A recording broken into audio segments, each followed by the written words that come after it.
Hello, folks, and welcome back to Diamond Dust. Welcome to Side Stream. We're gonna finish off doubles over here. I am Maximus, joined by the illustrious Heroheim on the comms. What's going on, everybody? Hey, we got it going. We're gonna finish off dubs here, and that might take us to the end of our block, but we might get a bit of a wave A started on here as well. That is gonna be a quad stream, so you're gonna see 4 matches up here at one time, and we're gonna do our best to commentate all those. But that is for later. For right now, we have Hawk and Linus versus Shattuck and Dark Wizzy to finish off doubles top 4. Shattuck and Dark Wizzy just went 3-2 against Neo and Cosmo, sending them out. And the winner of this matchup is going to be going against MK Leo and MK Big Boss. So they got a tough battle ahead of them. Whoever wins this bracket here. Yeah, and so that's also for that's the losers finals. So we have loser semis right here between Hawk and Linus and Shattuck and Dark Wizzy. Winner of that, obviously, Big Boss and Leo. And whoever wins that goes on to grand finals to face Onan and Riddles, who actually upset Leo and Big Boss in winners. Looks like they beat them 3-0 too, so that was a huge upset there. Not able to get one game out of that. It's MK Leo and MK Big Boss, but nonetheless, there's a chance they may be able to get the run back. And I know there's a lot of people here that MK Leo personally would like to get the run back on in doubles and also singles as well. But for now, the match that's coming up here is going to be a very good one. So we're happy to have you guys. That's going to be again. Hawk and Linus is currently always so off 2 doubles. And Shattuck and Dark Wizzy. Oh yeah, one of the best doubles teams, not even in the state of Michigan, but in the world. Hawk and Linus, ever. Like, up in the doubles, like, Mount Rushmore, you got Hawk and Linus. Absolutely, man. They came, they saw, they conquered every doubles. They are twins as well, so they know each other like the back of their hand. Yeah, that's sort of been the meme for the longest time, is they have the twin magic in the most literal sense, where you see some players, some static doubles teams, they still have to talk to each other, and Hawk and Linus never say a word to each other on the sticks. It's it can be a bit spooky sometimes. As someone that is a twin myself, I cannot confirm or deny that we talk to each other telepathically. I choose not to comment there. Well, yeah, you don't want to give away your secrets. No. Because, you let it slip that all twins can do that, and next thing you know, X-Men are real, and the government comes and takes you. Yeah, so I'm just going to say... We're trying to live normal lives out here, not get, whisked away by government agencies. I mean, well, I don't know, being part of X-Men actually probably would be pretty cool. Well, X-Men, but you can only tell back to one other person. Yeah, so I don't know how that's going to work. I don't know. Who's to say, really? But we got Wizzy and Shattuck. They're going to have to probably swap sides here because Shattuck and Dark Wizzy team yellow. It looks like Hawk and Linus. All right, we know Shattuck is going to go with. It's going to be Mario and Warren, and it looks like, there's a... Hawk and Linus have a couple rollouts they like to do, depending on who is obviously who they're going up against. One of them is the big body setup where they go Bowser Ike, and this is the other one they like to go Cloud and Rob. Okay. I know they try to go Bowser and Rob as well. So we're getting right into it here, folks. Losers, semifinals, Hawk and Linus, Shattuck and Dark Wizzy. This is a best of 5, and already it looks like they chose the wrong stage. Okay, well, it's fine because normally Pokemon Stadium teams instead very could be missed whatever. Maybe somebody just has the wrong tag on.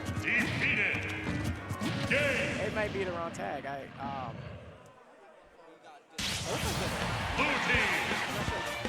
so anyways, that obviously doesn't count, and we're gonna run back and start game 1 very soon here. Yeah, button check, stage, whatever you want to call it. It is.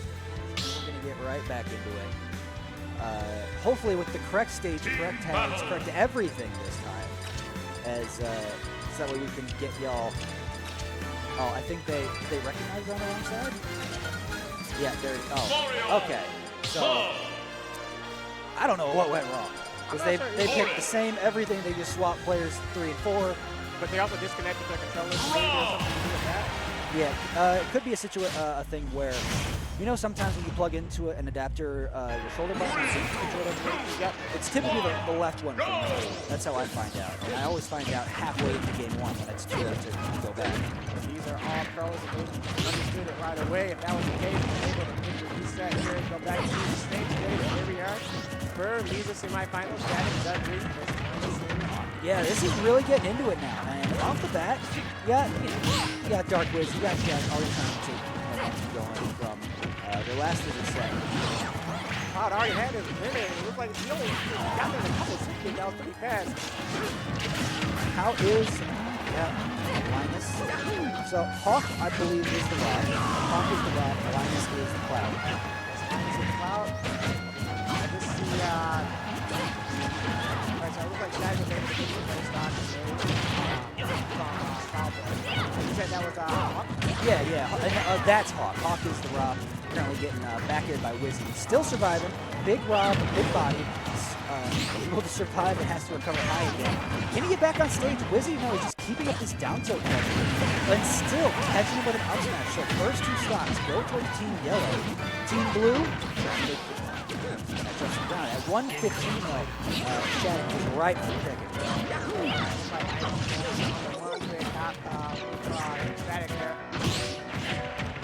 Okay, we'll grab there from Wizard at the back throw. Shattuck pressure off stage. Who has to air dodge down. Oh, and not able to come back to that. That's going to be the stock. Yeah, you saw that. Has to air dodge down to avoid the limit blade. Fell too far to recover because of it. Now flip this around and take both of them. Yeah, it's definitely Linus. Oh, and Hawk returns with a down air. The spike Shattuck will get him to this last stop. Looking at Dark Wizzy still has all of his stocks left here, so he's pretty comfortable right now. Doing an excellent job stock checking here as the game one's gone. Seems to be all the focus for the blue team seems to be towards Shattuck. But it's a curious case because as well, I was about to say that, production gave us a little heads up here, so hopefully now y'all can hear it better. I hope you guys can hear it better now. We apologize if you weren't able to hear it before, but we are here now. Stocks are even across the teams, percents are not. As once again, Hawk, wow, couple down tilts off the stage, trying to catch him early recovery with a down air. And now both yellow teams still back online. You see the team combos coming out. Back throw into up smash, takes another stock. Stock is down to one. Everyone's down to one stock here. If you stock, it's going to be a 1v2. That's not a situation you want to be in. Yeah, with Shattuck already at 141, looking very, very. Got to count the stars here. There's going to be a back air from Linus to take it out. And now it's 2v1 versus Dark Wizzy. And this is where the twins thrive. You see it. Forward air, back air, has limit online. Trying to get the spike, but instead a deep back air. How is Wizzy going to get through the stage? They're playing ping pong with Wizzy. All right, so far Wizzy trying to get in. He's on against Cloud here. Able to get the throw. All right, so far it looks like it caught in the cross slash as well, but man, this is a tough spot to be in if you're Wizzy here at 106%. It's not looking too good for you to be able to take both stocks. But still, everybody hears that kill percent, but it says it's going to be the back air from Hawk to take game number one off Shattuck and Dark Wizzy. All right, there you go. As we said before, we're talking two of these legends that do doubles, and they're already up one game here against Dark Wizzy and Shattuck, so that's actually pretty good. There's two away from being able to go into losers finals where they will face off against MK Leo and MK Big Boss, who they lost to earlier. There's a history between those two teams. There's quite a history, as that was on their biggest first upset in the world of doubles had to be MK Leo and MK Big Boss at Let's Make Big Moves. I want to say 2019 is when the Hawk and Linus really showed up there. So, and they've just been known ever since then as one of the most dominant doubles teams in the world. And so they're going to try and keep that momentum going from game one into game two as we see where they're going to take us. All Let's see, we're going back to the Pokemon Stadium 2 for game 2. Hawk and Linus have a 1-game lead. They are just 2 away. Remember, going against MK Leo and MK Big Boss in this final, where the winner of that will be facing off against Conan and Linus. You see, those are the team combos where they really get a lot of ground. It's just quick aerials in between each other, knowing that it looks like a scramble. From anybody that's tuning in, from the outside looking, it can seem like a scramble. There's a lot going on at any given time. But there's a level of precision here beneath the surface where you're seeing things like, oh, a random hit from Linus leads into a Hawk up smash, or a back throw and all this stuff. It's now as things are, they get separated, things slow down a little bit. You see the percent differences that pretty much has gone away between the two teams. All right, well, so far, everyone has this 3 stocks, but it looks like Static was able to lose the first stock there. So Linus and Hawk have a lead so far, very small one, but a lead nonetheless. Any lead is a good lead. As the down smash right is going to take it. Wizzy at 131, still surviving. Shattuck has to be very careful here. Already at 55% on the second stock. Oh, Limit Blade Beam is going to do it again. Yep, and that's going to take the stock away from Wizzy. So it looks like Shattuck and Wizzy are in trouble here where they both have 2 stocks. When you have Hawk and Linus both pretty comfortable with 3 stocks so far at high percentages, but nonetheless are still living. Already almost taking the second stock off of Shattuck with that up air. Instead, get back on stage. Linus still has first stock, but not for long, but had it long enough to take out the second stock of Shattuck. All right, well, Shattuck down to 1, but remember, Shattuck uses that stock, and Dark Wizzy does have 2. He is able to give that stock to Shattuck, but hopefully, if you're rooting for them, you don't see that happen. Yeah, hopefully it doesn't have to come to that. Yeah. But oh my gosh, another, so no well, stops. now it won't come to that. No. I mean, blue team still potentially, but Hawk and Linus are really kind of rolling here between against Shattuck and Dark Wizzy. Look at this team combo into the forward throw right into the Hawk back air. Yeah, right into the Hawk back air there. And look at this, forward airs for forward airs. They're literally just playing tennis with Dark Wizzy. All right, and Linus does have the Limit Break on deck here, able to take some of that shield off Dark Wizzy. Hawk finally lost his first stock in this game, too. Yeah, that's crazy. Yeah. This is looking pretty good for Linus and Hawk. If they can keep this up, they're just 1 game away from going into the finals. Yeah, these are rundown. These two are well known for their ability to stock tank together. They sort of figured that out early, who's going to be the stock tank and who's like big focus. And oh my gosh, already it's back to another 2v1 here. But now Wizzy has 2 more stocks he'd have to take at 115. It's not going to be it. Another up air off the top. And that's going to do it. That's going to be the game there. Not able to take the up air and send Mario packing into the blast zone and back to the character selection screen, where we have potentially 1 more game left here before Hawk and Linus go into losers final. Yeah, they got 1 more coming up, but Shattuck and Dark Wizzy want to end that here. They want to force a game 5. They want to bring this back. They want the reverse 3-0. We're going to see exactly how they're going to do it. And I wonder if there's going to be a character selection difference for either Shattuck or Dark Wizzy. It doesn't look like it's working with who they have right now, with Corrin and Mario. I don't think there's going to be a character swap, but I do think the stage pick for this one is very important. As we see, they're going to Kalos for this one. Wizzy sticking with the Mario, Shattuck. Oh, hovering Villager? No, still sitting with Corrin. Right, yep, still sticking with their tried and true. As Hawk and Linus are going to stick with their team as well. No reason to swap for them. They already took 2 games with the Robin Cloud. Yeah, but if it ain't broke, don't fix it. And as we go into game 3, they're looking for this to be the last one in this set before they can go over to MK Leo and Big Boss to get that run back. But we can't look too far ahead to that, because right now, game 3 is on the way. You see Shattuck off the bat, run up, grab, try and start this pressure, knowing they have to take the percent lead early, and that's what they're doing here. Solid parry from Shattuck as well. And now you're caught off stage. And how? Oh my gosh! And look at this, the Thunderdome moment.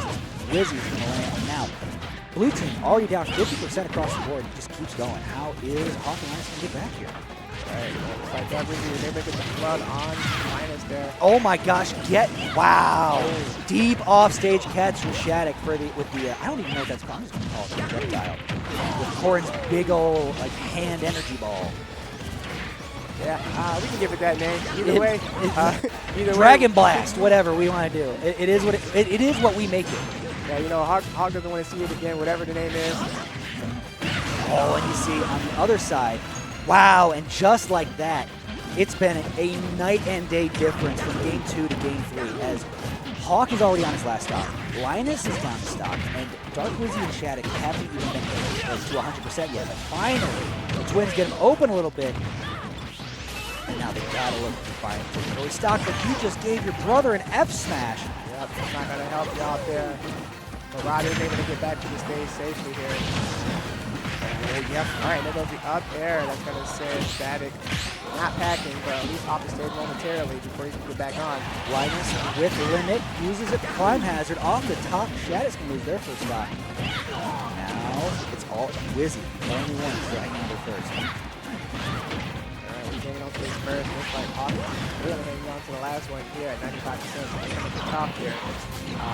They're gonna want to change their approach a little bit. It looks like Wizzy and Shattuck are able to figure something out in that second game and bring it over to this game. Catches it again with the big projectile. The neutral B off the side.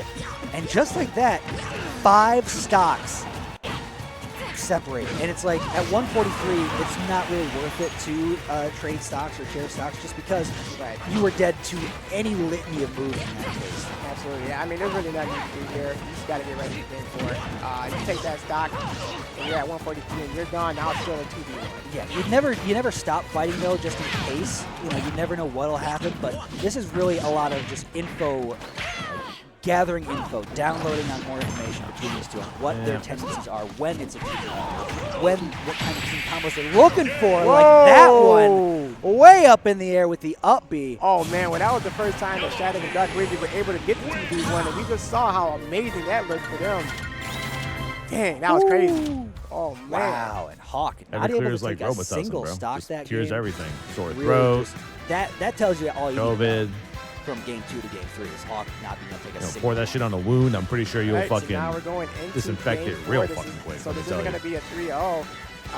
We'll see if Hawk and Linus can do any adjustments or make some changes here, but it looks like Shattuck and Dark Wizzy were able to figure something out and carry that over to game 3, and they just looked dominant.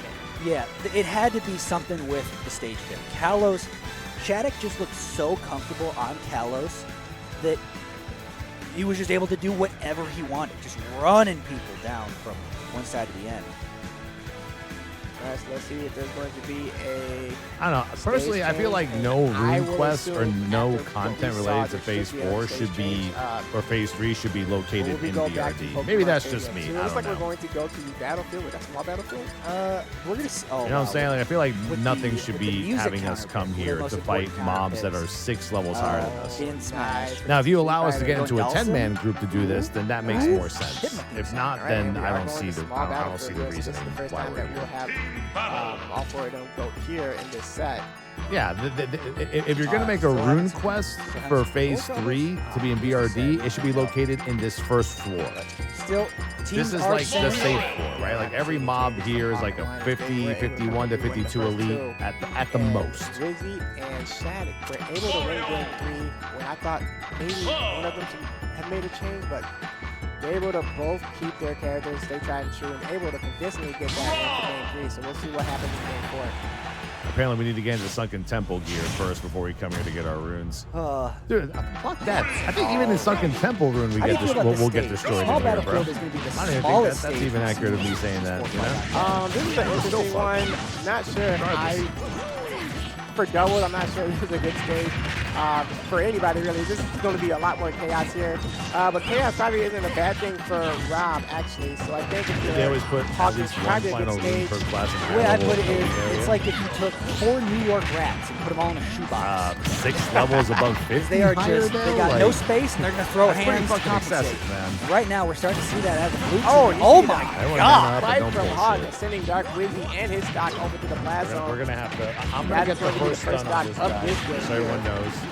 All right, I'm gonna get the first HOJ on Going this on dude. over to the right side here, you have Dark Wizzy and Hawk. Oh, and Dark wow. Wizzy almost able to get the revenge with that forest smash, but Hawk is able to live that. I have no idea how Hawk lived that. He's He was coming all the just way in. like First off, Dark Back was up. carried Nice fuck a up. falling gyro. He's got to get in here. Oh, Cross my slash God. into back air. And then catches it with another up. Hawk is going crazy this game. Oh, he's All right, yeah, just they able to take Shattuck stocks. Now they're at 2 stocks apiece, and you have Hawk and Linus. Still at 3 stocks apiece so far here.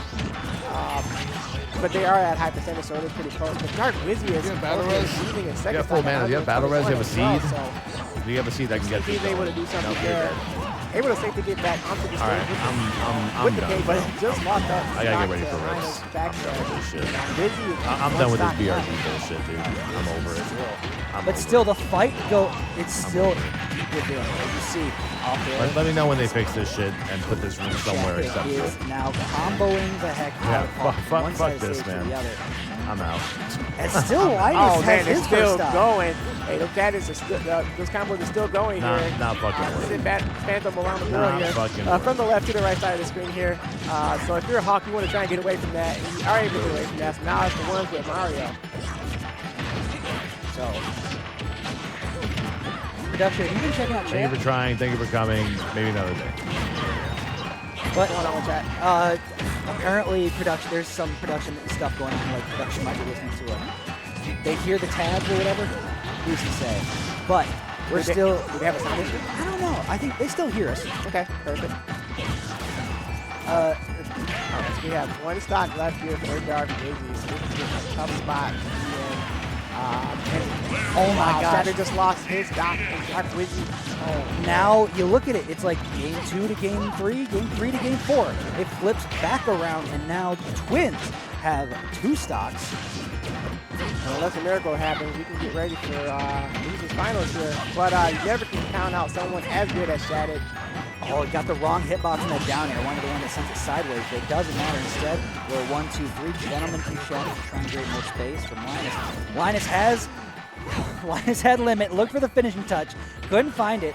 Instead, the Twins just get him off stage. What's going to be? Yeah, we tech those here in Michigan. It looks like Hawk was trying to go for the down air, but not able to get it. It looks like Linus tried to go for the left side, but wasn't able to get that because Shattuck was able to get back onto the stage, able to poke Cloud off, and able to take the stock away from.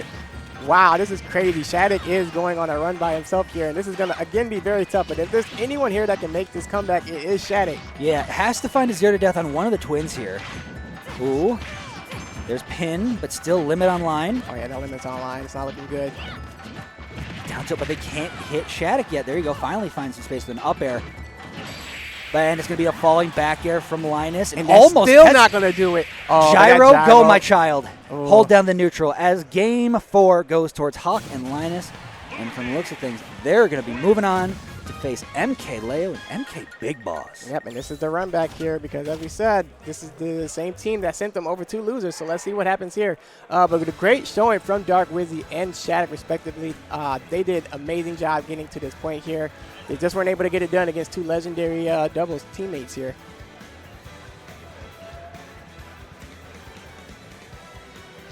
But all right, as we look forward to losers finals, we could tell you guys that it was in winner semifinals where MK Leo and Big Boss were able to beat Hawk and Linus 3-1. So that was pretty convincing on MK Leo and MK Big Boss's side. Now, the winner of this is going to be going into grand finals against Onin and Riddles, where they hope they could do a reset and take that over and win the distance and win 6 games. Yeah, and we see MK Leo, by the way. Thank you, chat, for handling and holding on throughout those production issues. We got everything good and going. Glad y'all can hear us now. Apparently, they couldn't really hear us towards like the middle to end of that last set. Oh, man. Well, I'm glad you guys can hear us now, and I'm Yeah. glad you guys are sticking with us because now we have a good fight that's about to happen here. You've seen it. You've seen it in places like Let's Make Big Moves. You've seen it whenever these two teams have crossed paths. This is one of the highest level of doubles play you can get. Hawk and Linus, MK Leo, MK Big Boss is going to be sick to see as the two get the run back in losers finals. All right, so here goes the run back here. MK Leo and MK Big Boss. They have been going. Big Boss obviously been going Rob, but Leo today has pulled. I've seen Roy. I don't know if Leo's pulled out anything else, but yeah. I think in the matchup between them and Hawk and Linus, I think it was Roy. So Yep. So the the Leo Roy, it's real. It's putting out work here in Michigan. We're going to see how much further they can go. We're getting towards the end of here. The last 3 teams remaining in bracket: Hawk Linus, Leo Big Boss, and Onan Riddles, who sit in winner's side of Grand Finals. Yep, they are going to be waiting to see the winner of this one here. And they're hoping that there is no reset and that they can win 3 games and put this in the bowl and finish doubles. People always ask, does doubles always run long? The answer is yes, because towards the end of this, you get really high-level teams in a best-of-5 matchup. So you just get them going. Yeah, and when you have doubles, again, it's like you said, man, there's just so much going on. There's so much commotion. And you have 6 stocks apiece from players here. But those 6 stocks can go away pretty fast depending on who you're going against. But, yeah, it could take some time. This one took a little while, but it's been worth it because we've seen a lot of good fights here in this double so far. I swear sometimes in Grand Finals of doubles at like your local regional, you'll get a case where doubles is going to end on time, and then Grand Finals ends up being a reset that goes to Game 10, and then all of a sudden you're running behind. It's what happens. What? Okay, so if we see and we know any shenanigans or stuff of like, oh, is knockback 0.9, all of you just saw the rule set. So all of you just saw it. No funny business here. Yep, no funny business here as we are at the character selection screen, and everyone's picking their characters here for what could be a long battle between these 2 heavy hitters here. Sorry. And they're sticking with Rob and Cloud. Yep. So from the outside looking in, 2 very similar team comps. You have the Rob and a Sortie. Just the Sortie is a bit different. So we're starting out PS2. The gentleman starter has the best games, and off the bat, the 2 Robs just immediately just double clank, and Rob mains. Right, we see Linus was able to charge a little bit of that limit break there just to get the match started, so we should see that limit on deck very soon.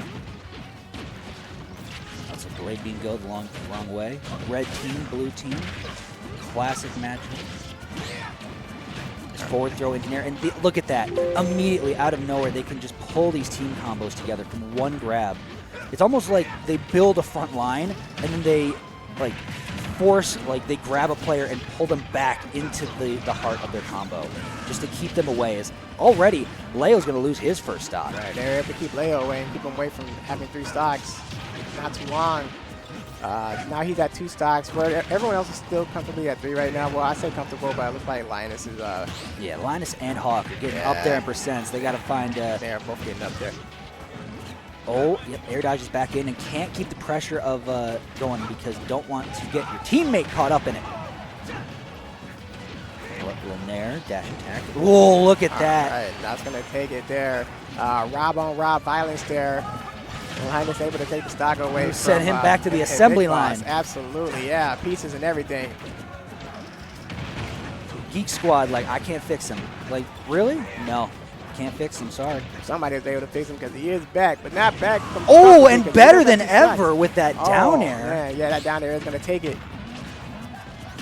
Ooh. This looks pretty even, all things considered. Another up smash and bang. Okay. Just like that, Leo's on his last stock. So Hawk still holding on to his first for as long as I could get that sentence out. And now it's time for red versus blue getting into the Thunderdome at ledge. Own hands just trying to keep the pressure up and not letting MK Leo recover. Oh, yeah, that's going to be it. He's not going to be able to come back from that. No, no, save. He was saved. Excellent work from MK Big Boss, recognizing that MK Leo was close to losing that stock there. Oh my gosh, and the limit blade beam just runs out like inches away from Leo's face. Incredible save. I have no idea how Leo is still in this game. Parry and back air and come back. Oh my gosh, I thought he was going to get saved and still takes a stock off of Hawk. All right, so we're at 1 stock. Wow, we're at 3. Yeah, this is very even here. 3 stocks apiece for these 2 teams. But now, finally down to 2, and Leo Leo on his last breaths. Oh, yeah, he's on his very last breath at 130%. Parry, is this going to be a Oh, that's down going to throw? be it. What's the mash? That's Gets an going to get the air. up air. That is going to take it. So it is going to be 2v1 here. Now you got the twins that are going up against MK Big Boss. Let's see if MK Big Boss can perform a miracle here and take their stocks away. I mean, he might be looking for a happy birthday here. I don't know if you can get the Rob 0 to death on 2 characters at once, but oh my gosh, drag down up air into an up tilt. Look at that. Oh, man. Just plants him in the ground and like eat this F smash. Yeah. Well, you saw it coming, but either way, that is going to be game 1 going over to Hawk and Linus, who is looking to, again, get their revenge on MK Leo and MK Big Boss for sending them down here. 2 losers. All right. Yeah, where do you think you're going to get a straight run back to PS2? I We think we get a character swap from Leo. could get a character swap from Leo. He has a lot of characters in his arsenal. Ooh. Alrighty, and still, no character swap from Leo. Still sticking with the Roy. No way we'll get Toon Link, but yeah, still same characters, matching the same stage as well. All right, so MK Leo and MK Big Boss felt comfortable enough, even with that loss, to able to run it back completely. They must have seen something in game 1 that they think they can take over to game 2 for the run back here. And already opened up Nair, and look at this little mini happy birthdays. The forward air was comboing both players at the same time. And now a high recovery from Hawk to try and make it back, but you got to find a way to land against against that Roy sword. Struggling to do it already at 104. All right, it looks like both the Robs are just trading gyros there. And now you see Linus looking to get through the Big Boss line to get to MK Leo. Leo's shield is so small. Yeah, hanging on by a thread. Looks like a raisin. Oh, Skittles' shield does not going to pop because it's going to be the up smash from Leo. Take Hawk's first stock in game 2. And that's going to be a punish out of shield. That up smash was able to take that first stock here. So far they have a lead. Small one, but a lead nonetheless. As we see MK Big Boss come back over to the stage, over from the right side. Oh my gosh, and great awareness from Hawk and Linus saying that, hey, I'm at low enough percent. Let this limit cross slash rip, and we can take a stock easy. All right, well, we just took a stock easy there from MK Big Boss, able to get Linus with an up smash and take his stock. So we're at 2 stocks apiece for the twins here. Oh my gosh, and Leo is just comboing Linus off the side. And already, Hawk on his last stock. And Linus was able to take the stock away from MK Big Boss. So we saw 2 Robs lose their lives there, both almost simultaneously. Oh, yeah, gyro into grab, but great parry on the Nair. Oh, and still just shields the entire limit. All right. The parries from the red team are on point here. All right, looks like MK Leo just waiting for Linus to get back on stage. He's able to get back on stage, but he's able to send him right back off. But not before Hawk can come over and save him from a couple forward areas of his own. Oh, you see the spot dodge to avoid the first hit of cross slash. And now Big Boss already looking for the gyro combo off the side. 142 to 96. Oh my gosh, he's going to take him with him. Oh, a stock for a man. stock, an eye for an eye. You take those in that case because you were so much higher percent. If you didn't, you were going to die to loot getting nothing anyway. So might as well. Oh, able to get the perfect parry there. That was incredible by MK Leo. And Oh, that's how not are you going to be make it done. back? He used jump, air dodge. Does he have it? Oh, He no, doesn't. And that's going to be it for that stock. So now we're running the 2s. And deep forward air to finish it off. And we got 1 game apiece here. Alrighty then, folks. All right, so, you know, as I said earlier, we didn't see a character change. We didn't see a stage change. So it does look like MK Leo and MK Big Boss felt comfortable enough where they were going to be able to win game 2, which is exactly what they're able to do. As we go to game 3, I doubt we see any character changes here, and it looks like we're staying with the same stage. So, all right, game 3 is going to be a treat. Game 1 went to Hawk and Linus, and game 2 went to MK Leo and MK Big Boss. But we'll see what happens with game 3. Are they able to carry that momentum over? Is MK Leo and MK Big Boss, and go to a game 4 with a 2-1 lead over the twins, Hawk and Linus? They're giving a bit of thought. They're just talking to each other, talking things through. Like, okay, how do we want to change things up here? How do we want to approach this any differently? Because game 1, like down to the wire, went your way. Game 2, down to the wire didn't go your way. So how are you going to like widen that gap and make the difference in order to take games, this pivotal Game 3? The winner of this, if it goes to a Game 5, they will get Game 5 stage select counter pick. Stage counter pick. Oh yeah, that'll be very important. So definitely a huge game here. And already it looks like red team is comboing the heck out of the blue team. Oh yeah, very early lead so far between the two teams. MK Leo and MK Big Boss starting off very nice so far here. Oh yeah, and the rotor arm's gonna catch Hawk. Big Linus Boss. does have that limit break. Oh, he does, but he's gonna have to probably use it to recover. Nope. No, able to saves air it. dodge back and get back to the stage without having used it, but it looks like he just throws it away. Yeah, maybe B reversed it the wrong way. Didn't want to get his teammate caught up in it. Oh, that's fair. Oh, you see, just has two top tier players on either side of him. Has to try and make it back. And there you go. Rotor arm deep from Big Boss is gonna take it. Take Hawk's first stop. Nice so far. MK Big Boss able to safe to get back on stage there, but it looks like Linus able to get the grab there. It's forward throw instead. High up air. It's still not doing it.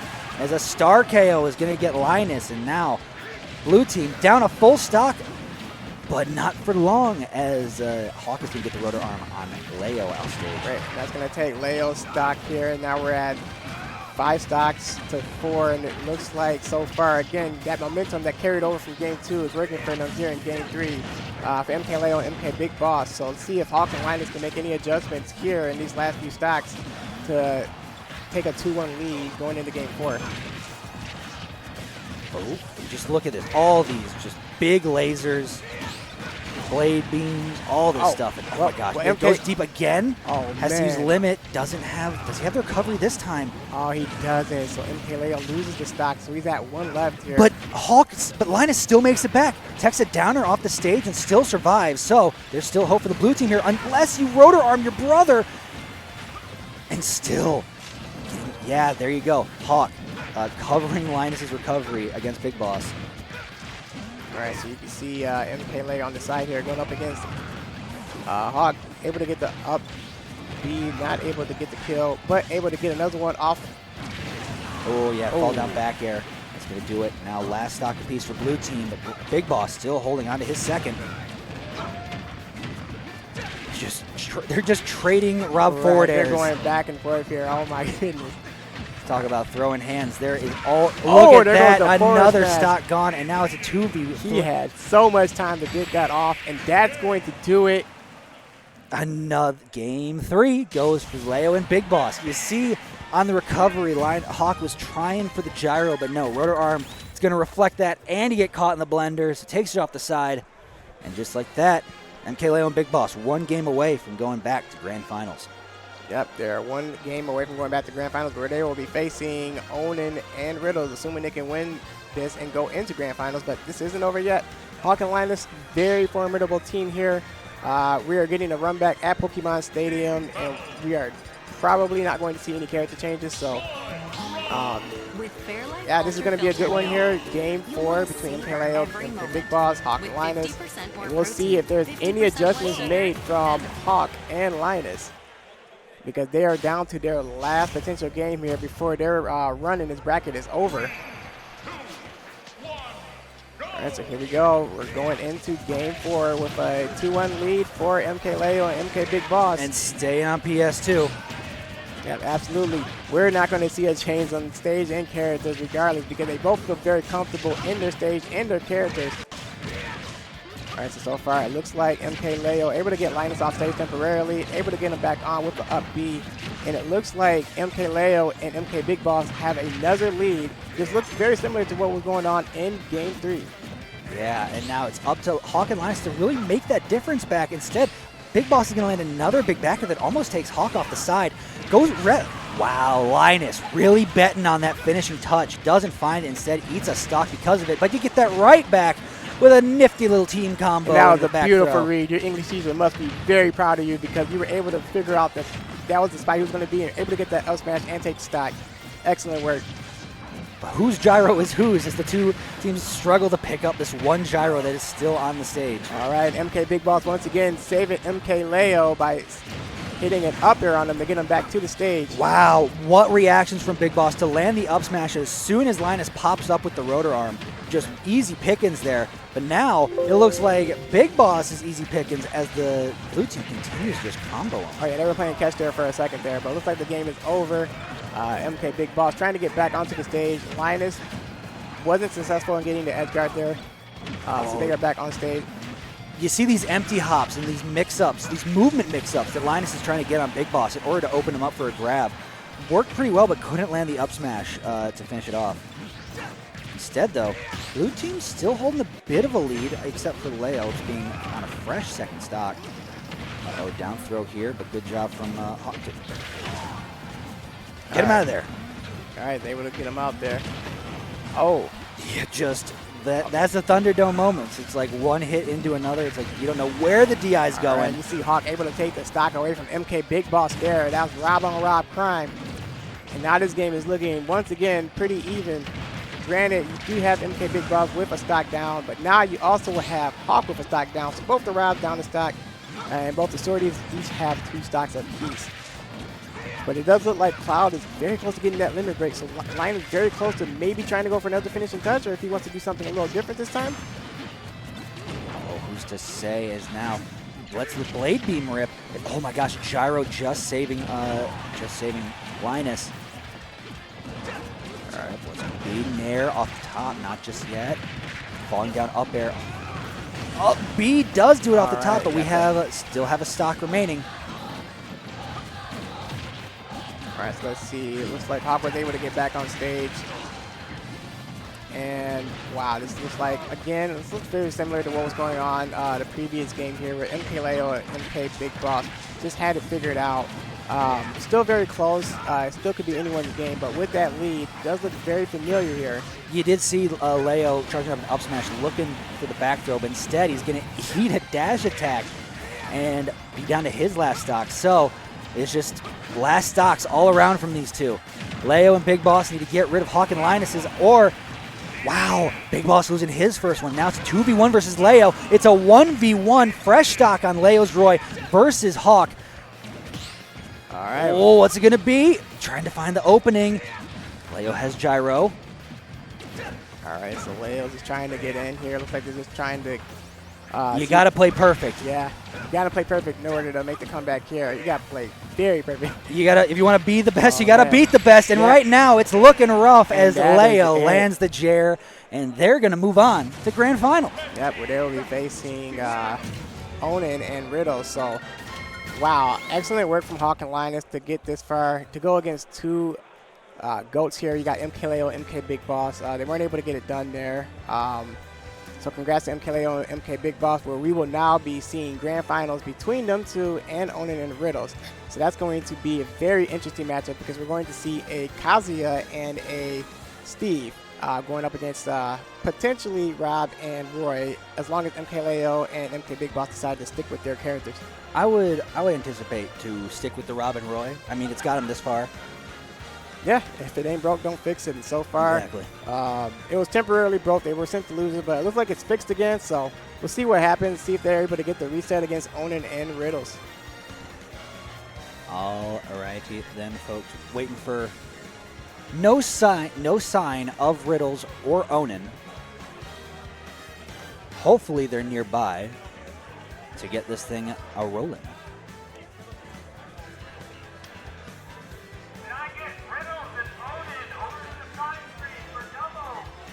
All right, so they're being called over. Here comes grand finals. They're getting the call. Time for them to step up to the plate. See who's going to come away with the gold, who comes away with the silver. Once again, Big Boss and MK Leo coming from loser's side, so they got to win 6 games. Onin and Riddles only got to win 3 unless, 3 per set. In total, Leo and Big Boss have to win a max. Have to win 6.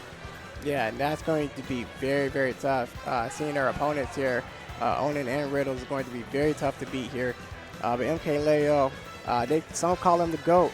And, when you get that name, it means you've done a lot. Yeah. And if anyone can make this happen, it is MK Leo and MK Big Boss. All right, so what do you expect here? Because you know what getting characters are going to. Yeah, we're getting Steve Kazuya. We're getting Rob Roy. I'll be honest. It's going to be DLC. It's going to be DLC 2 versus DLC Vanilla, as Rob and Roy, two of the strongest characters in the base roster, and then you're bringing over Kazuya and Steve, who people say are the two of the best DLC characters in the game. So it's really, who's going to win? Is it going to be the wallet winning, or is it going to be the base game? Interesting way to put it, but we got DLC versus the old school characters that were OGs and they're from day one. Onin Riddles are going to be like, for $5.99, you can play like me. No, it's going to take a lot more than $5.99 to play like Onin. For $5.99, you can have the capabilities to play like me. You just got to... You have the option to play a character to maybe play like me. Yeah, you just got a long way to go. Yeah. And at the point in this game, 5 years on, you better be able to learn quick. You got to learn fast.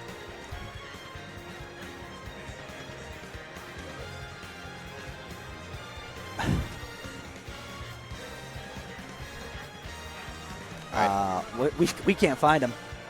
Onin and Riddles appear to have disappeared into the ether. Into the hyperbolic time chamber because they knew they were going to be going up against MK Leo and MK Big Boss. Are they trying to ice them out? I don't know what's going on here.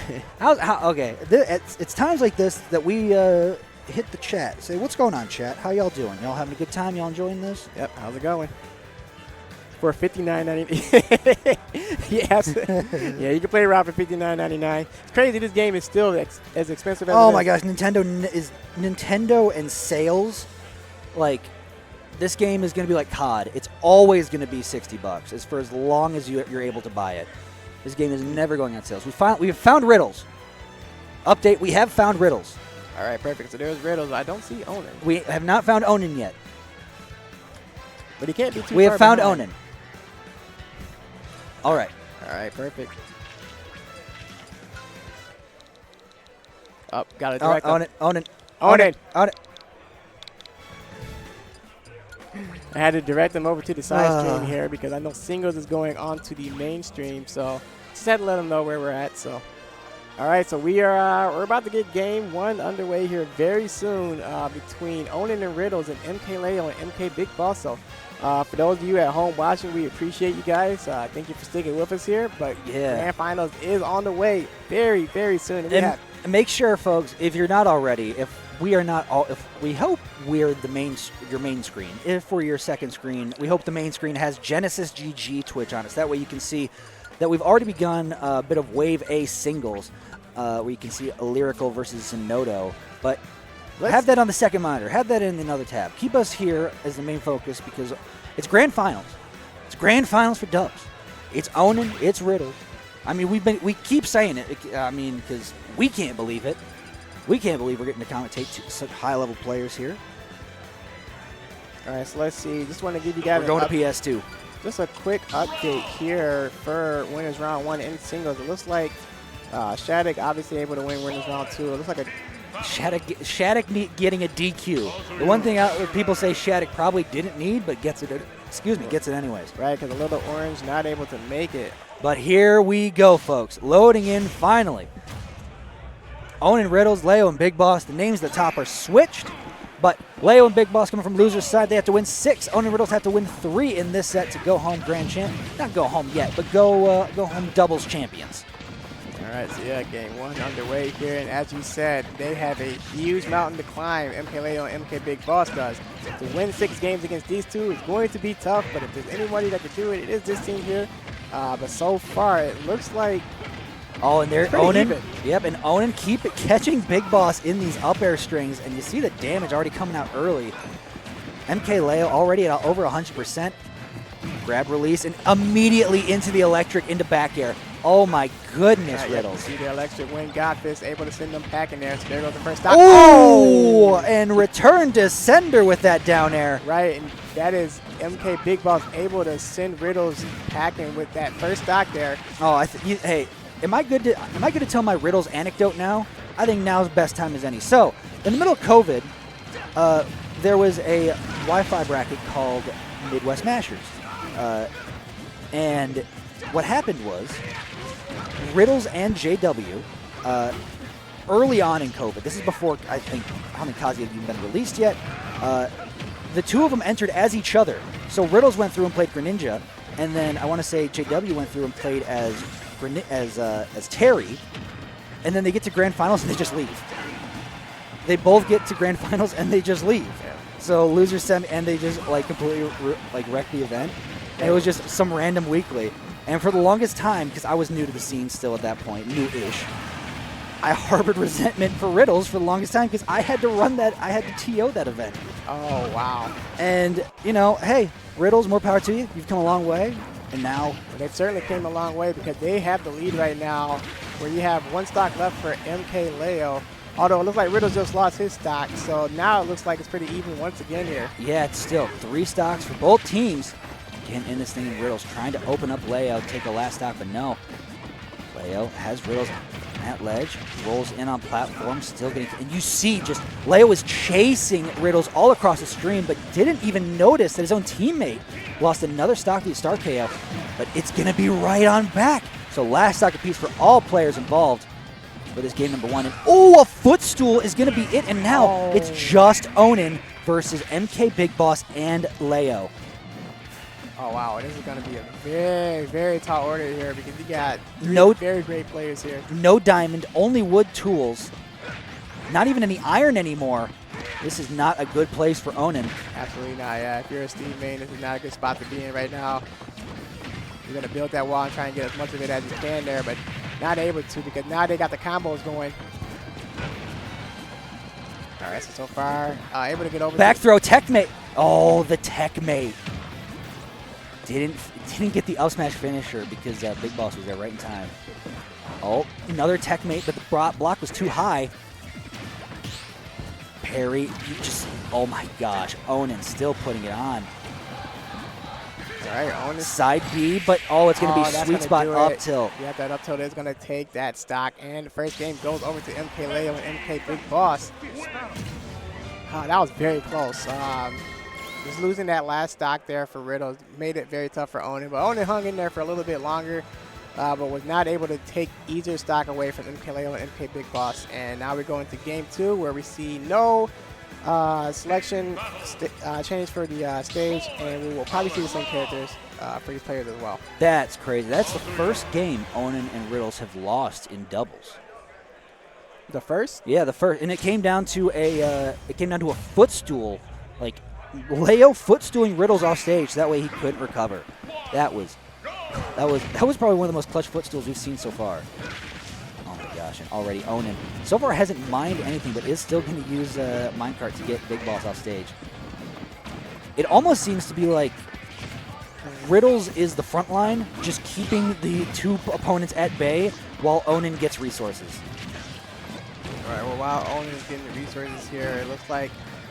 Oh my gosh! Wait. The movement Yeah. from Riddles. Okay. Oh, man. Okay, that was very nice from Riddles there. Does Onin have diamond? Did he? Oh, he does. Onin has diamond already. Yeah, he's got the diamond. He was able to get it in time. Riddles was able to buy him some time there. Oh, and you can see up tilts looking for him instead. Just gets one into a forward air. Back air is gonna catch Leo.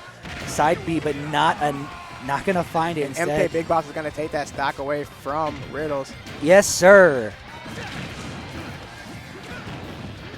That's right. Let's see. You got Oh my you got gosh. Onin still mining there. Onin using Leo in the minecart as an active hitbox to hit Big Boss with. Oh my gosh. Onin's still holding on to diamond. All right. So Oh, but he gets gyroed into up smash, but somehow falls out of it. Oh, geez. There goes MK Big Boss stock there. Still loses the stock anyways and has another diamond already. Yeah. That's huge. That's going to be the name of the game for Onin, is can they consistently get diamond? Diamond. It's too early for my brain to be blocking up. Maybe I need to drink my free juvie I got from the other side of the venue. Oh, that sounds good. Oh, man. But while you're doing that, man, a lot of action going on here in the middle of the stage here. Oh, and it looks like You see MK Big Boss just loses his stock there, but he's able to take a stock of his own from Riddles. So we're back where we were originally, the last game. Still 3 stocks apiece. Onin, oh my gosh. But saving Riddles. Riddles almost, it had it happen to him again. The 1-2-3 is going to take Leo's second stock. And Onin is going to hit Big Boss with a fair off stage and like spike the Rob, and the Rob's going to die from it. Something that you never see these days. Right. And that is going to do it for MK Big Boss. So MK Leo is on his own here. Yeah, 1 stock to 3, but the 2 players are up high in percents. Oh my But gosh. one of them still has 2 stocks left. Yeah, Onin. but Riddles also has Rage Drive online. Can you find it? Instead, no, Onin's just going to retreat back, get some more resources. Well, he's got plenty of time here. Oh! Oh, yeah, that's not gonna be. No, low enough percent, but it's going to do a big chunk of damage. And you see he's already looking for that big boot off the side. Onin literally built himself a house. Can't go anywhere. He's going to stay in it. Oh, yep. Off the backboard. Ooh. Looking to take off the side, but still the aerial drift not Trying to enough. get the double beam, but missed there. But Falling up air, and he gives him the stock. all right. So Onin, 1 stock, 122. Leo, 1 stock, 139. And there's a fresh stock with Riddles in between. All right, well, it's 2v1 here. But it looks like they're going for the ones here as Steve is mining, and it looks like it's just Riddles and MK Leo going at it. Oh, but Leo gets Onin. Uh-oh. Uh-oh. Here Wait we a go. minute. Start up the engine, trying to find an opening instead of be fall down there. What's Leo got against Riddles? Back throw. Not going to get the jab. Waits patiently for the air dodge. Goes for the up smash, but instead gets hit by the leg drop and goes off the top. So we get 1 game apiece between these 2. Well, it looked like MK Leo was very close to making that comeback there. Oh, man. He could feel it in his bones. He could feel it. He was there. He was close. But instead, we are at 1 game apiece here. And all right, I feel like we're just going to stick with PS2 and Yeah. stick with the same characters. I have a so- feeling we're going to be sticking with PS2 from the end of this thing and just keep it going, keep it rolling. Yeah, I can see that. Oh my, me, oh my. All right, guys. Well, you guys are, again, in for a treat here because this has been a very fun set here. At 1 game apiece here. Now, remember, MK Leo and MK Big Boss have to win 2 more to get the reset, and then they will still have to win 3 more. Onin Riddles only has to win 2 more, and this is over, and they are Grand Finals champions. All right, and look at that. 1 forward throw into the electric. Opens up Leo a bit, but not getting the full combo. Riddles has to instead save Onin off the side of the stage, but Onin, he can handle his own business here with down tilts at ledge and find a way through. Still has wooden tools. And Oh, able to get the jab lock there, but not able to finish it off. but gets there a goes shield the break. Can you break. save your teammate? No, you didn't have the range of that back air to save Oh, him. man. Said he's going to eat a big F smash. Sorry, a big up smash from Big Balls. Oh, and you see both members of Team Red just going off deep to try and catch Riddles and take an early stock. Not going to do it. Instead, Riddles has to recover, goes side B, still making it back to center stage, and his movement is so clean. All right. Looks like. Oh, out of the minecart and into a back air. And into the blast zone. Yes, sir, Ski. Down throw. The block? Are you kidding me, Onin? Oh, man. Okay, well, that's going to take the stock there. MK Leo able to take the stock from Riddles. And up B and Leo losing his first stock as well. Now everybody's, never mind. Onin still somehow surviving that up air from Rob. Yep, so we still got 3 stocks left here, so they do have the lead. Though it is small, they still have one. A little glide back into stage, but still carries the gyro with him. Has to recover fast, but gets up right up into a rotor arm, and that's going to be Onin's first stock gone. Now Big Boss has to stay alive and avoid all this stuff, but eats a diamond back air. He's a diamond back there, but is able to live from there. Oh, but not this time. Looks like he was able to take MK Big Boss's stock, but he's at 1 stock left here. Oh my gosh, and look at Onin just carrying him off the side. And meanwhile, in the middle of that, Riddles lost his second stock. It's suddenly on his last stock here. All right, but Riddles at 1 stock for Riddles. 2 stocks left for Onin. He's very comfortable because he's at under 50% with 2 stocks left here. Up tilt, looking for the back air, not going to find it just yet. Leo still at very high percents. Builds a little wall to maybe help Riddles. Oh, what's going on the other side? It's going to be 1, 2, 3. Oh, forward tilt lands. Riddles off the side. All right, Riddles off to the side. Steve able to put a block there barely. Onin doing a very good job keeping Big Boss occupied and forcing Leo to share stock. So now it's a 2v1 versus Big Boss. Maybe not the character maybe not the character Red Team was hoping for, but hey, you got to make the most of what you got. Uh-oh, Electric into Nair. You see he's looking for the forward smash finisher. Can't find it. Not able to get it there. Up there goes the up air. Down tilt, forward air. Careful the block. Oh, wow, did he tech that? How did that happen? Onin going deep? All right, so we go. Oh, looks like he was trying to go for it. He has Rage Art, and he's just going to take that. Rage Art, and that is going to be the game. Ooh, boy. Oh, man, so now you're looking at one more game here potentially between these 4 players here, as Onin and Riddles only needs one more game here to take the set and win Grand Finals. 1 game away. And then after that, I think that might be the end of our block. But we did get pushed back half an hour, so we'll see. Yep, we'll see how it goes. I know that singles are still going on right now. I didn't see any major updates or upsets so far. But so far, again, we are going into Game 4 here, where Onin and Riddles only needs to win one more to secure the bag and win Grand Finals for doubles. They can taste it. It's right within their grasp.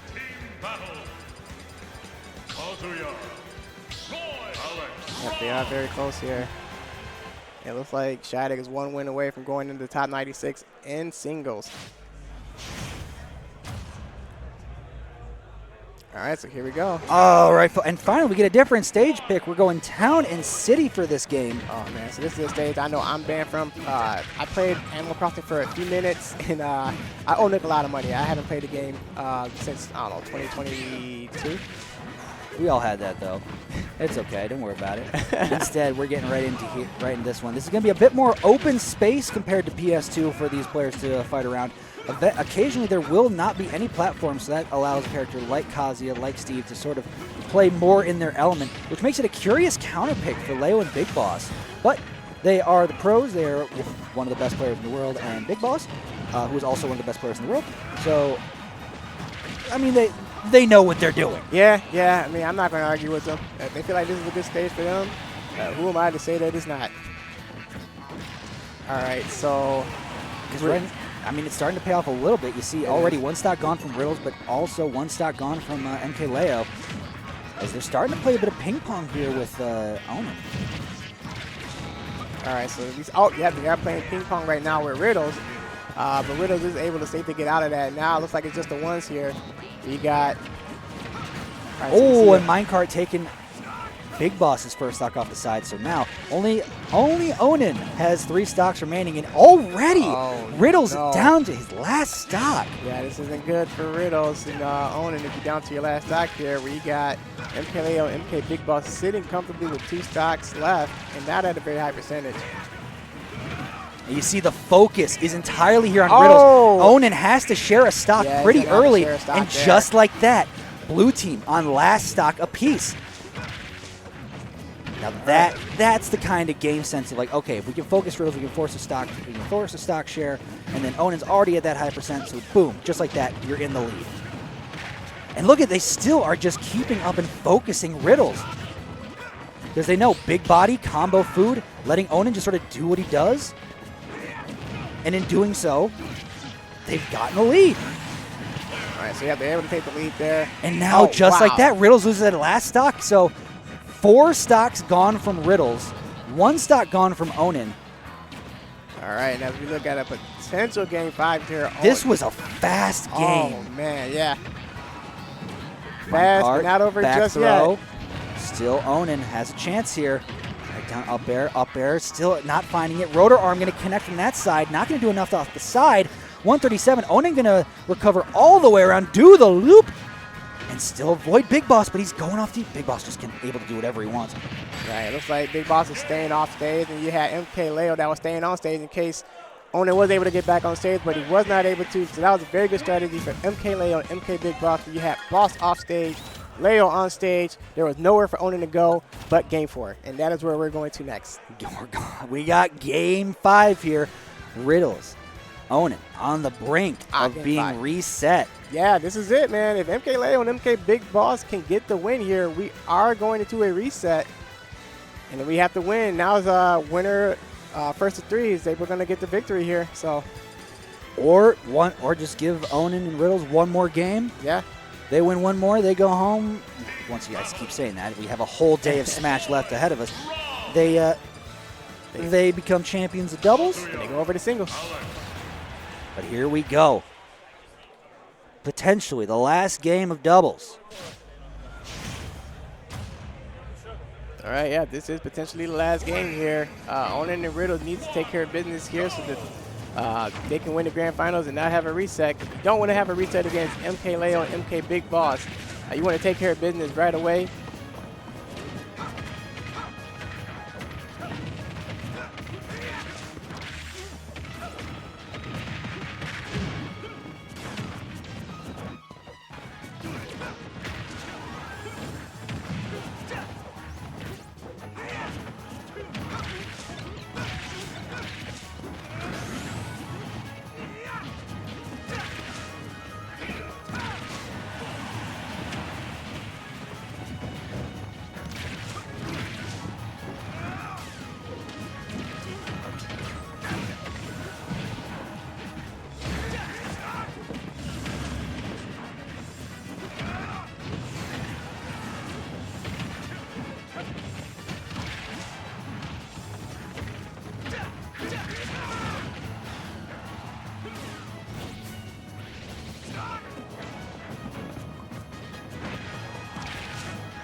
Oh my gosh, dude.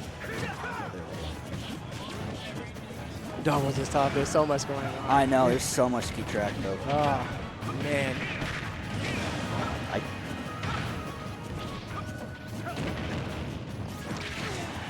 Okay, we're back. Sorry about that, folks. Thanks for sticking with us. It's now blue team already down to their last stock here, on the cusp of getting reset. MK Leo still surviving off the top. It's all down to Onan. Forward throw, not going to do it. Kenny, he's not even going to bother. Oh, and that's going to be it. Now we're at 2 stocks for MK Big Boss and 1 stock left. But they're going to make it a 2v1. Oh, They're still going to make it a 2v1. all right. Onan, he's going to be looking towards getting rid of this Big Boss stock, but now he has to be careful. Oh my gosh, eats an up smash. That's not what you're looking for. Another high up air, There goes the up 68%. Not what Onan needs. Instead, it's exactly what the MK Bros need. Wow, and they're just having their The way with pressure, them. side B That from edge ledge. guard is going to take it. And we get a reset, baby. Back to square one. One more set apiece between these two. Oh my goodness, so close there. It looked like for a minute there was an opening for Onan against the twos, but they were able to edge guard them pretty well, able to take that last stock, and we are getting the reset here. And now it's the first of 3. And just like that, yeah, just like that, it's a first to 3. Best of 5 to finish this thing off. All right, best of 5. Winner takes all. Looks like we are probably going to PS2. They were hovered over it for a little bit. I think they're just trying to figure it out. I would think as an opener, yeah, seems like a good way to reset things, go back to neutral. Yep. PS2. All right, so we're not going to see any character changes either, more than likely. So we are going to see Rob and Roy up against Steve and Kazuya. So here we go. Grand Finals reset. Game 1 here. Yeah, wow. Going back to PS2. Yep, back to where it all started. Now, looks like there was a character change somewhat. You see Riddles with a different suit on. Looks like he got the white suit. Yeah, sometimes the color change is the most important character swap you can make. Sometimes. It resets the mind, resets the game. Like, okay, another mindset. I got the suit on. Got to be playing flashy. Got to be playing strong. Got to be playing close. Got to lock in. Bringing out Prom Night Kazuya there. Oh, yeah, Prom Night Kazuya. Oh, dang. Well, it looks like his prom is ending because MK Leo was able to get a forward smash, able to send him over to the blast zone, and Riddles loses his first stock there. Yeah, you see their game plan still working out as the focus on Riddles is just like they're locked in on the Kazuya. But Onin catching both of them, gets a down smash to take out Leo, almost gets an up smash to take out, the up smash almost takes out Big Boss. Yep, almost able to take out Big Boss, but not quite. Big Boss is able to get back to the stage there. All right, but that's going to do it. MK Leo with a forward smash, able to take the first stock away from Onin there. Now we're pretty even at 2 stocks apiece. Oh, and wow! Forward air got not only Big Boss, but also spiked Leo, so that's going to take a stock. My goodness. All right, so what are we going to do here? We're at 1 stock left for MK Leo.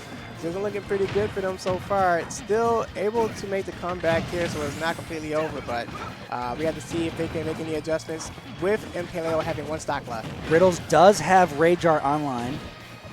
And now, but he's deep off stage here, nowhere to go except right into those rotor arms.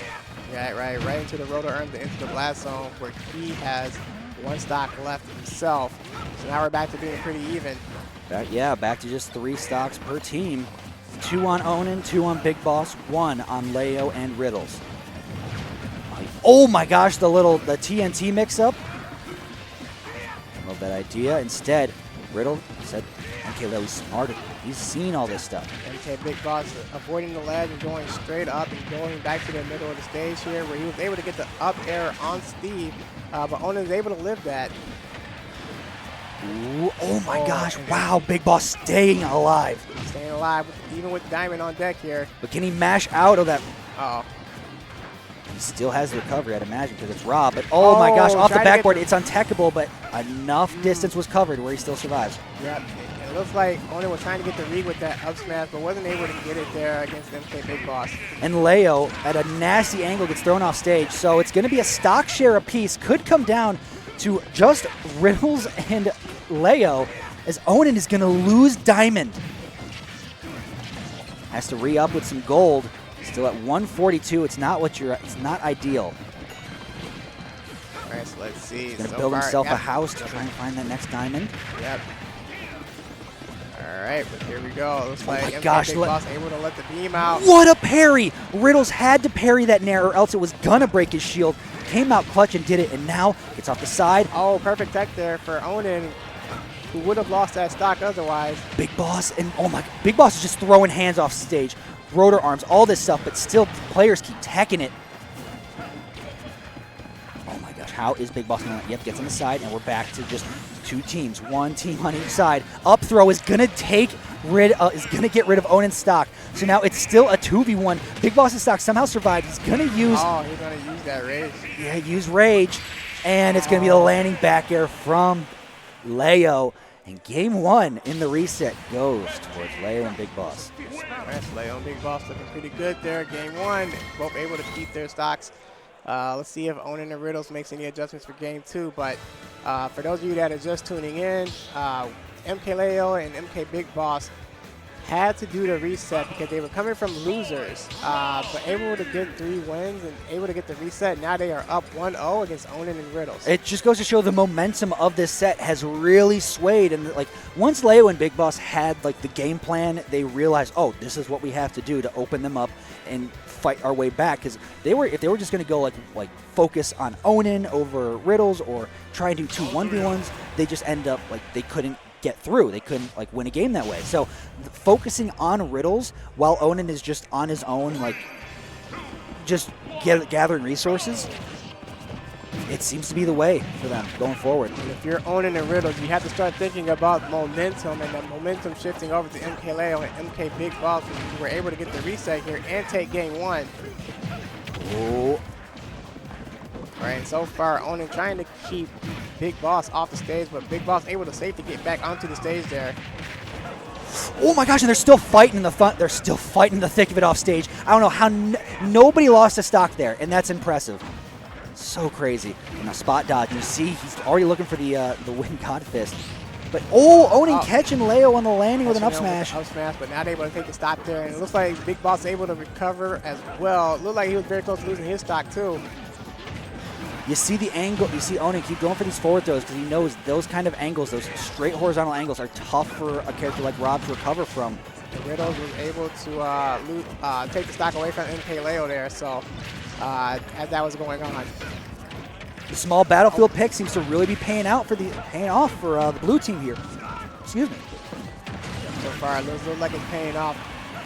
Looks like Onin just lost his stock, but we still have 3 stocks left for Riddles, so they do have a lead so far.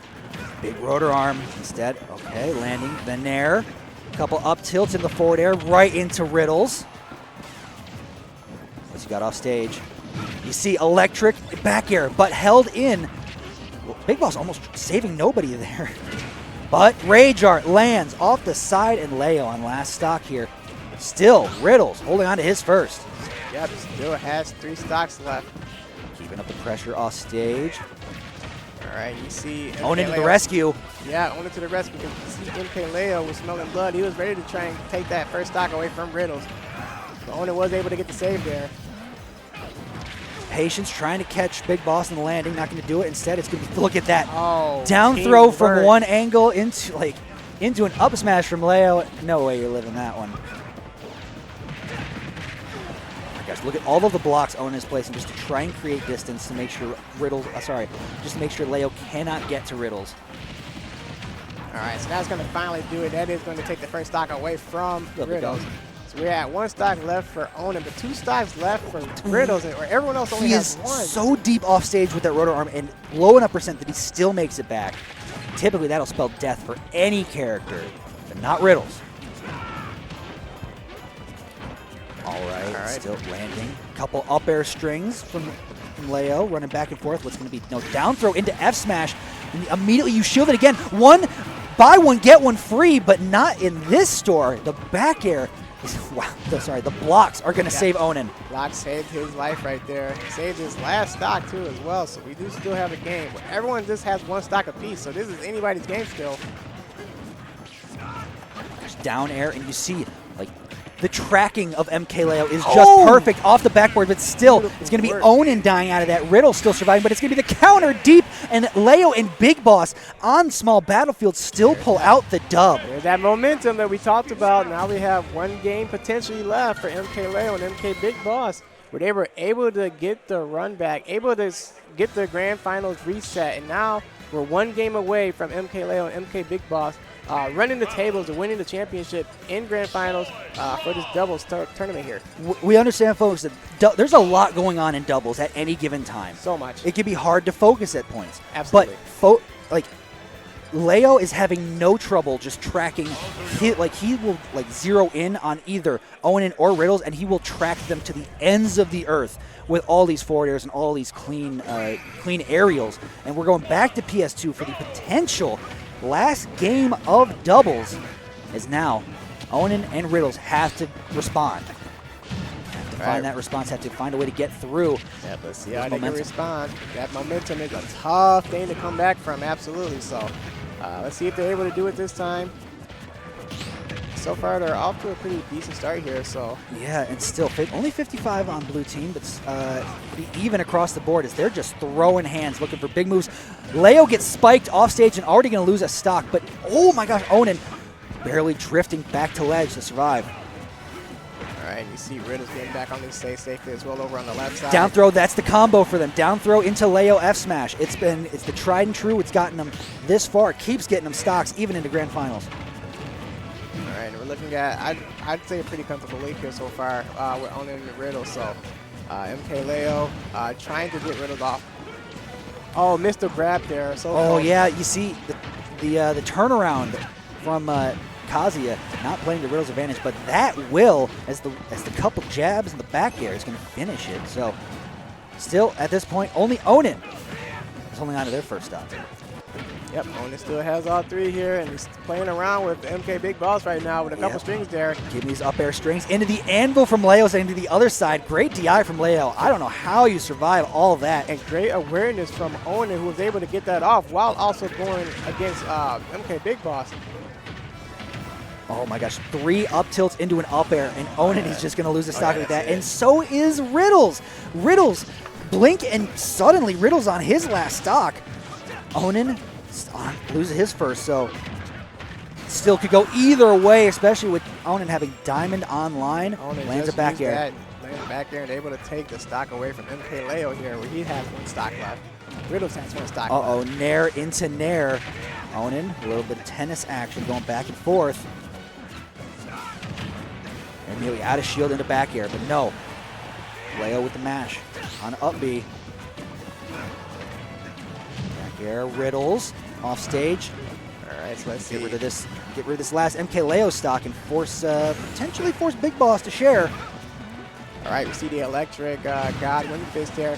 Oh, that's going to take the stock away from MK Big Boss, where he is now at 1 stock apiece. Everyone's at 1 stock apiece here, except for Onin.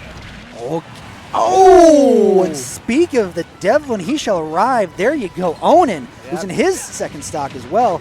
So now 1 stock apiece for everybody, and Riddles is just barely hanging on. Amazing DI to still survive, but up air. And now how are you going to land? You're not. You're going to get forward air, and just like that, it's a 1v2. Onin versus Leo and Big Boss to try and take doubles. Back air deep off the side. Not going to do it just yet. Still surviving, looping around, landing. What's going to be? There's the tech mate in place. It's only dirt block. Oh my gosh. How do you keep 2 top-tier players out when you were just a simple Alex like that? He almost was able to take him out just like that, but not able to finish the job there. Anvil not landing. Onin can't land. Gets Anvil onto shield. Oh my gosh. There goes Leo. Right, now it's up to 1v1. Onin versus Big Boss. Down tilt. What's going to be? How are you going to get off of ledge against Rob? Gyro in place. Onin has no mats. Onin has no materials. All right, Finally let's gets a see. little bit of space to try and build back up, but he can't. Oh my, yeah, exactly. He tries to go for any kind of refreshment of tools. He's going to die, except for now because he finally creates enough space from Big Boss. All right, yep, so he's got enough space where he's able to try and mine as much as he possibly can. Oh, he's in it, but look at Gyro. He's able to Clutch get out of Gyro, it. up tilt, forward air. Oh, now he has Diamond. Down to the wire for All right, so both MK these. Leo, the MK Big Boss has to watch out here with that Diamond on deck. Able to get the Gyro out, but not able to do much with it.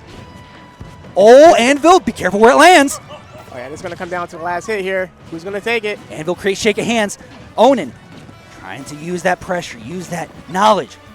But still, he doesn't have any iron.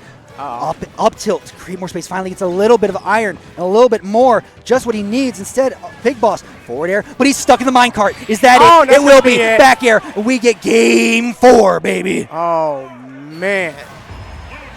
Onin able to make that comeback there where it was 2v1, able to take MK Leo stock and able to just now take MK Big Boss's stock. Wow. Okay, so now we're going into game 4. Holy moly. Yeah, wow. Woo! Guys, we're in for one, man. We're in for one. The crowd around the doubles TV is growing as this one comes down to the wire.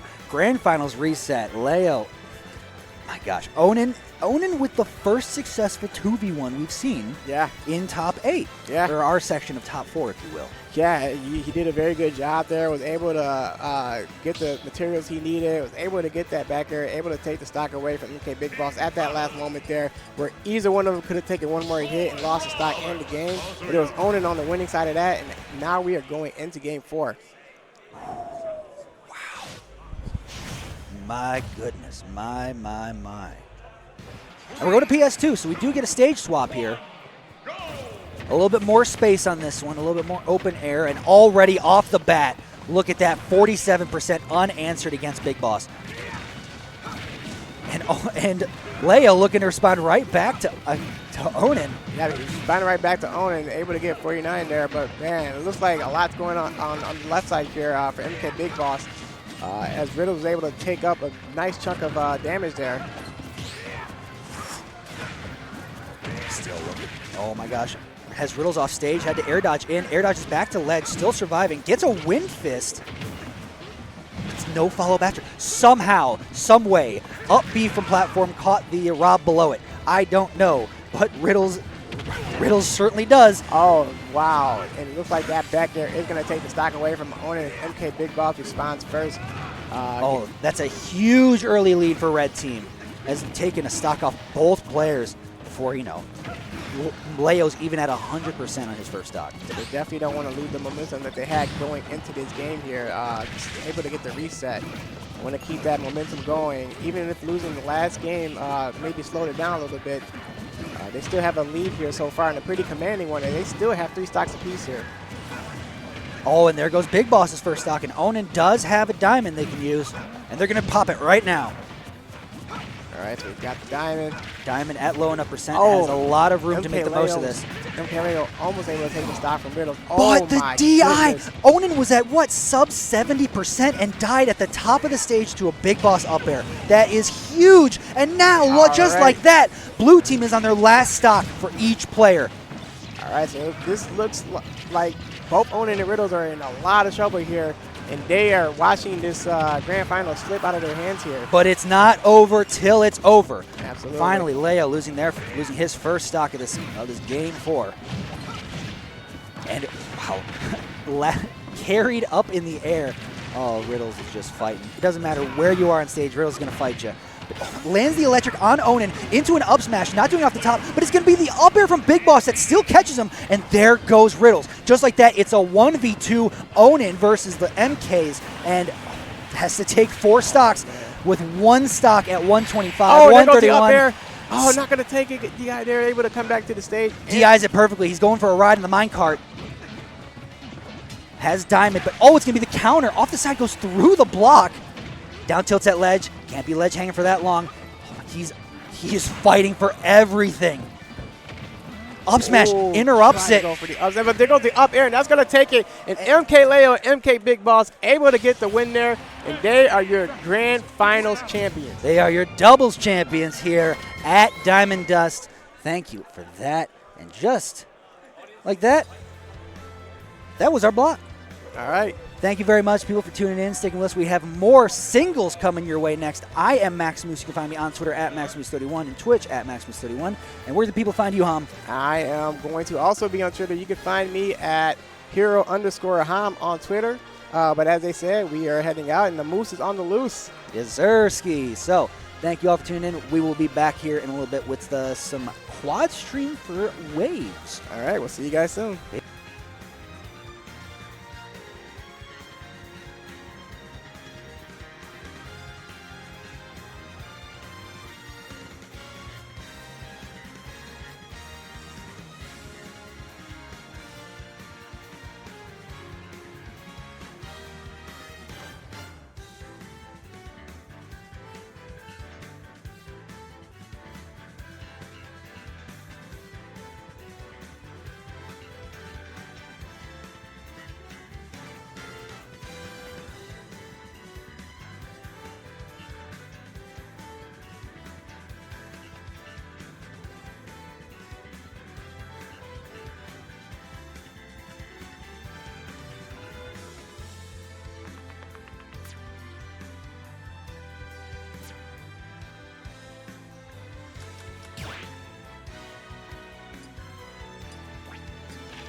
going on, y'all? It's Prince Ali here, joined by the wonderful Finesse, here to bring you some side stream, quad stream action at Diamond Dust singles bracket. We've already seen some pretty crazy sets today, but we've got 4 to work with here, and I think I see Leo's name already in the top left. So. Yeah, you certainly do. I'm excited to get some quad stream action going on. Love to be able to see everything that's going on all at once. Saw Honcho versus Grape earlier. That was a tight set. Yeah, dude, I literally just came from commentating down. That was a wild set. Yeah. I've got it. We got pop-offs in the first pool. We got like mid-set crazy. pop-offs in the first pool. Yeah, I didn't even see that. Yeah, Haunter was hyped, and I gotta give him credit. He played crazy I love clutch. You know, a Snake Steve matchup. It might, some would say Resident Sleeper, but that one was really entertaining. Yeah, and that's also I want to say I heard someone say that this is his first United States tournament. Oh, really? Yeah. Oh, I want to say he's number 2 in Guatemala. I believe could be so. wrong. Yeah, I know he's Guatemala. I wasn't sure of the exact ranking, but number 2 sounds number accurate. 2. Number 2 is what I remembered. You remember the country, so There we we got it together. The duo's already going great. There we go. All right. Yeah, so first on stream, this is going to be Onin versus Michigan's resident Twitter hero, Dedicate. Oh, let's go. All Yeah, right. Dedicate on stream. Love to see it. And then it's going to be MK Leo versus one of the founding fathers. Oh my gosh, which one? I got to know which one. There's definitely beef with any of the founding fathers. That's in true. Leo. That's true. Yeah, Leo's ready to do some reparations right quick. Yeah. And Gotta amend his gameplay. That's crazy. And this is already an amazing start to the quad stream because we've got Leo and Onin already, who are both top 5 seeds, if I'm not mistaken. Yeah, we got them both going on the same screen, just not in the same game. Yeah. So getting right into it, it's going to be the Steve of Onin versus the Samus of Dedicate. Yeah, and we're on FD for the counter pick. And reminder, if you all are just tuning in, everything at this tournament for singles is best of 5. Yep. Love that. Major shout outs to the organizers for putting this all together. Yeah, we love a best of 5. It gives the bad players more time to play, and it gives the good players less random set results. Absolutely. It's good for everybody. Yeah, it's a very good point. And everybody wins, right? And on this screen on the top right now, we see Onin in pretty first control over this. So how does Dedicate usually do it in these events? Dedicate doesn't usually attend. Okay. Hence the Twitter main title I said earlier. Okay. So when you say Twitter main, you mean specifically Twitter? yeah. Dedicate be on Twitter. Okay. However, when she does attend, I want to say she should go like 0212 area. Okay. Nice. So what we're seeing right now is about what I'm sure both of these players expected. It's Onin. It's a player matchup. It's really tough. Onin's really solid. Yeah, Onin is incredible, and Onin has played some really good Samuses in the past. Has a ton of Icy Mist experience, for example. This is one of those brutal stages of bracket. Getting seeded into the top player, and this is probably. It says winners round 2. Yeah, so that's your present for getting through winners round 1. You get Onin. Yeah, and it's one of those things. 40% might be a pretty solid result in Dedicate's mind. That's right, like if I'm Dedicate, I'm thinking 40%. You're popping I hit up. Onin 3 times. Let's go. Especially because that's the type of matchup where Onin can play literally however they want until the game gets close. Mm-hmm. So if Dedicate has a close game and it's getting close, Onin could be like, okay, let me play for serious now. And then it's like, okay, and now we're on to the second stage of the boss fight after you get down to half health where it's like way harder to beat him. But we got a Joker Ditto. Yo. MK Leo Double versus Founder's Joker. father. See, I'm surprised Leo's not going with the Roy early on in this tournament. I was going to say the He's been same talking thing. about the Roy. Yeah, he was talking about the Roy on Twitter. We saw the Roy entirely through doubles. We saw a pretty good comeback in doubles brands. Yeah. The Leo Big Boss got 3 Odin winners and came back to win it from the loser side against Onin Riddle. So, and I think Leo and Onin actually both just came from doubles, so they're nice and warm. Yeah, super warmed up. That's a good point. On the other stream, Dedicate did switch to the main. I do believe Dedicate's a DVD main. Oh, okay. So I didn't know they had a Samus. the Samus was not even the main. Yeah. Bringing out the big gun. They were going easy. Going easy. Yeah. Giving Onin a chance. Everyone gets. I think this is game 3. Everyone gets 1. Maybe 2. Maybe 2, but certainly not 3. Right, no way. No way. And this Joker Ditto is looking pretty close. Yeah, it It is. was a run quick money early on. So- Then even percentage for himself. The most recent time I've seen Leo against another Joker was Omega, and that was a Game 5 close set with Leo coming out on top. Omega's a god. Omega is a god, and Omega does some stuff that Leo doesn't. Like, Omega's got a little bit different type of combo routes, different types of juice to him. A really great player, but Leo was able to come out on top in that set, and we're starting to see the same thing come out here against Founding Fathers Joker. Yeah, Leo's starting to take control of the game a little bit. He's always been one of those, ooh, nice back air. He's always been one of those slow burn players, you know. He'll kind of pick up a thing or two, maybe play it a little close early on, and then all of a sudden you feel like you can't do anything. He just runs away with it. Yeah, I know Mark's starting to see that in that game in the top left, but yeah. Exactly. And as opposed to Onin on the other side, is very much, you know, they're an elite smash grinder. They will impose their game plan immediately. I have to win this one game, because that's what Onin's used to, is having to win one game. So Onin is right away going to start imposing the game plan and be a little bit more impressive on the first stock. Where MKLeo right now, you can see, took a bit of a slower approach, a bit more time to kind of get himself in the mindset, get himself in the opponent's head. But the moment he did, he's up 2 stocks, look at the 3 stocks. Yeah, I mean, whenever we noted it initially that it was close, I think Leo was at like 78%, and it was once the 3 stocks apiece. We now have Leo at 99%, and the 3 stock has just been completed.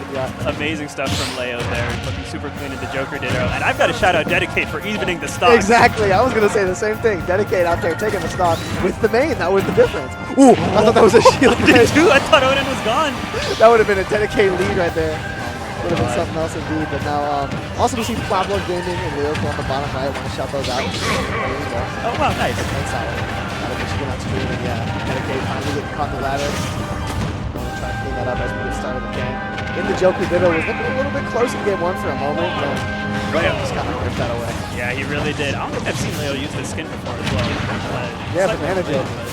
It's not a common skin. Not a lot of people use that. Yeah, the banana. He really does look like a banana, doesn't he? Looks like Curious George should be on stage. That's fact. Or Diddy Kong. Right, now we're talking. I mean, hey, Diddy Kong Joker. I'll bet Leo's happy not to see a Diddy Kong right now. And already this game, Leo's tweet flashbacks for sure. Yeah, yeah. Leo already taking that data from game 1 and just running.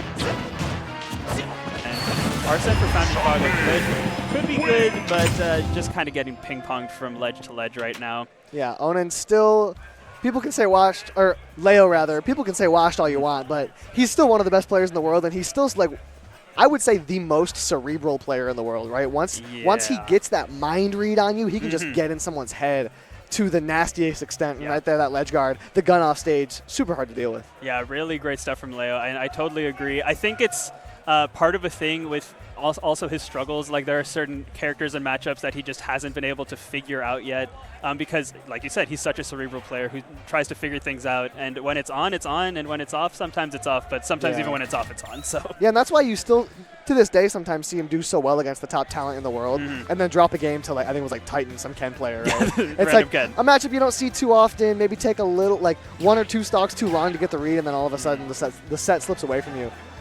So this best-of-5 format is going to benefit him even more as he's spacing out so well with the guns, approaching with Nair. He's just constantly putting on pressure with the gun. You cannot get away from him. That is something I adore about Leo's gameplay. I feel like that's particularly been a focus, like, since he's brought back Joker in the past year or so, where his gunplay and his movement and his, like, he's so good at applying pressure but positioning himself to, like, cover pretty much any option, even while he's doing his initial hits, you know? Like, he always seems to have an answer for whatever his opponent wants to do. And there's a perfect example of him catching that jump with the up air. This is looking pretty clean for Leo. That gets in your head. That constant pressure, constantly going forward, it makes it really hard to find comfortable footing on the ground. And when you're not a player that has proven that you can consistently hang with a player of Leo's caliber, it can really get in your head and make it a lot harder to kind of keep approaching. You have to have a different type of confidence if you want to make an upset like that. Yeah, different type of confidence is a really good way of putting it, because you really do. Like, because you know you're going to get messed up against a player like this. You've got to have the confidence to take it in stride and keep it pushing. And to Founding Father's credit, he has not stopped fighting. Yeah, he's doing a great job. Took off another stock as well. Doing a bit better than we saw Dedicate do against Onin. Now that landing gun to put on some extra damage. Yeah, we're getting something here. And that time was ready for the Leo Nair landing, but Leo so fast, as you were alluding to, and his pickups are so good. Like, immediately was just ready for that drag down up air into down smash, and I think that will clean up the 3-0, if I'm not mistaken. Or was that game 2? I'm not sure. That was the second game we saw, but there might have been another one. Okay, cool. But that's the thing about Leo that's so fascinating. People talk about stray hit kill power, right? Like, Ness really good at finding like a random back air to kill in like a close game. All of his aerials are going to kill. Joker doesn't exactly have the best stray hit kill power, especially without Arsene. But with Leo, every stray hit leads to a kill. You know what I mean? Yeah. You can get some random landing aerial or like a weak nair, and it's going to combo into something. Leo is very quick to recognize once he gets that first hit, and he is almost always going to finish that punish. Yeah, that's a great way of putting it, Finesse. Like, any straight hit really is a kill for Leo. Especially, he's really started to get the platform, like, the Lafable with the up airs. Yeah. I see him hit it pretty consistently, so any up air on a platform could spell doom for you. Yeah, that's why you got to be so careful on platform. I don't know about Founding Father's tech ability, but right now MKLeo is tech chasing over and over. Just trying to get him off stage, hanging from ledge a little bit. Founding Father playing it slow, trying to mix up the timing, but MKLeo persists. This has kind of just been the story of these last 2 games. MKLeo chases down, and Founding Father is always on the back foot, running to the ledge, running to corners. Leo's keeping him pressured so well. Yeah, and I've talked about this a little bit today, but it's a lot of the pacing, right? Like, Founding Father has been playing at Leo's pace for the entire set, and it's like they've been able to get some hits in, get some stuff started, but it's still on Leo's terms. You know what I mean? Yeah, and it's one of those things where if you're not able to prove to Leo that his pace is not going to be imposed so easily, he's just going to keep doing it the whole time. Yep. And right now, Founding Father has not been able to keep Leo off of them, and Leo is on a roll right now. Yeah, and now we got Arsene coming out as the stock respawns, the easy peasy 44%. We've got 2 Arsenes on the screen, so, you know, it could go either way, but the way Leo's been ledge trapping, oh my gosh, like, I feel like half of Founding Father's gameplay has been at one of the 2 ledges. Yeah, man, what do you do here? Leo's just going to remain... Ooh, I was going to say remain on stage, but I was wrong. Leo's sending a message in this round 1 pools match. Yeah, he said, I got it, man. I got it. Run off stage, whip the dare, but the Pharaoh's going to do it. That was a great move to keep the pressure on. No drag down, but a lot of damage anyways, 36%. Center stage, Founding Father gets a hit off. Good job. I like Leo's spacing there on the Nair, like sort of being a little bit ambiguous with it, like drifting in to try and hit, but then drifted out to avoid a punish. But good stuff to Founding Father for actually punishing with the jabs instead of going for a grab like most players probably would there. Had Leo in the corner for a second, but got a little antsy, and now, yeah, it's back to the GOAT's turn. Yeah, it's easy to get antsy when you're down by this much. Yeah. It's hard not to, but a nice down air. Okay, Founding Father. Antsiness pays off. You got your clip on MKLeo. Get off the stage now. That's exactly what I was going to say. You know, if nothing else for Founding Father, they can say that they spiked Leo. Yeah, exactly. You got the down air. You show your friends who don't play Smash, and they're like, oh, I know that guy. I've seen him. I've seen his name before. Leo trying to chase off stage, respond with the clip of his own, the guns. Leo Keeping the ledge pressure deep on forever. It's been this left ledge. You know, I said earlier both ledges, but really it's been this left ledge this game. Yeah, it really has, like, the entire time. But wait a minute, Leo. Leo said, let's make it a set, I Don't guess. lose this game. Wait a minute. Founding Father could do something. Drag down, he escapes it. Yeah, it was. I don't know if that was a hitbox thing or if that was just really good DI up from Founding Father to avoid it, but really good stuff regardless. You are still alive right now. Yeah, imagine Founding Father's recognition of Joker combos is going to be phenomenal, so he's ready to SDI that up air or something like that. So that could have saved his life just then. Leo trying to ledge pressure. Founding Father gets to the middle. Nice tech. That's what I'm saying. Yet again, he techs the landing fair, so he can't get hit with the smash attack. Stays alive off stage. Leo can't secure the kill just yet. Yeah, gets that side B. We got an up gun coming out. I like the damage. Tack on a little bit. Confuse Leo, maybe throw him off his rhythm. So true. And we're we're getting close to an Arsene stack. Anything can happen when Arsene's out, but you know what? I'm calling a back throw. Okay. Oh, there it is. I'm wrong. Yeah, the Nair gets it done. Founding Father keeps himself in game 3 a little bit. That's when you would expect it to be the least close game. For sure. But yeah, Founding Father was able to avoid getting totally downloaded and have a decent game 3 there. Absolutely true. Yeah, really good stuff. Good showing for Founding Father, but there's not much you can do against MKLeo sometimes. Shoutouts to him for moving on in bracket. And now let's take a look at this bottom right set, Lyrical Plablord Gaming. This is pretty close.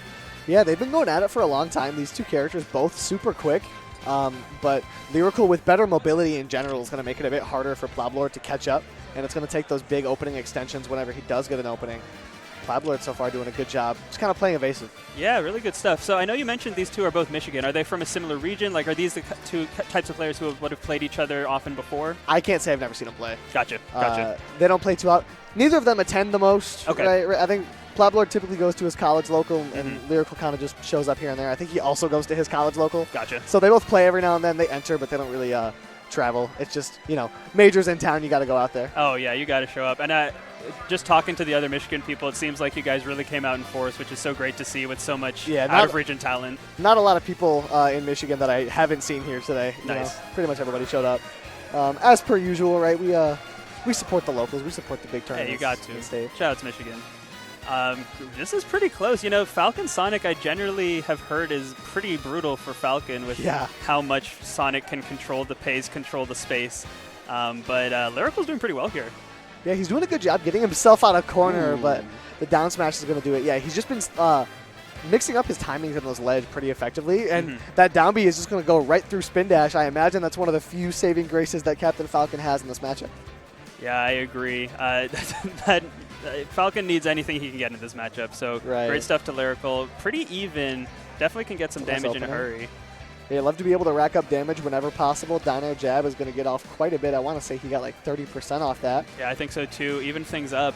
And I've seen Lyrical just in the brief time we've been watching the set. He's got a decent idea of where Sonic is trying to be.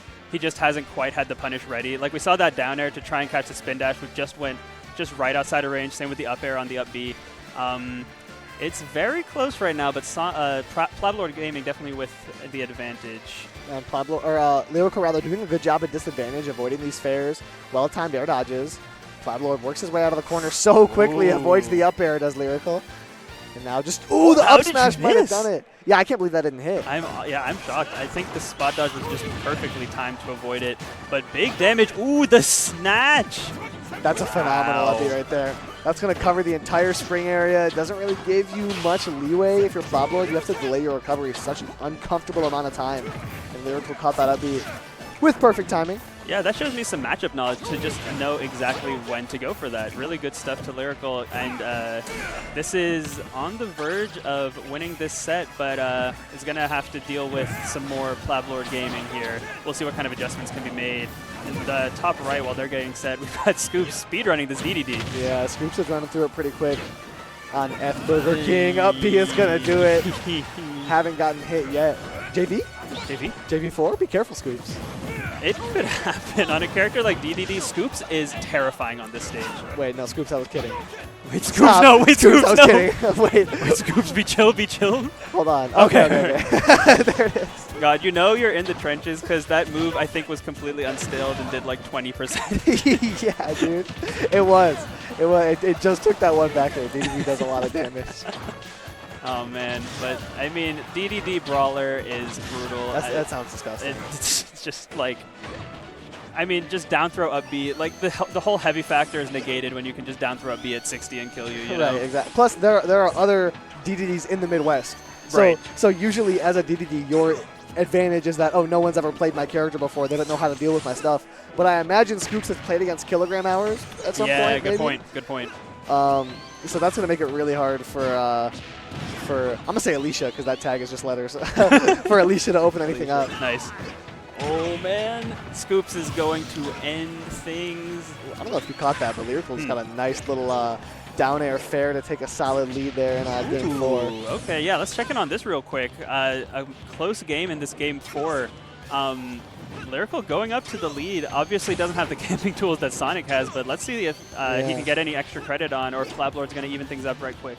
What I'm noticing is that Plablord isn't really being able to use the mobility and the space controlling properties that Sonic has. Yeah. Because Lyrical is doing a really good job calling out the timing.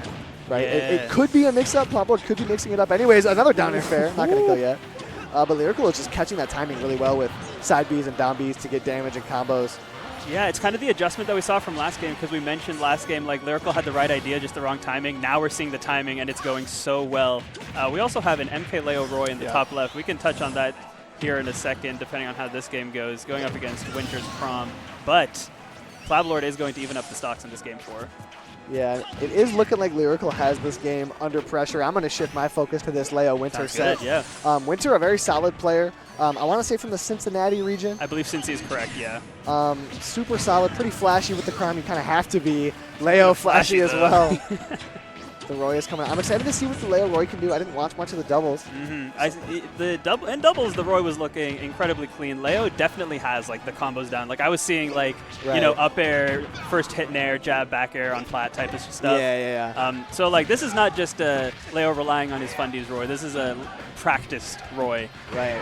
And that's good to see. That's exciting because Roy obviously a very explosive character, and MK Leo has always been one to kind of rip games away from people. So Roy is a very sensible pick for him in that forward air. Not quite going to get it done, but against the Crown, you got to imagine he's going to cover the recovery. But nice job on Winter getting up close with the air dodge. Yeah, Winter doing a really good job here.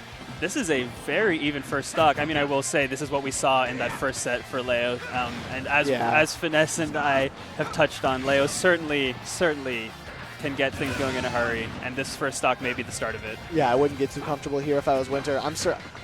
I'm sure he has seen Leo do this to people where Yep. once you get an opening, it just gets really hard, but the back air can't quite get it done. That's brutal because that was such a good call out from Winter catching the tech. And now Leo DIing so hard out on these jabs and at such a high percent, I don't think Winter's going to be able to combo. Yeah, it looks like he's out of range. Yeah, you're in that awkward percent now where Crown and Roy can sometimes have a bit of trouble killing. Like once you get past that jab combo percentage, it kind of gets a little bit tough. So despite Winter's strong opening, the consistency of Leo is prevailing right now. Winter keeps rolling in, and Leo's going to keep catching it. Yeah, now this is Leo looking like he's got a handle on things. Winter just struggling to find any sort of kill. And up throw I don't think will kill yet. Never mind, let me shut my ass up. Yeah, Okay. up throw did it pretty convincingly there. It's like he heard me say that, man. Yeah. It's like, So you said what? Is it a Boom! Great stuff from Winter, though, to even out the stocks. Yeah, he's doing a good job so far not letting Leo impose his speed like he was able to do against Founding Father earlier. He's doing a good job swinging, not letting him just kind of run in the whole time. And yeah, there's the counter. Nice. Leo's going to be able to do that forever. He's going to get another counter out. Oh, he went for the down air. Yikes, he almost lost the stock. The up tilt gets it done. But Winter makes Leo sweat a little bit right there. I'm honestly surprised Leo lived that because usually Yeah, me if you too, get me the too. up B spike, it just straight up kills you. So maybe it wasn't quite the strong hit. I don't know. Leo, maybe it's just the GOAT protagonist armor. Yeah, you know? yeah, plot armor.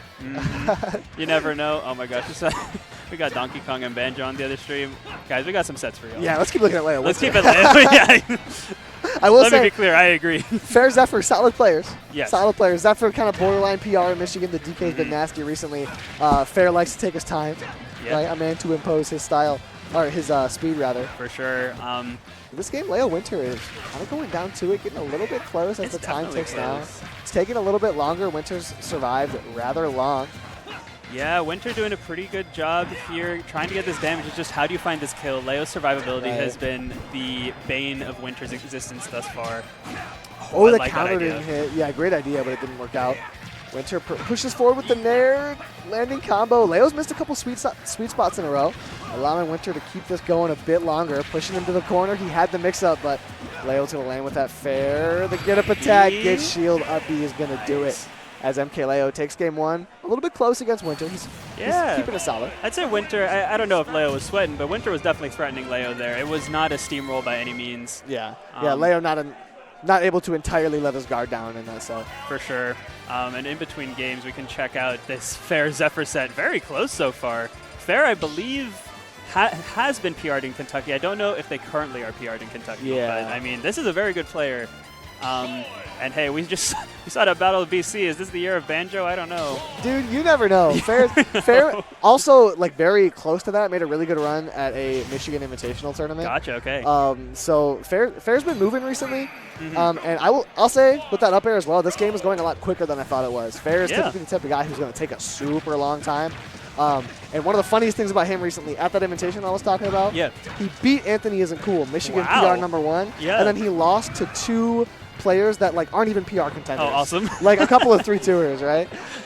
So it was a very bizarre run. So that's just Interesting. to say he's definitely the type of player where sometimes he just gets a read on somebody and you just lose. Yeah. It just happens. Maybe can beat anyone, can lose to anyone type thing. Yeah, Ooh. exactly. I like the call out there on the up B from Zephyr. Pretty in control that Fair is right now. But going back to the previous set, Winter with a decent lead on Leo right now. Yeah, playing solid yet again. Kind of controlling the pace of the game a little bit more than we've seen in the past. Didn't roll in that time. The roll in is what was getting him cooked earlier on. Nice dash attack. Looking to take a stock lead here. Leo gets the jab back air. Winter off stage, Oh, working what a from forward air. disadvantage. If that's not the stock, I don't know what is. Another forward cleans it up. Winter loses his stock after taking a bit of a lead there. And that's that Leo factor. We see it. We talked about it with the Joker, and we're seeing it with the Roy. Any stray hit can become a kill if you're MK Leo. Yeah, Leo crouching under the landing up air. I like that. The Nair's not going to connect, and yet again, Winter has found himself holding Leo at that percent range. He can't find the kill, and side B does it. Winter off to a great start, but just couldn't lock anything down, and now man. Leo's got a 2-stock lead on you. That was a brutal call out. Going for the forward throw into the slow walk into the side Bs and the not SD, like that. that's not looking great if you're Winter. That match started so promising, and Leo reminded us why he is who he Right. is. See, honestly, though, if you're Winter, I'll say this. Mm-hmm. That game might not feel as bad as the first one. Because That's fair. you died to a tech read and an SD. That's right. That's super fair. So outside of that first stock when you were doing pretty well, Leo didn't really dominate. It was more of just you not playing to your best ability. Yep. So Winter maybe not feeling the worst going into this next one, depending on his mentality. yeah. And that's a crazy coincidence that all 3 streams were in between games at the same time. can't talk about anything. It does but not have enough. yeah, we can stick with this for now then. But yeah, if you're Winter, you're exactly right. You just got to shake that off and say like, I was doing a lot of good stuff that game. Leo, in theory, is not going to get 2 quick kills like that every game. You know. Right, yeah. Especially when you're mixing up your tech chases, right? Leo wasn't having the easiest time following Winter on techs, as he is right now. Winter keeps rolling in. Leo keeps catching him. Winter trying to reset right now. Yeah, Winter trying to get his own chases started, but Leo does not give it to him, and now we're stuck at the ledge. I like the up B. Nice call out there. And right now for Winter, it's just a matter of not letting Leo impose his game plan on you, not letting him keep the speed up, and he's doing a great job at that right now. Kind of stuffing out his approaches, cooling the fire that Leo was building up for a moment right there, and he gets it right back with the fair off stage. Yeah, Winter with Crom has shown some flashes here. Like right there, like you were saying, some really good spacing to just stay right outside, but unfortunately for him, Leo came down with the drop through fair. Ooh, jab onto the platform. Winter chasing pretty effectively. Overextends, can't find it though. 132 on Leo. Is he going to get past that kill range yet again? No!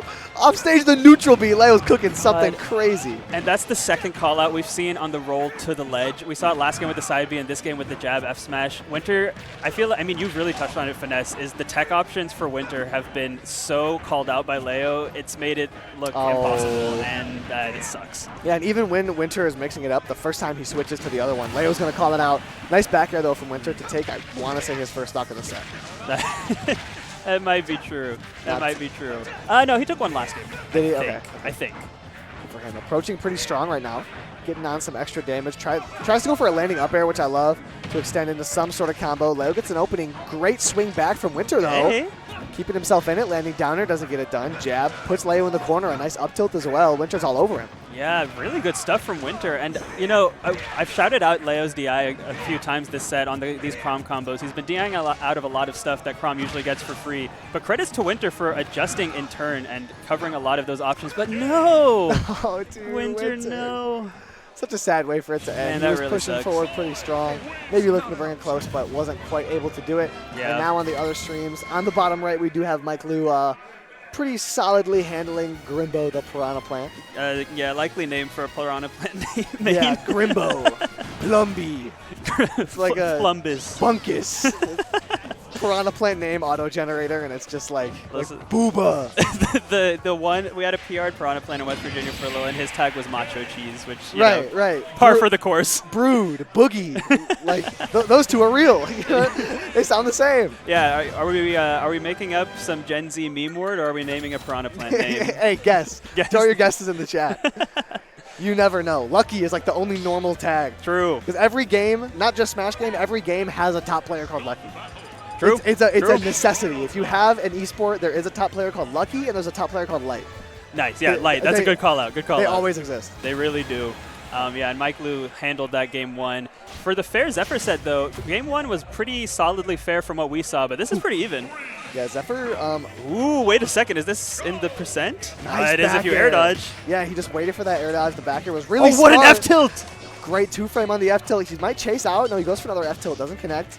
Farah's going to slow it down. This is what he does when the game gets close. When the going gets tough, Farah's going to slow it down to his pace. Zephyr is just going to wait it out. He has no problem playing slow. He likes to play in that range. Dang! And yeah, I was just about to say Fair now out of side Bs, but Zephyr was way ahead of me. Had the punish on lock. Yeah, and I'm not sure if the stream can hear it, but Zephyr is going to have a crowd behind him. Michigan does not like Fair. He keeps beating us. so we're going to be happy to see Zephyr playing pretty well, as it is 1-1. Mike Liu stuff. continues to handle this Piranha Plant on the bottom. Yeah, and you know, I've seen Plant do some funny things to small, light characters, because as weird of a character Plant is, he does have some stuff. Yeah, especially a character like Pikachu, you can sometimes get like way too many Patui trades, and it's like, why do I keep getting hit by this?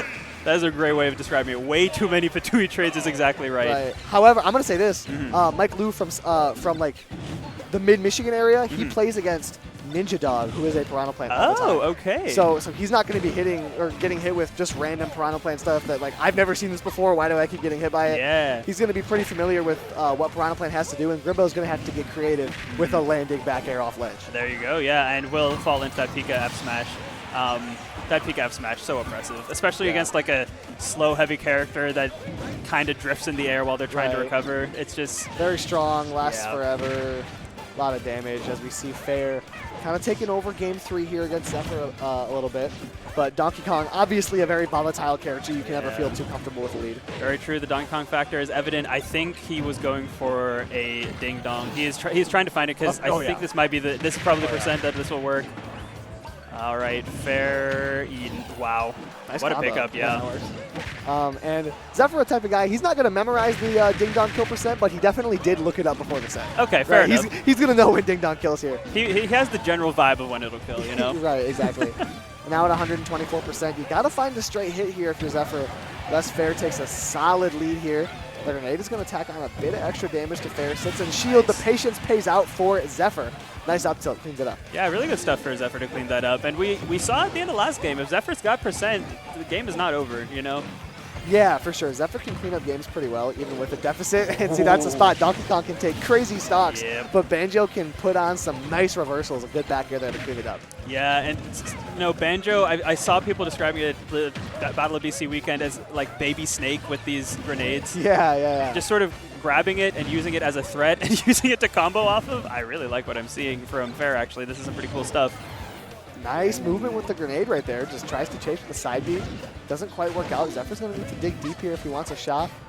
Meanwhile, on the bottom right, we have Onin versus Pars. Kazuya versus Steve. I know a lot of Kazuya players hate that matchup, but I know a lot of players hate the Steve matchup, so that might not be anything special. Yeah, fair. Very fair. Pars, I'm not familiar with with them. Are they Michigan, do you know, or is this maybe unknown? I've seen Pars' name before, but I don't know if it was in Michigan or like Indiana or something. Gotcha. Midwest, though. Yeah, okay. Midwest for sure. So for sure Midwest, and doing well into Onin here. Yeah, playing pretty solid. This is typically not a matchup you want to see as a Kazuya player, but wow, off stage as well as Fair cleans it up on the top right. Pars is doing a solid job in the center of the stage here, making Onin sweat just a little bit, but that wooden pickaxe is going to take it. Yeah, they are Onin. It is Onin. It is Onin, and Onin showing us right there the stray hit kill coming out. And now this is kind of Onin with a lead is so scary. Right. And now top left is just turning into the MKLeo stream. Yeah. We got MKLeo versus Spectral, another Michigan Lucina player. Okay. I like Lucina, Leo's old main. Yeah, 2019. True. Spectral really solid, but has been kind of MIA competitively for a while. He shows up to the big tournaments. If he gets invited to something, he'll go to it. But not the most active player, but still very much knows his stuff. Yeah. The MKLeo making pretty good work of him right now. Has him in the corner, but Spectral's going to swing out pretty effectively. Gets himself out of there. Down tilts as well. Keeping the heat on Leo, but the side B is going to get it done. It was really like you were saying. It was really good options from Spectral. It's just Leo was one step ahead. You know. Yeah. And now Zephyr brought out the Incineroar. Ooh, so how real is the Zephyr Incineroar? It's real enough. Okay. You know what I mean? When he's uncomfortable, it's not like okay, I switched to a character because I know I'm going to lose. You know, it does come out and take a set every now and then. Doing well so far. Yeah, typically though he'll do it when he's getting overwhelmed by speed, not when he's unable to approach. But I imagine he's thinking that he's going to be able to counter that grenade and get a lot of hits with that. Does he recover there? No, he does not. Fair with a nice lead. Yeah, the flip side, I guess, is the obvious, very easy way that Banjo can edgeguard Incineroar, and Incineroar with a much worse horizontal recovery than Donkey Kong against a character in Banjo that can really send you at bad angles horizontally with that down tilt, that side B. Exactly, and briefly as we touched on this, MKLeo took two swift stocks off Spectral, and this is what we keep seeing from these Leo sets that's so notable, is the survivability, right? Spectral had him at 180 before he got killed, and you start to think less and less like, oh, Spectral's having a hard time finding this kill. It's, oh, Leo's doing a really good job avoiding this kill. You're absolutely right. Like, at a certain point when it's happened for the third set in a row against the third different person, this is a pattern, you know? Whose fault is it at that point, right? Good point indeed. I like the Shield Breaker from ledge. Shield Breaker is such a scary move, man. Like, Yeah, you got to be careful around it. it can swing the tide of a game and set in an instant. I mean, if Spectral got a Shield Break here, that's a Leo stock gone and only 48 or so. But Leo finally has footing again. As I say that, though, a little bit of a random up B. Really smart to just charge the F smash, right? Spectral pretty confident with the timing that he has. He knows he's got quite a bit of time to charge that up, and it worked out for him. 116. Can you take a stock off Leo? That's what it is. Yeah, and Spectral's gotten the one, but I think Winter was the first one we saw get 2 stocks off of Leo. Right. Just because he's been playing so survivable. It's so hard to get your kill confirms. He's really good at knowing what a character wants to go for. A nice down tilt, though, puts him at an ugly angle. Okay, Spectral. Spectral's going to clear him up a little bit of noise being made for him. 79%, that's very doable. Super doable, and even with that up B, Spectral, so the benefit Lucina's going to have is certainly those edge guards. Spectral has a really good timing on those down tilt to 2-frame Leo as well, which can, I mean, down tilt sends at such a bad angle. If Leo doesn't have a jump, that could just be it at any percent. Yeah, and Spectral had a nice chance there with the down throw up air to rack up a lot of damage, but he just barely missed it. And that side B, not quite going to do it. Wow, Spectral stays alive. Leo goes for the swing. Nice up air. Okay, yeah, that was almost cleaned up. survived it. Yeah, Spectral was doing a good job kind of spacing out and avoiding those big swings that Leo can take an advantage sometimes. Yeah. Leo in the end was just able to eke it out over him, but Spectral not out of the picture for him to take a game right now. As Onin continues to clean up pars, Mike Liu continues to put on a comfortable performance against Grimbo, but Grimbo's doing a good job in this game right here. Yeah, so this is, I think, one of the it's a 30% lead, but it's one of the bigger leads we've seen Grimbo have just as we've gone back and forth between these sets. Mike Liu does even it up pretty quickly, but it's, Pikachu is always going to benefit in these close situations just because of the options, right? Like, eventually the plant will run out of options to mix things up. Yeah, the one thing that Grimbo has here is every time you take a lead, it feels so good. Yeah. Right? Because you're going to be finding kills a little bit earlier, unless you get hit by an F smash. But the kills are going to be coming a bit earlier for Plant, so every time you get a trade with a Patui or like a landing nair or something like that, it's going to feel a little bit better than getting hit outright. But Mike Liu still able to clean it up pretty consistently. As looking back at Spectral Leo, Spectral's got the lead here. Nice, yeah, really good stuff to Spectral. I mean, we saw it, we thus far with this top left Leo corner, we've seen Leo sort of do the slow burn, as you alluded to, Finesse, where he sort of builds momentum as the game goes on. But we kind of saw the opposite last game, where Spectral started to heat up as the game went on. Yeah, this is definitely the first time today where we've seen a player kind of heat up on Leo rather than the other way around. And Spectral's still doing it, looking really solid right now. Gets hit by that nair, though, putting disadvantage. Up air as well. Keeps him there, back air, off stage. Nice timing, though, on the up B from Spectral, and he's going to take a lead over Leo. Okay, the first lead on Leo I think we've seen thus far. Yeah, that was a really solid up B. He went really far down. He knew that Leo is pretty comfortable going off stage and that he wanted that. So Spectral just waited it out, said, hey, you can't go as low as I can. Right now, recovery's a little bit better. Stays alive on platform as well. Spectral's looking solid right now. Super duper solid. Jab back air doesn't kill just yet. Amazing DI. Okay. Super solid DI. The weak hit up air didn't kill. And I will say, Spectral, I just thought about this. Spectral's #1 practice partner ever is Broly, a Michigan PR Roy man. So he has a lot of really good Roy practice, but that side B got it locked up for Leo.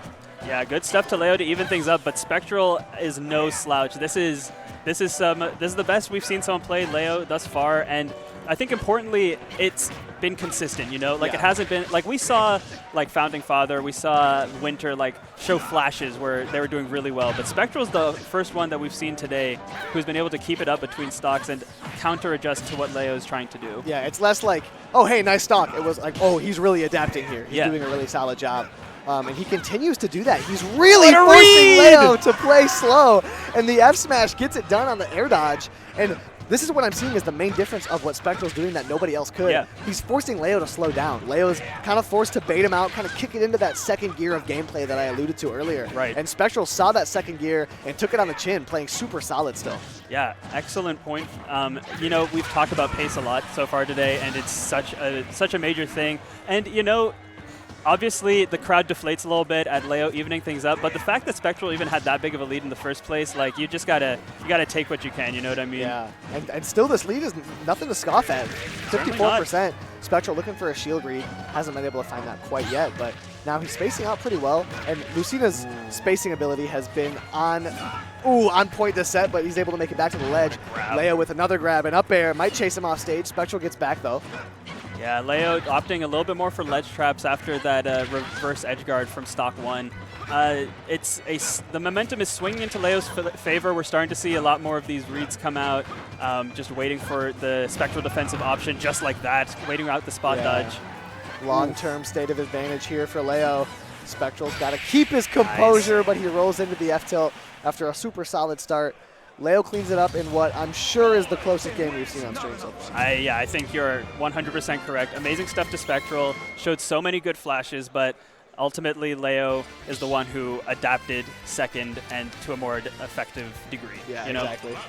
In other news, Pars, Swift03 to Onin, Mike Liu did drop a game to Grimbo, but he is still looking to be in the driver's seat as this game 4 is a little bit close. Thunders might get it done. And Legendary GOAT versus Chris64. Ooh, okay. Little, so is big that, disjoints matchup. is Legendary the Shulk? Yeah. Nice. I like some Shulk gameplay. Yeah. I actually don't know that I've ever commentated a Shulk because they're so uncommon these days. Yeah. We have one in Michigan, but he's west, so I don't see him very much. Dufo, right?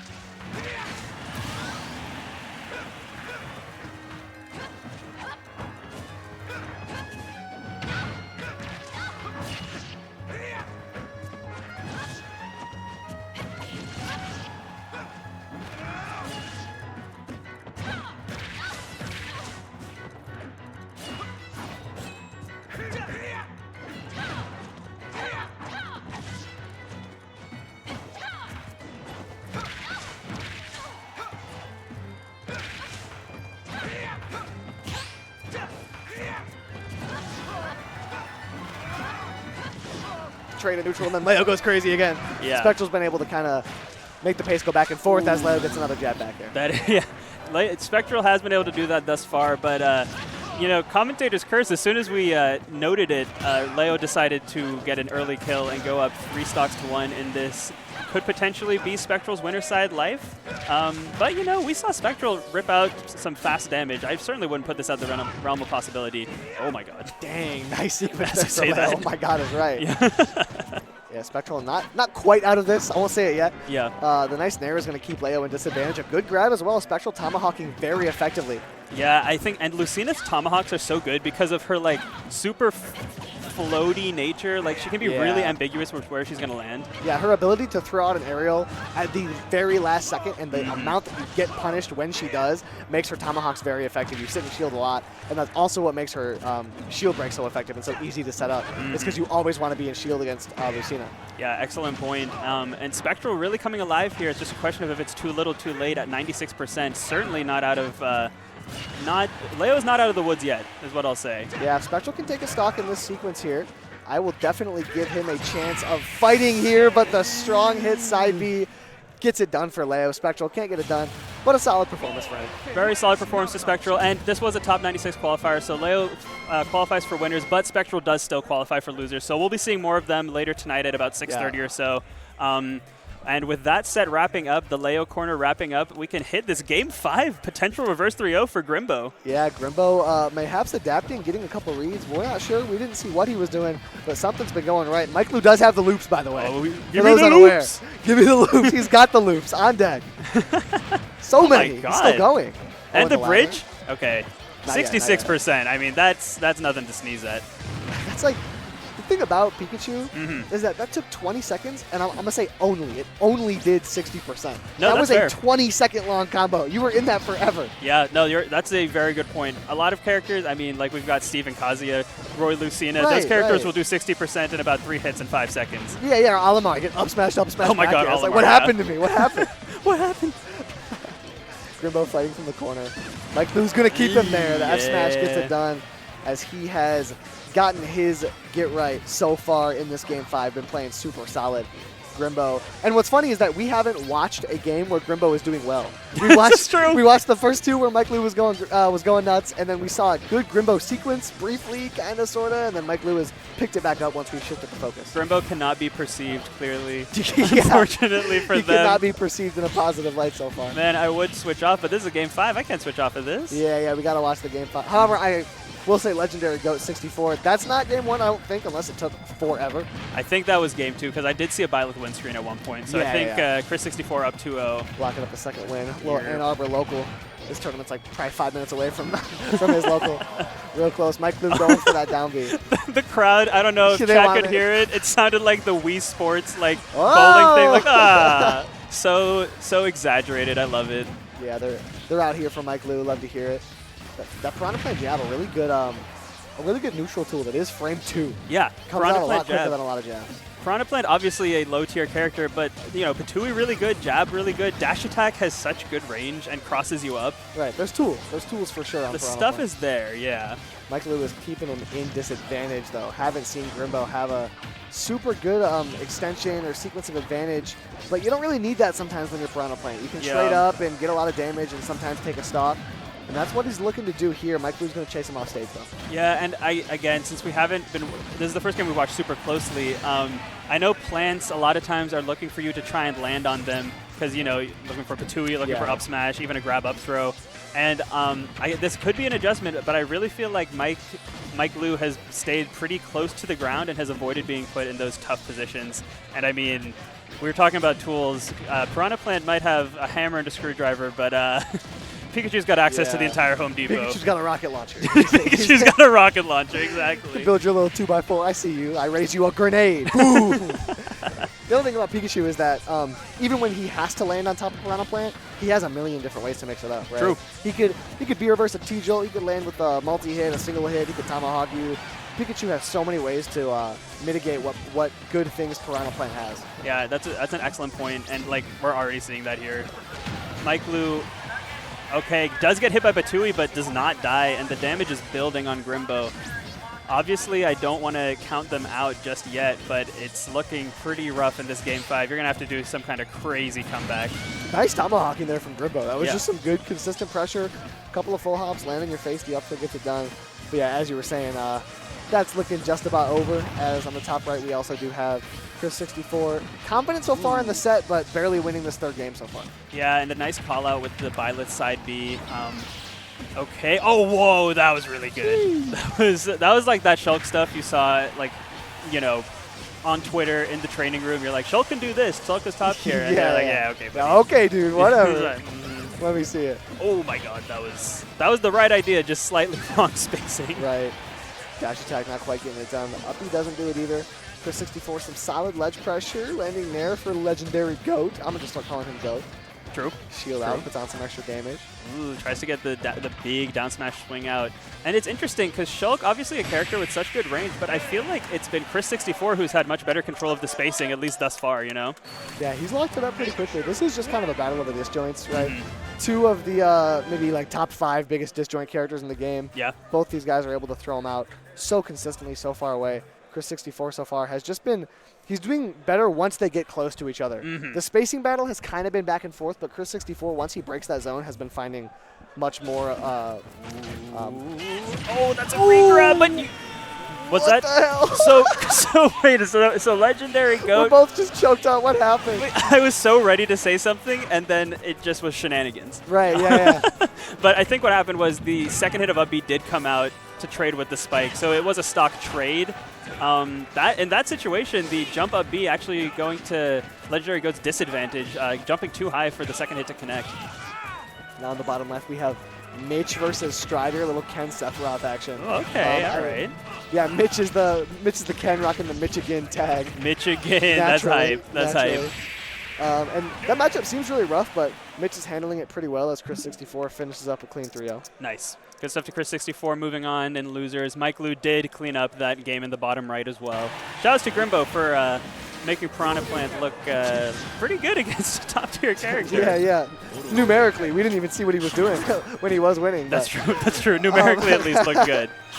Made it look little close game 5 against Mike Liu, and now Michigan cleaned up the Sephiroth pretty well. Strider put through the blender right there.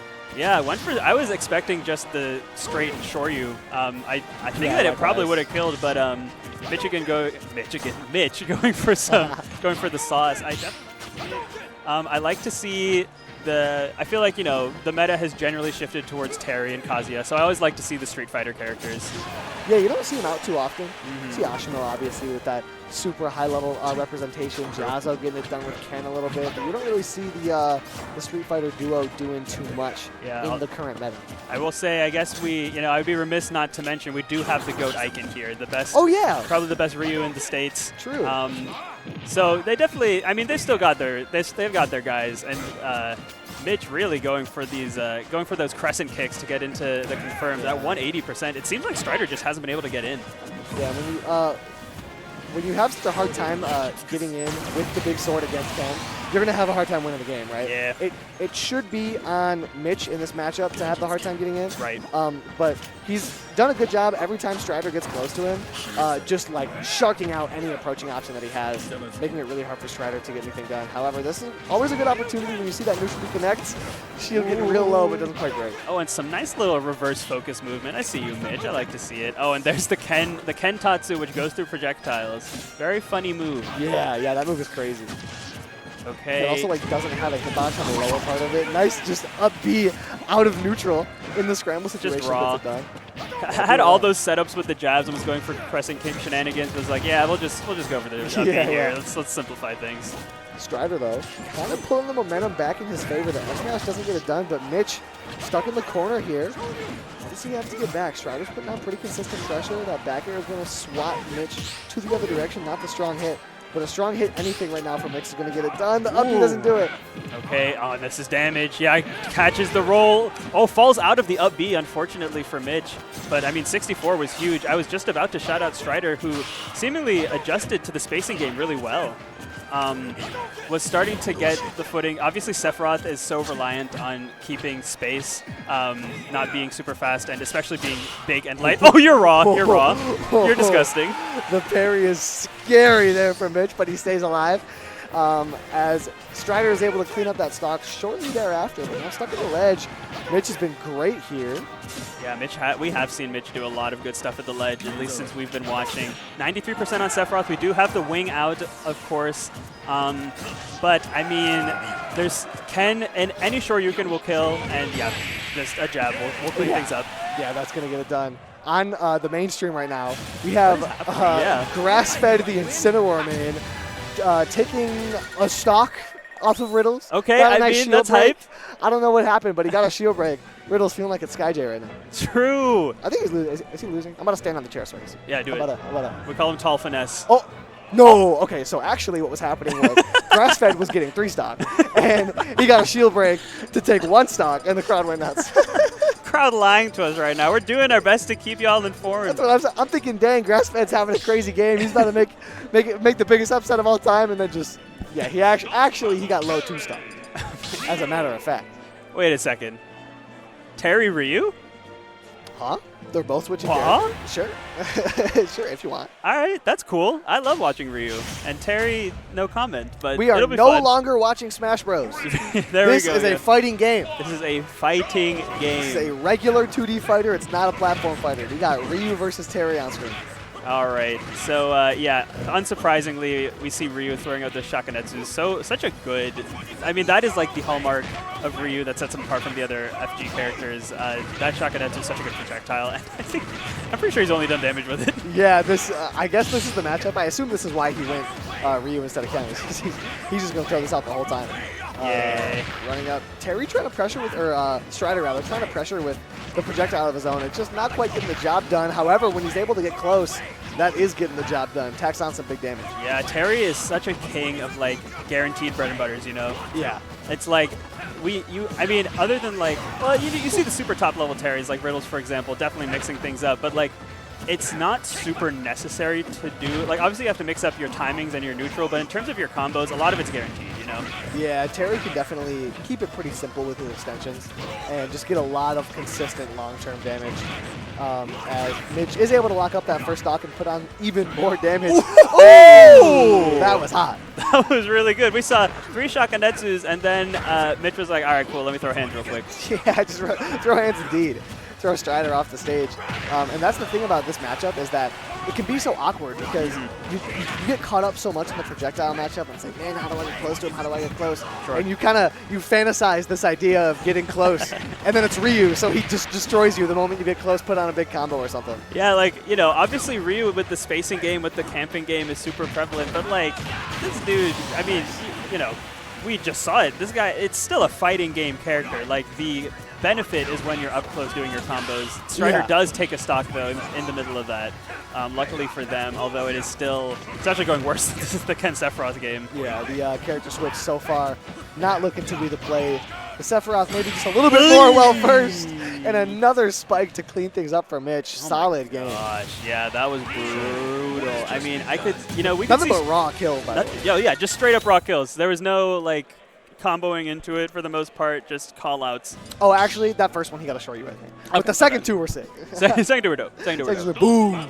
But yeah, Strider, I'm curious to see where he goes. Random? Do it. Do it. Do it. Do it, Strider. Raw? Raw?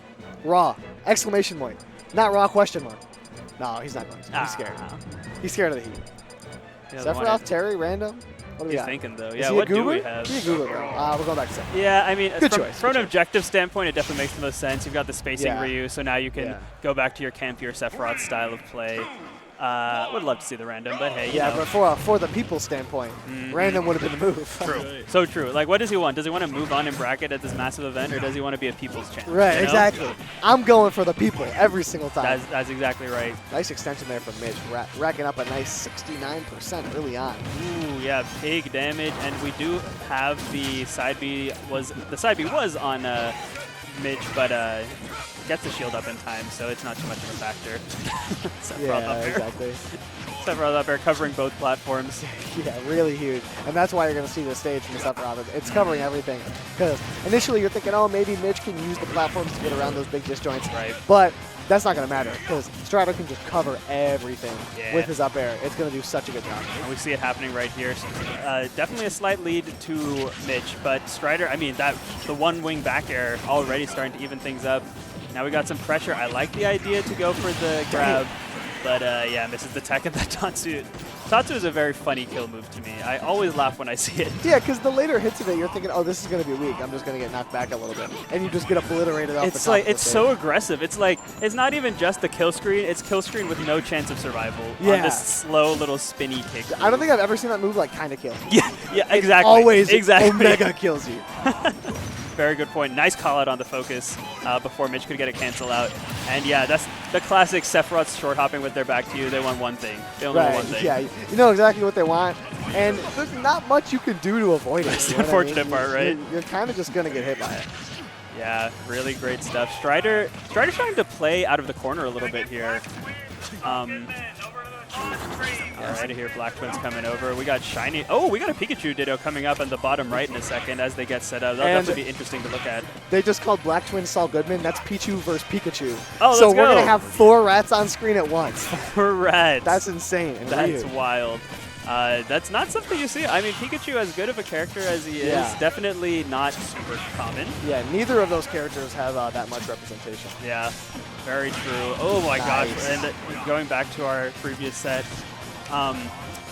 really good stuff to Mitch to sort of get that call out there. And I am actually going to be hopping off here. The quad stream is going to be some nice fluid commentary. Yeah, we're going to get somebody right in here. So I'm going to hop off. Shout outs, Finesse. Great block. You're going to catch me in D pools on the quad stream, Finesse. You're going to be continuing on here. And I think I see Dancer coming up. You're in for a treat. Yeah, thanks, y'all. Yeah, we love some Dancer commentary. Thank you very much for being on Prince Ali. And then we got Dancer waiting. He's going to come up next as we are going to have 4 rats on screen. Mitch is looking to lock it up pretty confidently against Strider. However, I'm not going to say it's out of the picture yet. Only 57% on him. And Dancer, how you doing?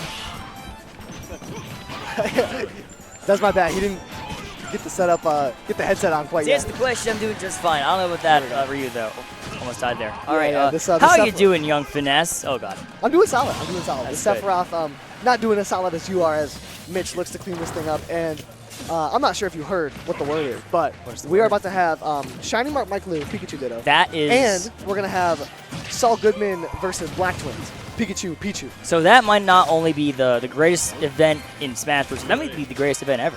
It might be. It could be. It might be. It might be the least likely thing that's ever occurred on the planet. Yeah, but the most likely thing that will occur is that they'll all go like 6 minutes, 30 seconds. Yeah, they're all going to last forever.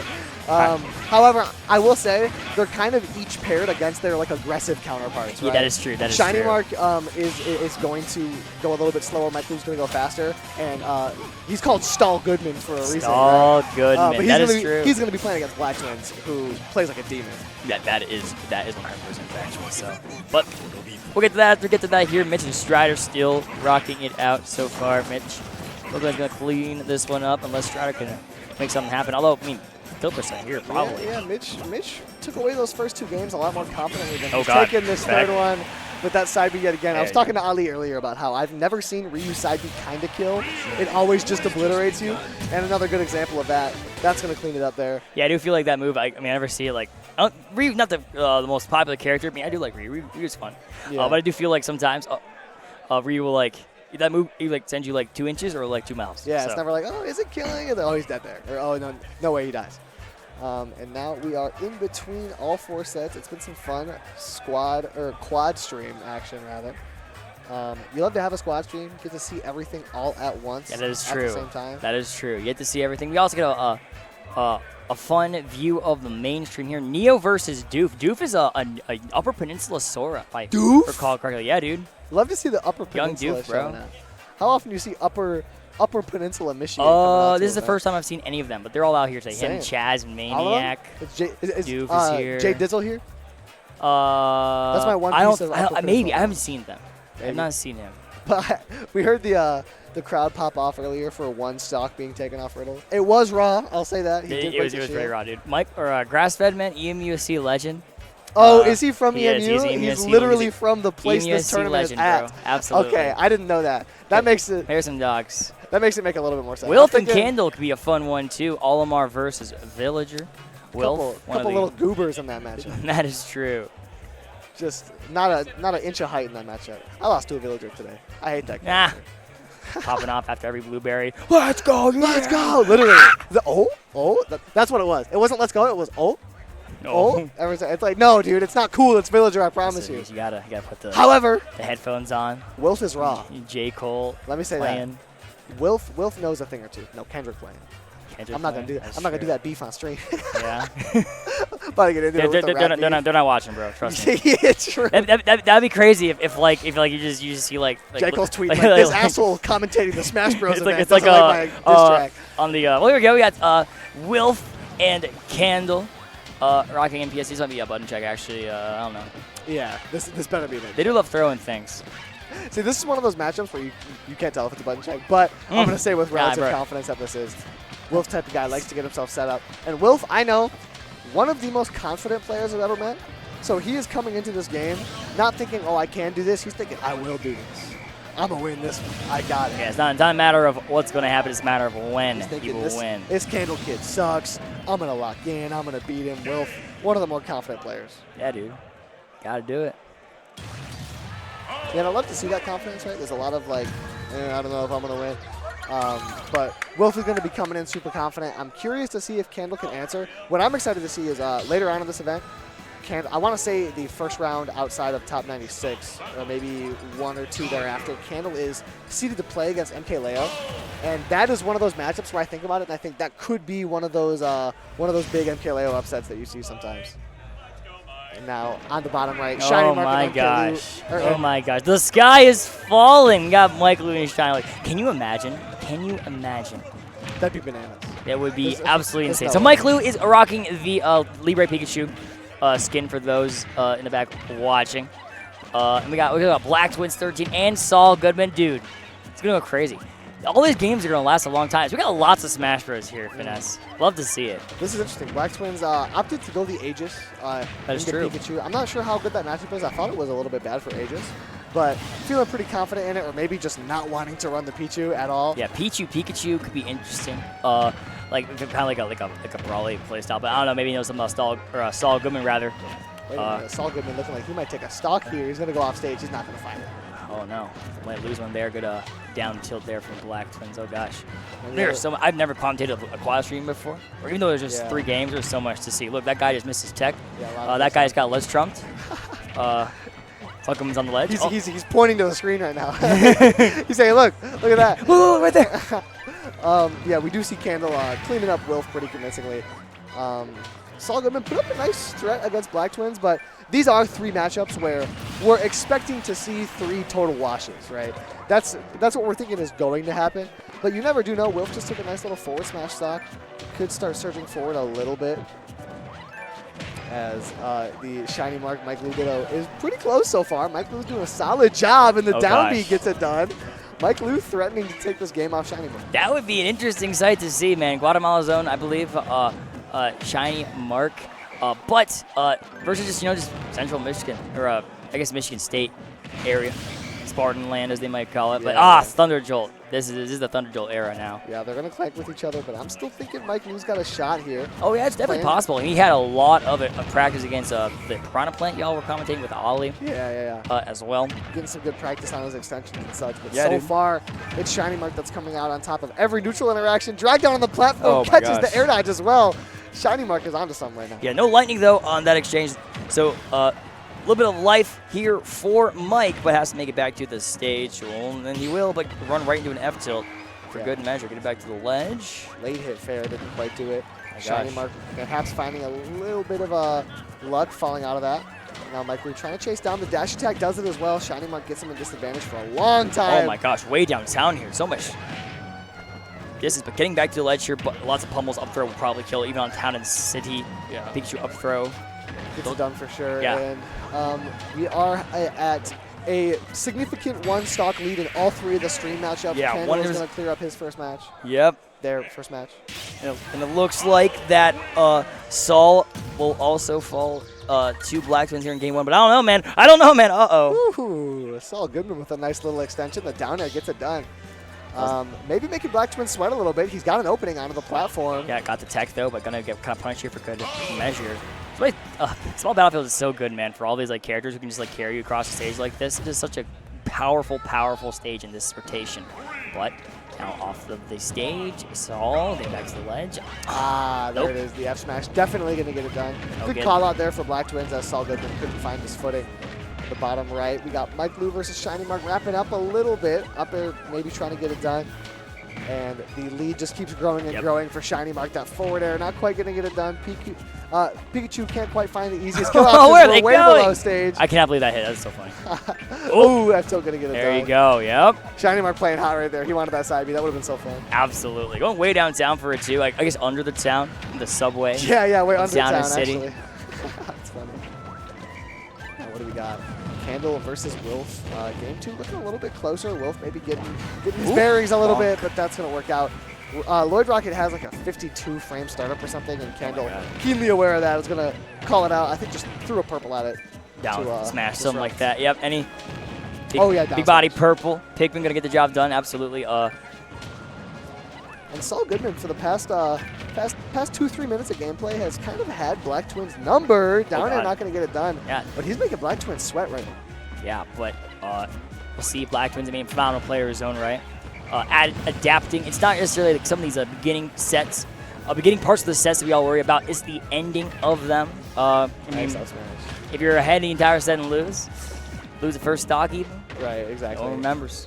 That was a great up smash there from Black Twins. That scoop hitbox deceptively large. Oh, yeah. Catches Saul Goodman, but he's still got a great chance of keeping himself in this game, get a couple hits off. Black Twins is going to extend his lead just a little bit, though, as the other 2 games both continue to go exactly as we'd expect. I love the Mike Lu pick to FD. That is so funny.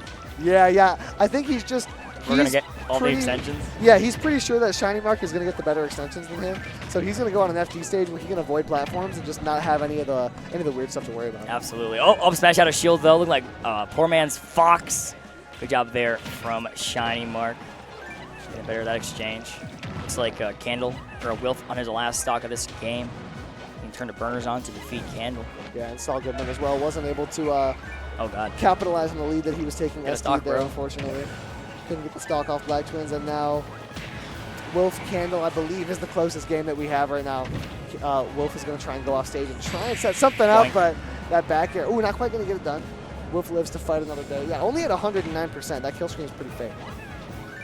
2 purple Pikmin's really hard to deal with, though. I'm going to say that Villager can't pocket those, I'm assuming. I don't think so. I mean, I have no idea. I'm not an Olimar expert. Boink. Yeah, boink and deep.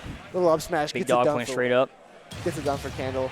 Saw Goodman extending a little combo on the top left Oh, there. Pikachu's getting cooked here. Oh, no. Except for Shiny Mark. He is Pikachu who's not getting cooked. In fact, he is the cooking right now. Yeah, Dash Shiny Mark attack. definitely figured out Mike Liu only 63% to his name in Game 2 after Game 1 was pretty close.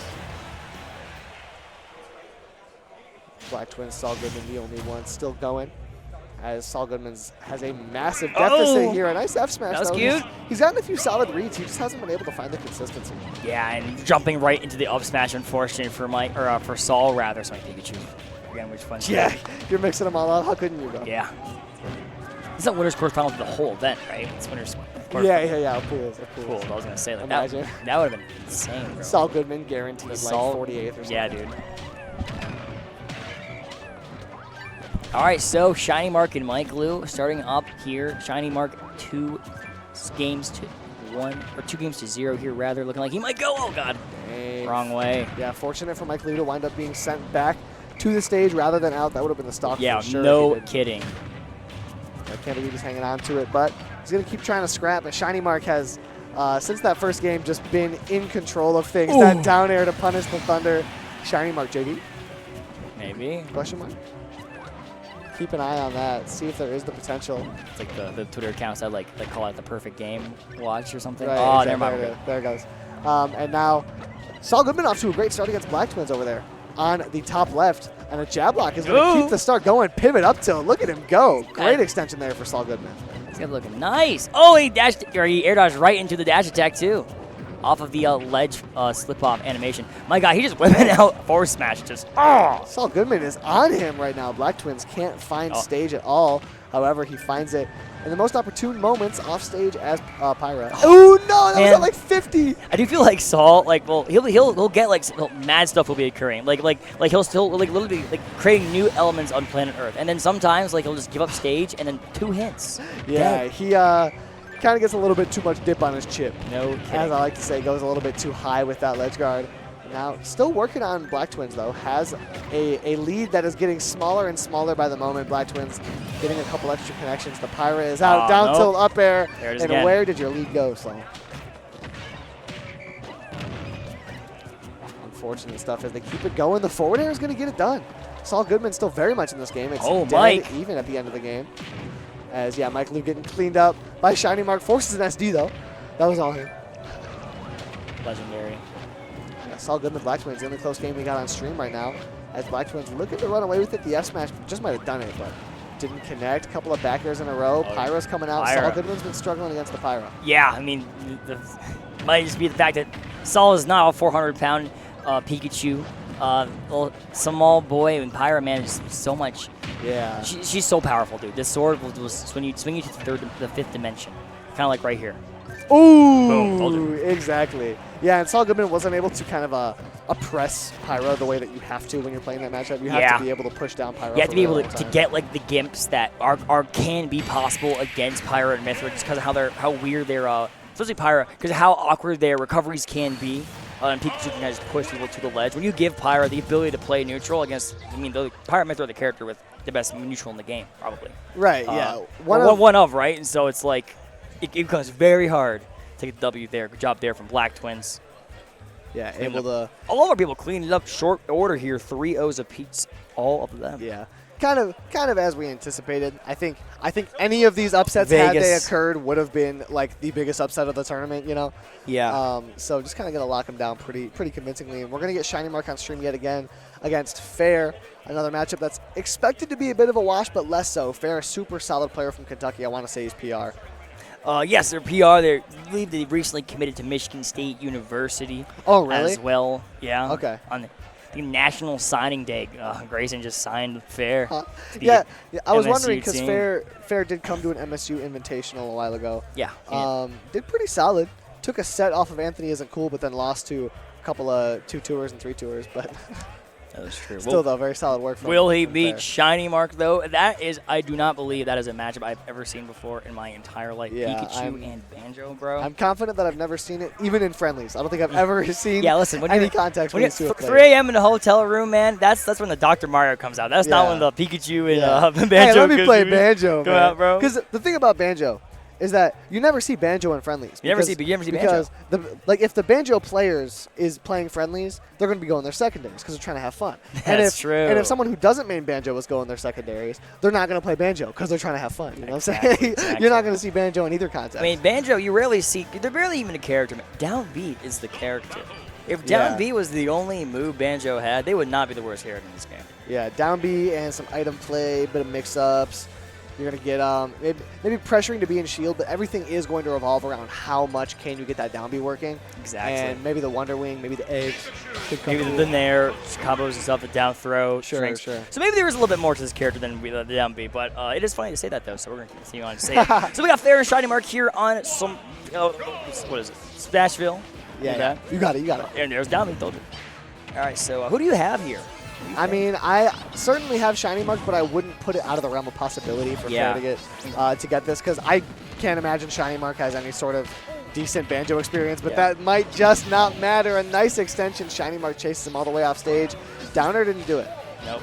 Is Shiny Mark the best? Oh, never mind. Oh, okay. Let's talk about this Ryu, bro. No, I'm kidding. yeah. I was say, is Shiny Mark the best Pikachu in the lowest point? He's definitely up there. Esim hasn't really been making moves as of late. And Mii Brawler. H4 from Japan, I haven't seen him around that much. So it is kind of just Shiny Mark in terms of the best. The Pikachu. Shiny Mark show, yeah, man. So Fair, if they were going to defeat Shiny Mark here, that would be quite the immaculate upset. So, but we'll see. A whole lot. They do, bro. Get off the ledge. Come on. Yeah. There was more Come to on, this. bro. There's more to the stage than right there. All right, good forward air there from Fair. Oh, where you going, dude?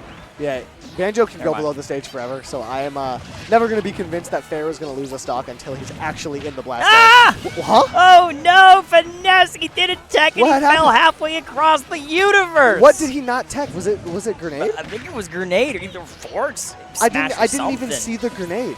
I have no idea. See, I'm telling you, bro. Downbeat, nasty. That was insane. Fair's going to take that first stock. He's I gonna wonder, lead it. I wonder how they play this with the lead because he's continuing to go in here. Oh god, good guy there from Fair and Shiny Mark. Good job getting out that scenario. You wonder how Fair kind of plays this with the lead and Yeah. Pikachu. I know Shiny Mark will have to kind of press his advantage here and. Huh? Or What? you SD and just you move forward. What's What do I happening? know, bro? I'm a lowly commentator. See, I was going to say earlier that this is the type of matchup where I'm not sure matchup experience matters. Shiny Yeah. Mark can kind of just run forward and press his fast buttons and overwhelm Fair. But so far, Fair's been doing a really good job just scrapping. Yeah, Making man. sure that Shiny Mark can't abuse him in the way that I thought he would, but now Exactly. Shiny Mark with a long bit of stage pressure. I thought that was a Thunder for sure, but Yeah. goes back to stage. Parry just for fun. And half of the game has been played at this exact ledge, so it's like, I mean, Yeah. it just shows you how oppressive the Pikachu normals can be in the air, especially another pizza there from Fair. Gonna have some fun, bro. Shiny Mark is getting crazy, man. Because he made a really good fundamental safe play right before that, right? He jumped off the stage to bait the air dodge because of the Thunder, and then he got a nice forward air. Yeah, then he had a fundamentally unsafe play. Emphasis on fun though, but Fair looks like he's not gonna be able to get back to the stage. There's been some weird stocks been killed here, just slowly Yeah, I don't falling think to our we've seen a death. normal stock all game. Although to be fair, Banjo is on the stage. I don't think Banjo takes normal stocks. It's not his mode of operandi. Here we go. But here's Shiny Mark looking for an extension, getting the using the Wonder Wing. Only got 4 of those remaining, but good shift out there. Oh god. Oh, the dry down. What's he doing? I mean, he's doing the same thing over and over again because Banjo is just the recovery man. You can go one of two ways. You can go straight up or straight to the side, but you do have a lot of armor on there. So finally getting, never mind. Finally getting to the stage, I was going to say, but right now, just being pushed into the corner so much, man. Yeah, Shiny Mark just opting to get rid of that grenade. I do like that play from him. Has a grenade. He's just trying Oh to my work for it. gosh. A nice grab from him.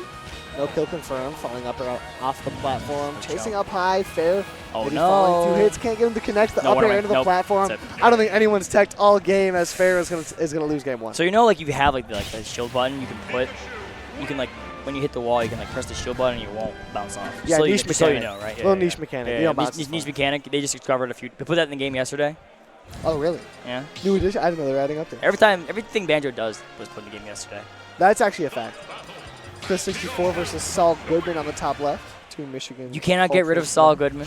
Even in losers, you're still gonna see him. You will watch him. He's inevitable, man. Inevitable, like Thanos. As we get set with game 2 of Shiny Mark versus Fair. This is the game to watch right now. Oh, As God. Fair kept game 1 pretty close, but Shiny Mark, once he was able to get into the corner, was able to keep him there forever. Just kind of bully him, keep him in that spot. Really hard for him to deal with.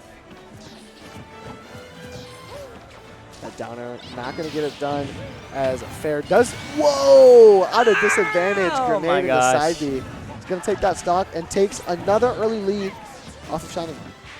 That was crazy. Now, I mean, that's the thing about 3 of 5, man, is that you have like a lot of time to just like play your stuff and so, okay, what is going on in the mainstream? Yeah, you can work it out. Yeah, I'm not sure mainstream making some noise right now. Black Twins versus Ferb. Ooh, Ferb Ice Climbers making a move over there. Herb Ice Climbers. We got Shiny Mark and Fair, who are still, oh god, a little parry. Nice back air to connect. Shiny Mark looking to clear up a stock here, unless Ferb just kind of runs away with it. And Saul Goodman's going to take a stock off Chris 64 on the top left. He's making light work of him right now on that platform. Getting up.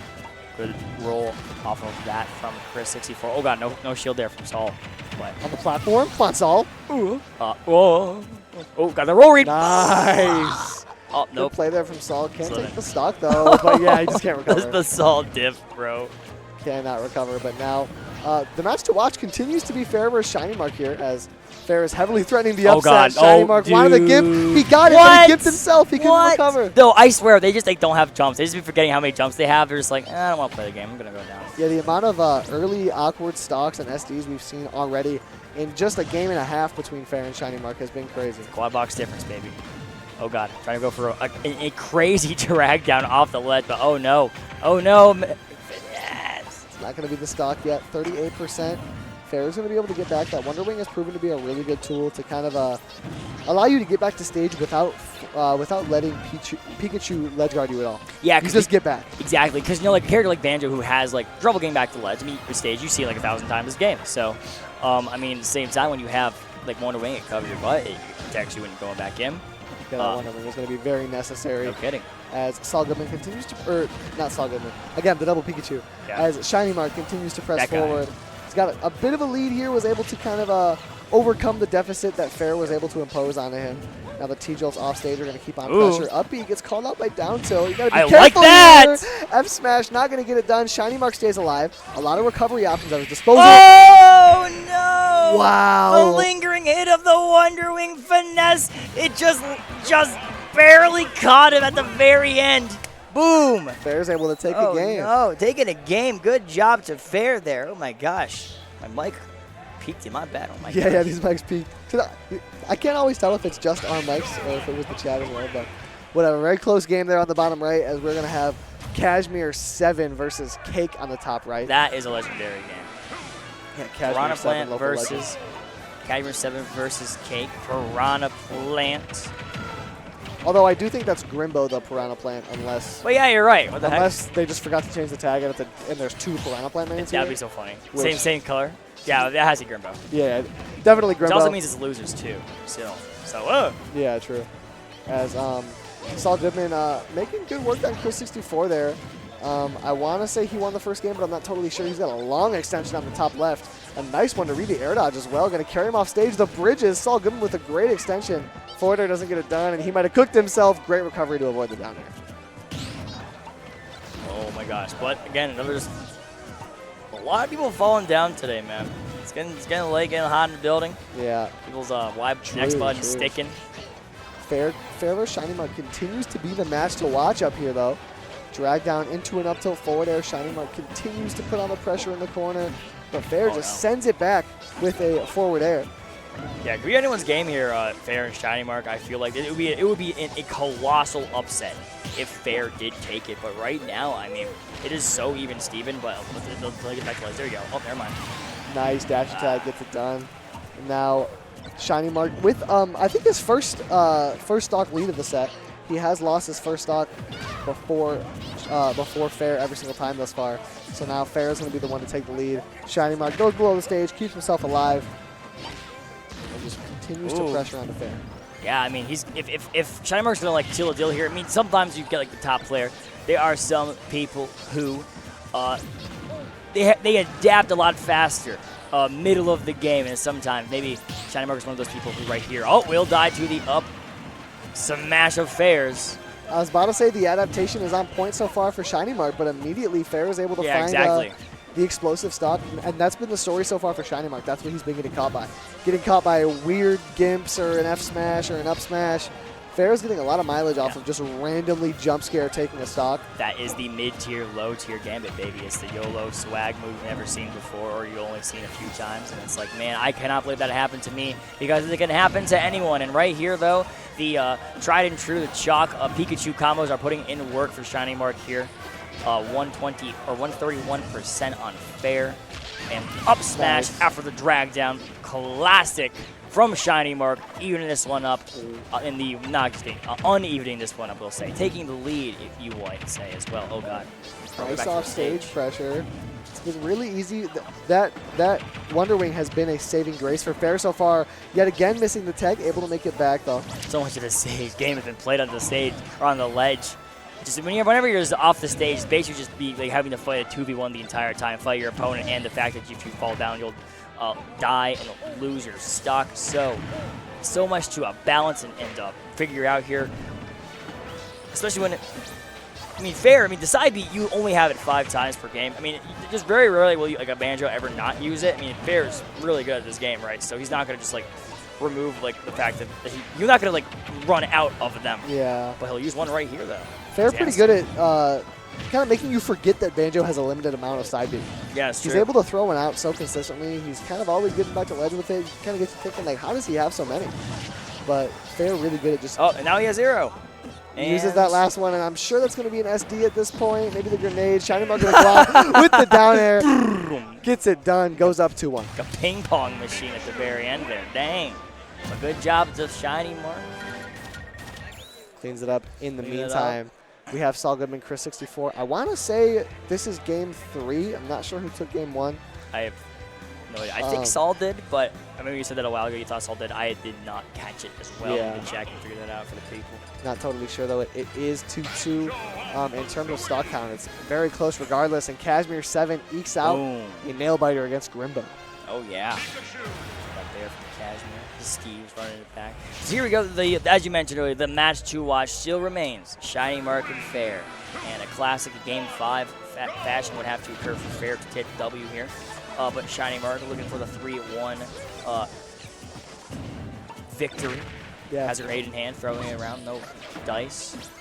Fair's going to have to do a pretty good job of mixing things up here and getting back to ledge. Get off the ledge, bro. Yeah, he's finally able to get back onto the stage. And that's not much safer of a space than the... Yeah, maybe they do. Maybe they know something that I don't. Yeah. I'm worried about them being just planking all the time around the ledge, but at the same time, when you're on stage, Pikachu nonsense can occur, right? So Yeah, maybe he knows his character better than I do. I don't know. being on stage hasn't been the safest spot for Fair to be. So maybe that's why he's kind of opting to stay at the ledge, maybe go for some weird stock, weird reversal, because that's what's gotten him his mileage. Yeah, that side B, great idea, but it doesn't connect. And now trying to make his way back, forced to use a Wonder Wing to recover. And now he's down to one. Does he even make it back here? He's going to use it to recover, gets back on stage with the grenade, allows himself some stage pressure. Now off stage is Shiny Mark. The grenade catches the side B. Great move from Fair.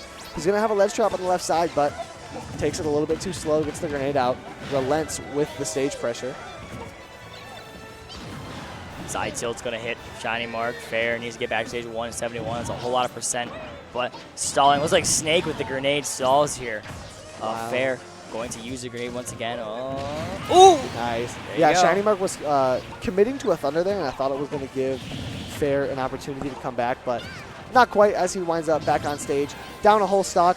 Wonder Wing, that's got to be a misinput. Yeah, That's it has to be. That is so unfortunate there from Fair. Maybe he was trying to catch the T-Jolt or the quick attack to the other side. But right now, Yeah, I mean, maybe, but unfortunate there for Fair regardless. Going to lose that stock Oh, and my lose the God. Wonder Wing. Yeah, not able to get the ledge guard. Shining Mark just super long, consistent pressure has been the name of his game. Whether it's offstage or onstage, Fair has not had time to breathe, and Shining Mark does not intend on giving that to him. I love the banjo forward air. It's so funny. That's the one bad thing about having the quad stream is that we can't hear. Yeah, it's true. We can't hear banjo sounds right now. See like 1,000 things happening at once. This is so hard to commentate. There's so much stuff occurring all at the same time. Saul Goodman getting it done against Chris64 on the top left. Oh. I want to say he's up 2-1. Fair, though, in the bottom left. Up smash didn't connect. There's a grab. That could be a nice extension there for Saul Goodman. Yes, maybe slipping away from Fair unless he gets a combo or a conversion. Real quick finesse. Looking for anything if you're in Fair's camp. Shining Mark, boom! That could be something. A little YOLO forward smash for the culture. Yeah, that's going to get Why it not? done. Those random smash attacks have been getting Fair a lot of mileage. Yeah, he's got pick and choose where he We've seen like throws his buttons out, man. we've 'Cause- seen 3 or 4 random smash attacks so far just kill for Fair. Yeah, It just happens. In neutral at the ledge, he's throwing them out and they're working out. Me just catches Shining Mark just come in. Some of them trades, I think, as well. So Pushing at the ledge. Constant pressure, as I was saying earlier, from Shining Mark has been the name of the game. Fair gets back to ledge. Even when Shining Mark is so far away, the pressure is so unrelenting that Fair feels the need to side B when Shining Mark's at center stage, losing his last Wonder Wing and now down by quite a bit here in the second stock, but you never know when he could take one. gosh, so little stage to play with his Fair, but it doesn't matter. He gets a little reversal here off of the grenade. Once again, that move is putting in numbers here like it's Will Chamberlain. Up throw will kill. Wow.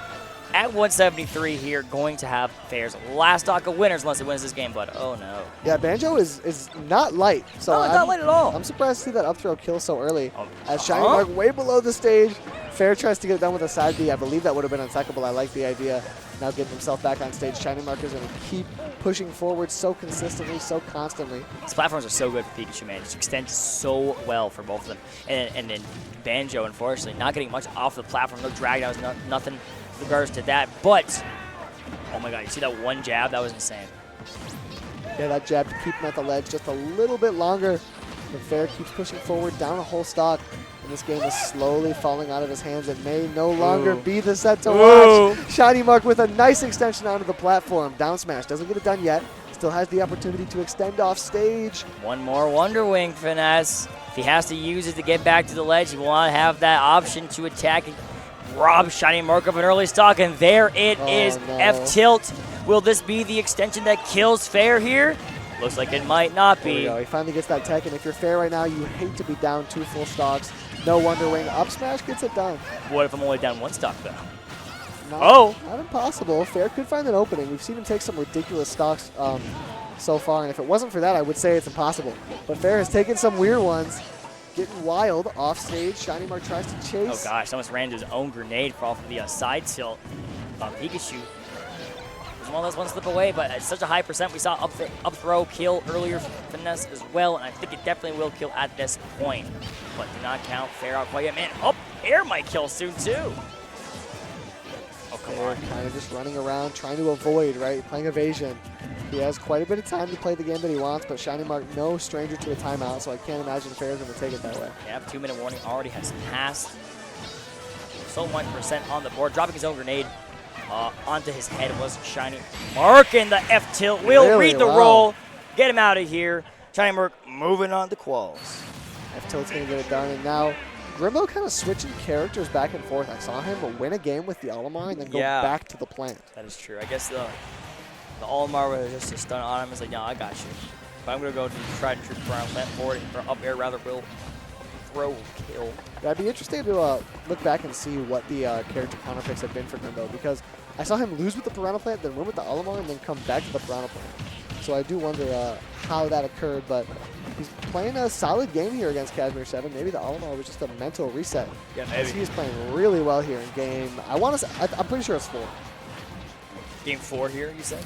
Yeah, I think so, but I could be wrong. I have no idea. I was mostly watching the set to watch. Saul Goodman looks like he just defeated Chris 64 in Got that that locked set. out.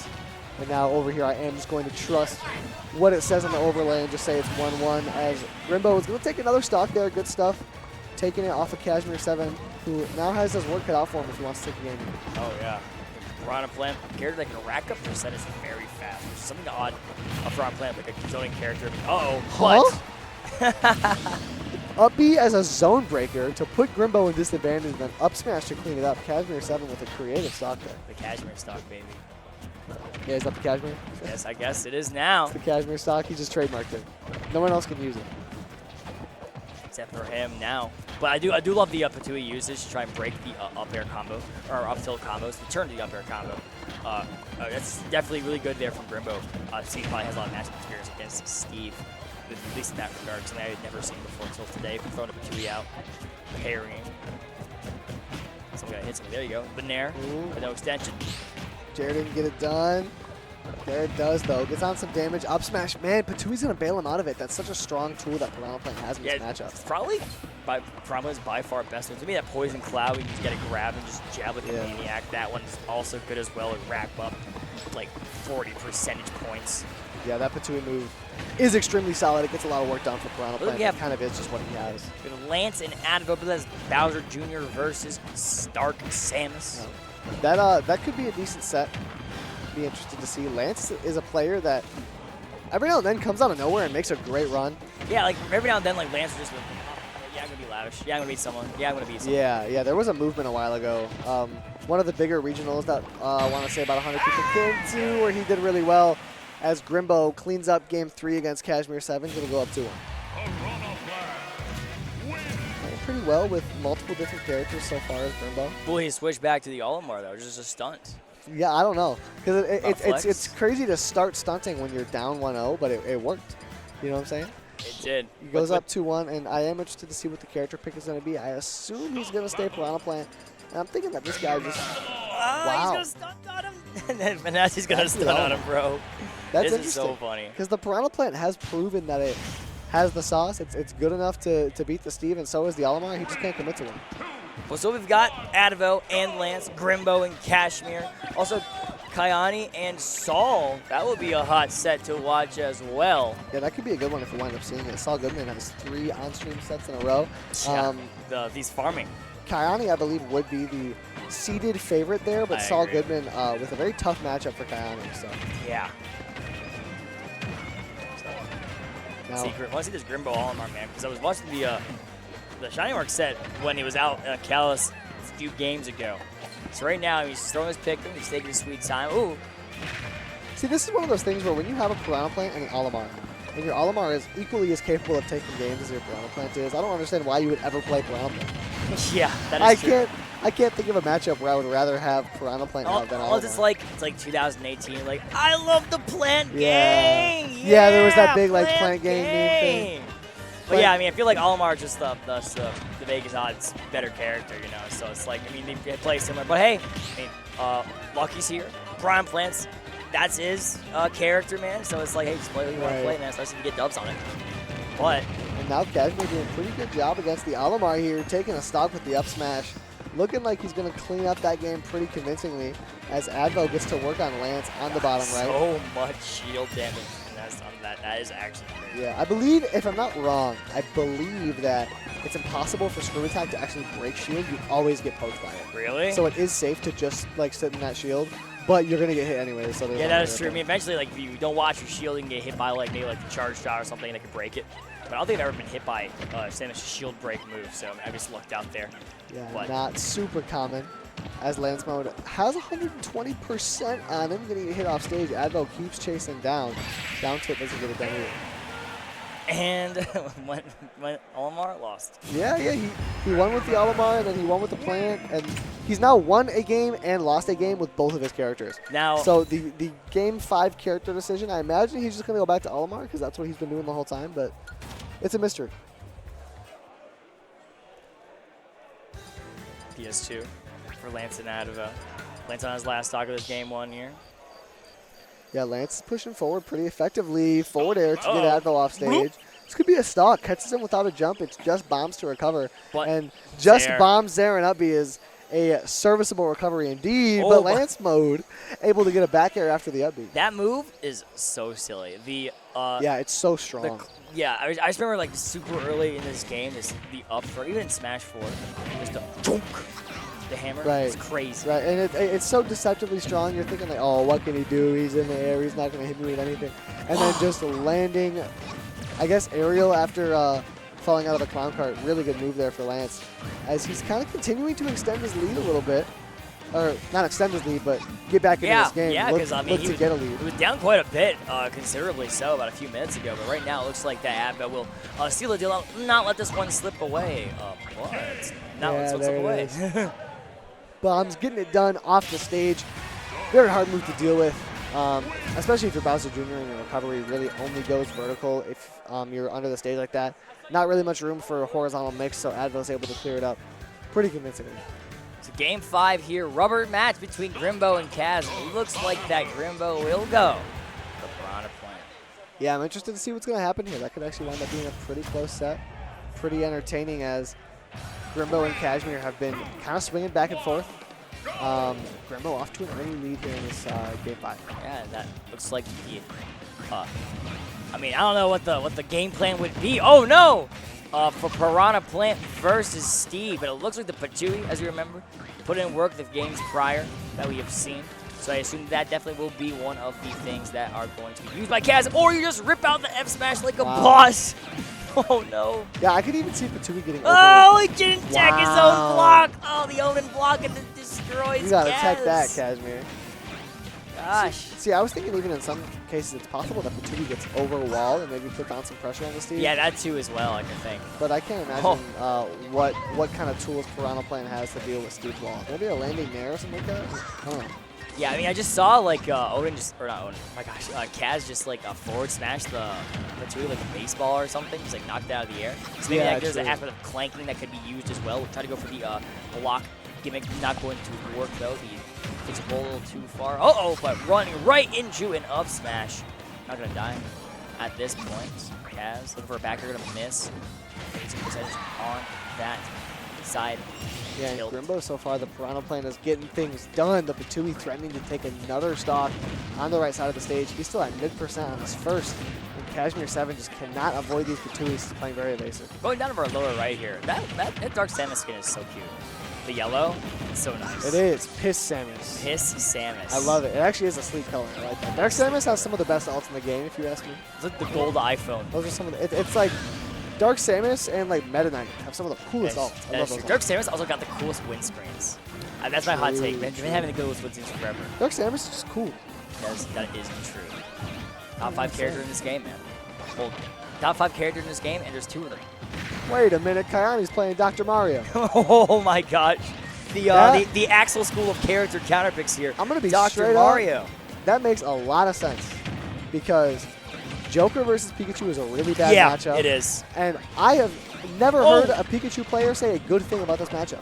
No. Pikachu players hate this matchup. Yeah, it's they hard do. to deal with. It's scary. You got to get close to Dr. Mario, and he has all of these boxing tools with all of this invincibility. I like this character pick from Kayani. Remember Louis Money going Dr. Mario against Isam a few years ago and just Yeah. seeing like the cape, caping the thunder cloud and then hitting a tornado off of that. That was That's so raw. sick. So looking for some nonsense to occur from the Kayani camp, but not going to survive off of that. Saul Goodman placing a pitch perfect forward hilt, but it's been a Rooney on him like his Booker T on WrestleMania Saturday. Oh God, hit the ledge. There you go, Saul Goodman.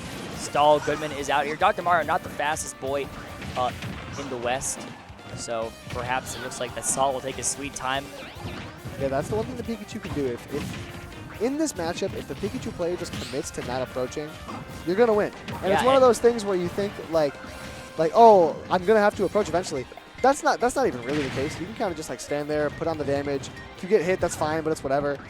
But Saul Goodman so far has been able to play around it pretty well, put good hands on the onto the Grimbo, Dr. Mario, and yeah, Grimbo with that heavy popping pop-off. off like a man possessed by Piranha Plant after the game's dropped by switching to Olimar and Plant a few times.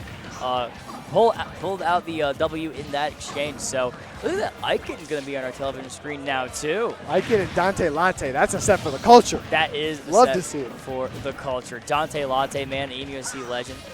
And Icon, just the legend of the human race. The man's goated. Yeah, Icon, an awesome dude going into that. That's going to be Ryu versus Joker unless Dante or Icon have some kind of counter pick that I'm not aware of. That should be a fun matchup. I'm excited to see that.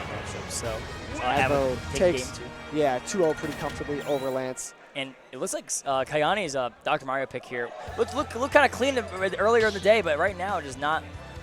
Maybe, I don't know. Yeah, so far it's not getting the job done, but this game's still very close. I definitely would not count myself out if I was Kayane. I feel like Kayane is probably just confident that he can get it done Looking for with a the nice Joker. dude. Maybe. One thing, listen, life is a learning experience. You know what I've learned today is that Dr. Mario up B has so much horizontal range. Like I swear to God, he's like 4 characters away. He's getting hit by a big old fist. Oh God. Yeah, that move is nasty. Wait a minute. Be careful, Saul. The 3 a.m. See, I'm telling you, Dr. Mario is a 3 a.m. friendliest character. Back throw not going to kill the light character. Maybe a pummel or two would have gotten it. Oh God. Be careful not to run out of frames here. Dr. Mario. Look at this. Sex hit going to maybe the other side of the stage. More stall Goodmaning. Oop.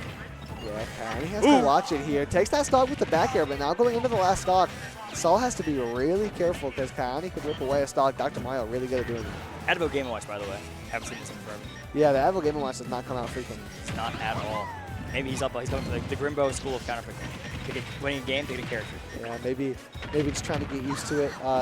Get the Game & Watch out, going on further in the bracket if he decides that he wants to play it. Now landing there for Kayane, he's going to keep himself in this game. The grab doesn't connect. Okay, Alfred might have killed there, but Stall Goodman going to destroy him with the forward smash. Lay hits did not matter. Lots of percent on Doc. Gonna die. Yeah, you got up into Pikachu F smash. You're going to lose stocks for that, and I imagine we're going to see Kayane switch back to the Joker, but he might just have faith in the Doc. I'm not sure. We will see. I assume the Joker would come out eventually. The Joker, the character that has got him to this point in the bracket, presumably. But it looks like Dante and Icon is starting to. This is going to be a hot one. The Doc is staying out. Love to see it, baby. Yeah, Dante Latte versus Icon has potential to be a pretty close set. Dante Latte, when he is on, can be a demon. He can be really hard to beat. He can just be so good. When Dante Latte's on, I feel like he just can compete with the best in Michigan. And we'll see if he can compete with the best in the USA. Already off to a hot start. Nice little extension there. No kidding. Off of Icon. Dante Latte, a very technical player. Yeah, but Icon, technical player as well. Icon makes like Ryu look like a combo character like Pikachu or Joker. He'll like extend I'm just remembering Icon will extend combos like a man possessed. It's just so interesting to see. Such a different Ryu from a lot that we see. Forward air going to hit Dante Latte. Lots of aerials as well. Oh, the Shoryuken not going to kill.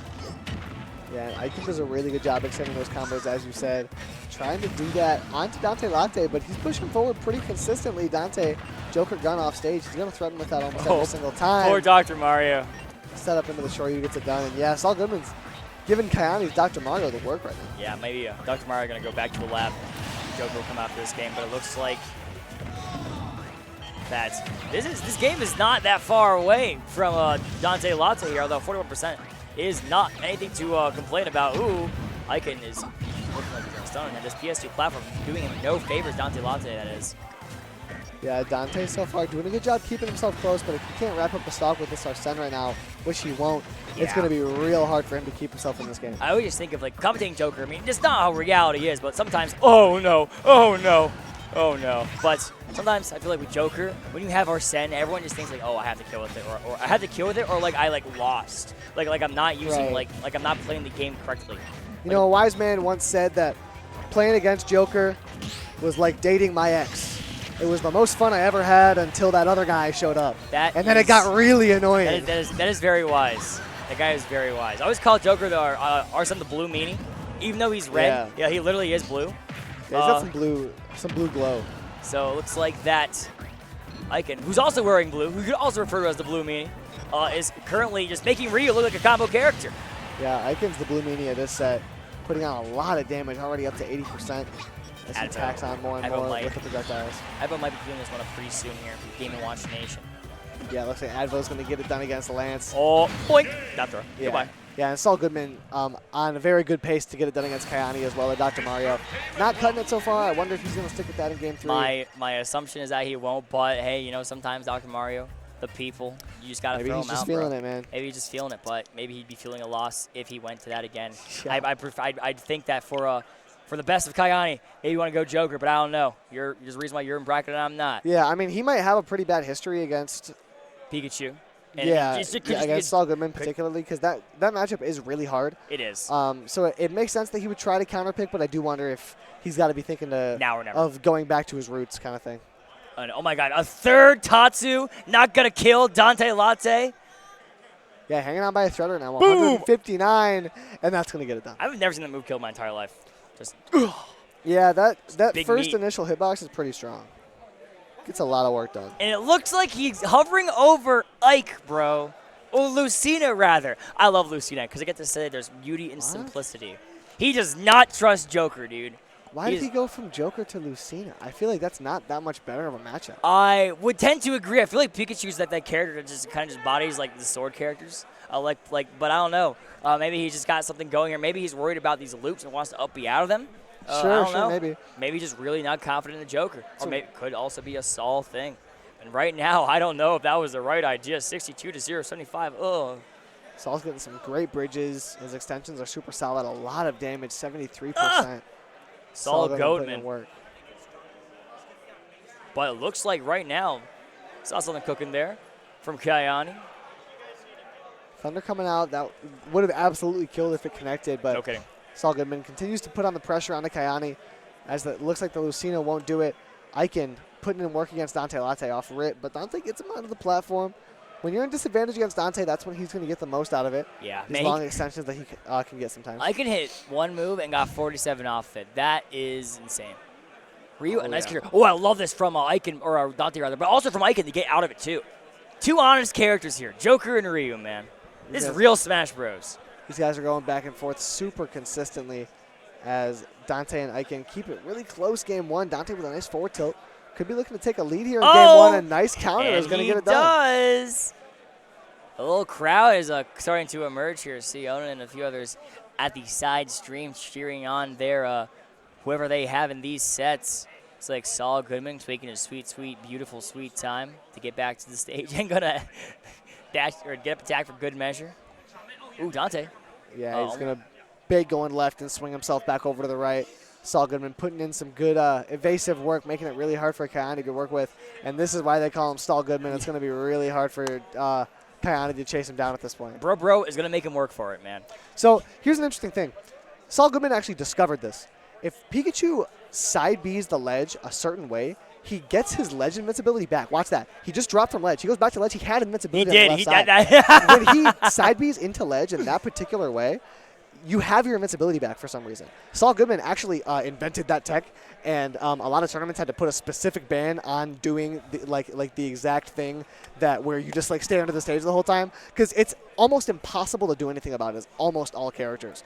It's called the Saul Goodman. The That's Saul the tech Goodman. that he brought to the community was the Saul Goodman. But now wait, on the top right, Dante Latte has a lead over Aiken, stock lead, and he's racking it up even further. Don't want to count Aiken out quite yet. I mean, he's one of the best players in the whole freaking world, man. But it looks like right now this stock will be taken, boom, Yep, that's by gonna do him. All right. But I was Dante, gonna worry if Ryu does that by the ledge, he's not gonna make because he has so little vertical drift. yeah. Especially in Smash 4, that happens so many times too. Just 30% off of that exchange, little 1-2 combo. Ooh, that could be very bad for Dante. And it might just be a downer could just seal him right here. Got to be very, very careful as his lead has dissipated Finesse on this second game. Dissipated it has, trying to work his way back. The Arsene comes out, but he hasn't been able to make use of it as Aiken just keeps come on, pressing Dante. forward.